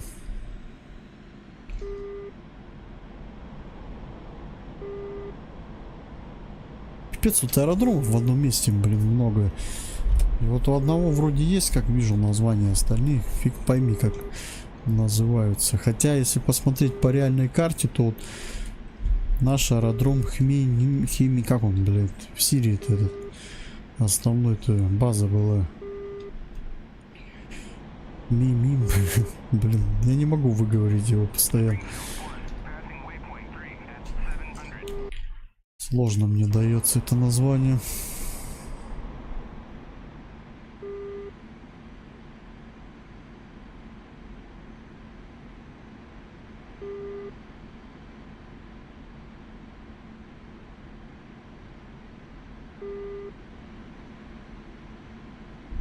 Ну вот, на борщ наработал, да?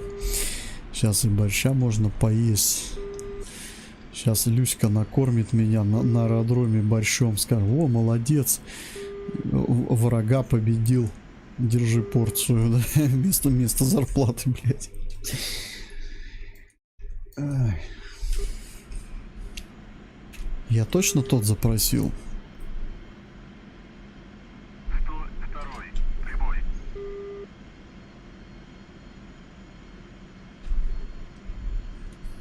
102. Отмена возврата. Продолжаю выполнение задачи. 102. Возврат. 102. Борщик. 2. Следуйте курсом 270. Удаление 9. Давление 2,9,83. Посадочный 1,7. Да ты просто скажи, приземлись, да зайди ко мне, эти борща налью. Что мне столько рассказывать? Infield 1. Passing waypoint 1 at 700. Пипец, тут долго лететь. Как он правильно аэродром-то? Как у него правильное название?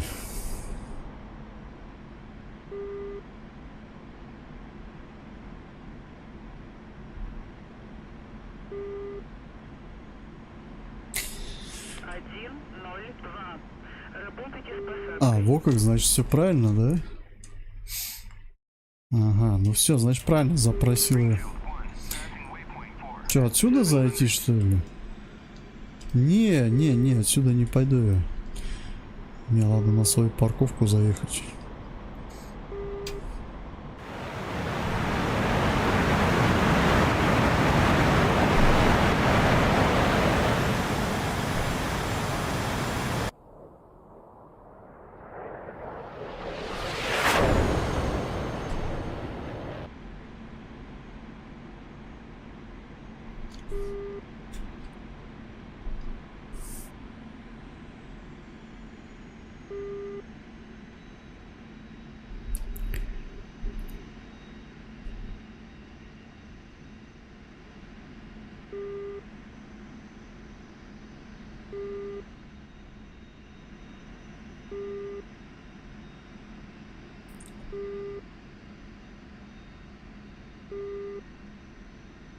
Сверху города классно смотрятся. Вот мне интересно снизу как.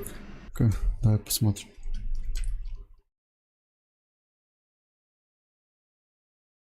Ну, нормально, вообще красиво, мне нравится. Для симулятора вообще огонь. Машины даже есть, смотри. Шедевр, карта. Вообще красота. Хорошая оптимизация. При том, что здесь объекты стоят. Вот, мы тут даже машинку можем увидеть. То есть здесь не просто какие-то пустые улицы, да, там здесь прям объекты есть. Мне понравилось на аэродроме, вот где я базу сейчас вот построил. Так, где там? Что здесь есть объекты, которые ты... Ну, тебе их не надо ставить. Вот эти самолеты это я ставил, конечно. А вот здесь где-то техника была. Так, это тоже я ставил. Сушки вот они стоят.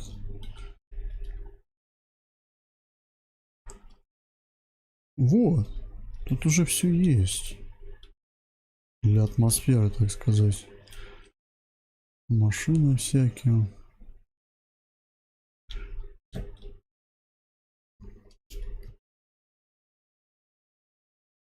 Посмотрим сверху.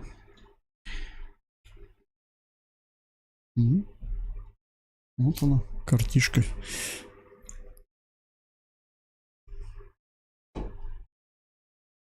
Это получается, вот мы сейчас летали на боевую задачу, начиная с побережья, пересекая вот эти горы. И там враг у нас был. Вон там отсюда видно.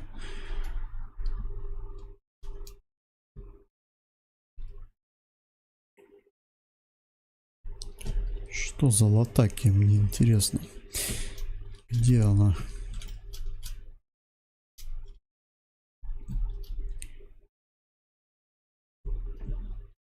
Где-то здесь. У них тоже здесь аэродром есть. Только где? Или нету? О, я себе, ты чё? поле футбольное, что ли. Стадион. А, прикольно. Офигеть, тут трава, блядь, прорисована, симулятор, ну. Лучше, чем, блядь, в играх. Рынок даже есть. Смотрите. Блин, классная карта, конечно. Я рад, что мы ее купили. Вообще, я считаю, для такой атмосферной карты... Сколько мы отдали, не помню. У нас был выбор взять Афган за 2 с чем-то и взять 3,5 потратить на эту карту.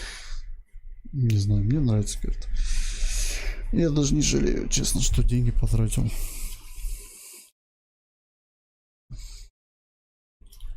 Мне нравится ее оптимизация. То есть я вот играю, у меня игра плавно идет вообще. Без лагов.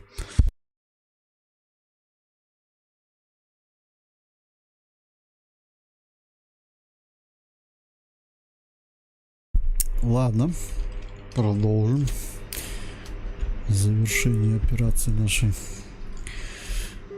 Ну все, осталось теперь только в онлайне пройти миссию там вдвоем, втроем. И все, можно следующую делать, создавать. Можно на грачах что-нибудь сделать, но только с ПВО, блин, поменьше надо, потому что все-таки Су-25 грач у него... Но он не везде такой. Где-то его все равно поймает игла. Это стингер. С этими стингерами с ним вообще сложно.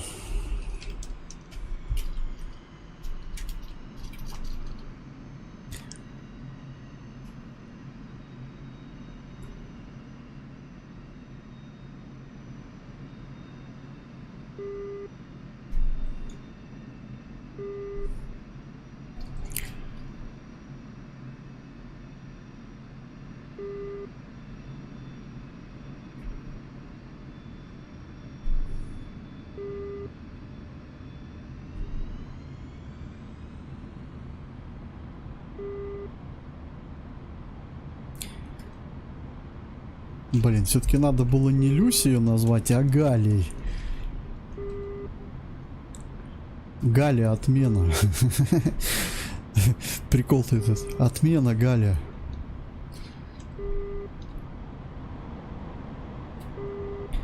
Короче, у нас тут диспетчер, у нее голос такой забавный. Тетенька такая, она либо Люси из автобуса кондуктором работает, либо Галя какая-нибудь интересная тоже.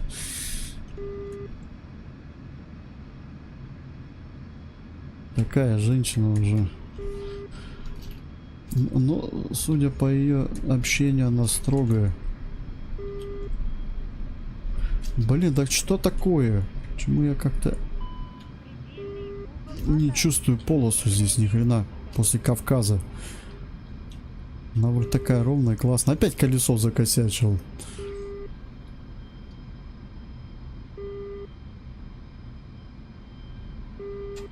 Да, с посадками тут надо будет еще потренироваться на этом аэродроме. Я не знаю, почему у меня так здесь. То ли он сильно шикарен для меня.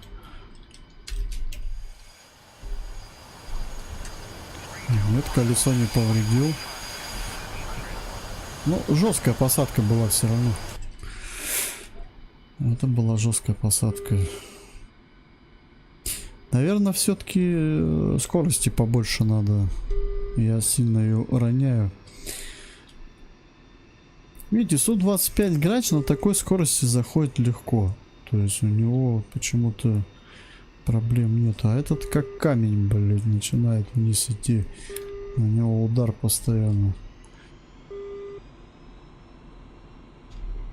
Ну как этот, как вот Су-25Т тоже. У него, если скорость сильно сбросишь, он тебя камнем свалится. Ну, недалеко он от него ушел в плане вот тяжелости.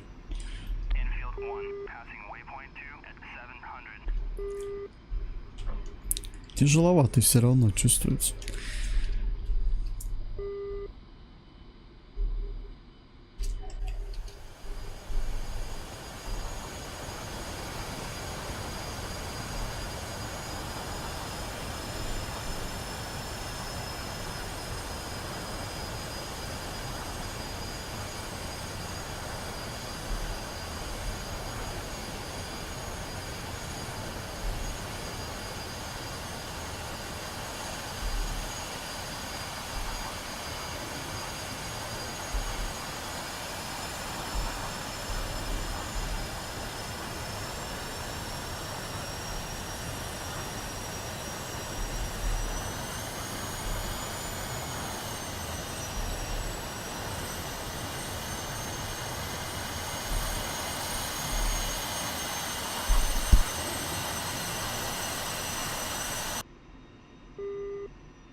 Чё?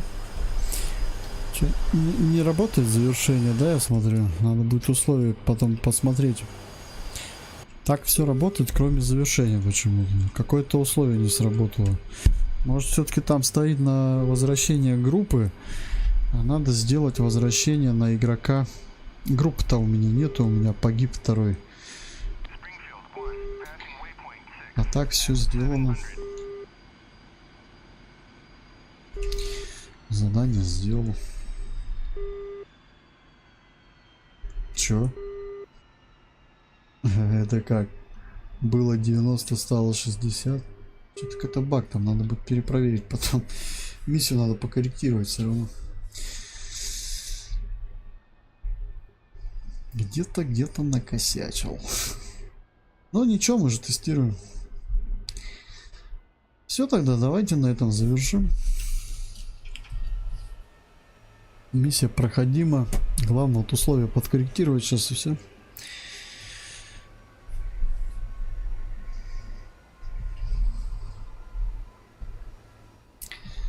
Все, если что, в это потом в онлайне пройдем ее, и можно будет дальше что-нибудь делать.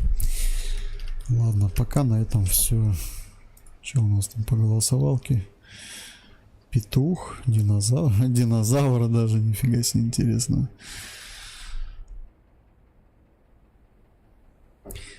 Вот видите, кому-то самолет динозавром кажется. Угу. Птеродактиль или кто он там? Ладно. Все, достаточно. Завершили. Правда, не сама миссия завершилась, а так. Задачи-то сделаны. Все, тогда до новых встреч. Увидимся уже в другой игре. Скорее всего в Escape Tarkov, либо бильярд, там посмотрим Арма. Но уже не сегодня. Все, всем хорошего вечера, ночи, до новых встреч. Пока.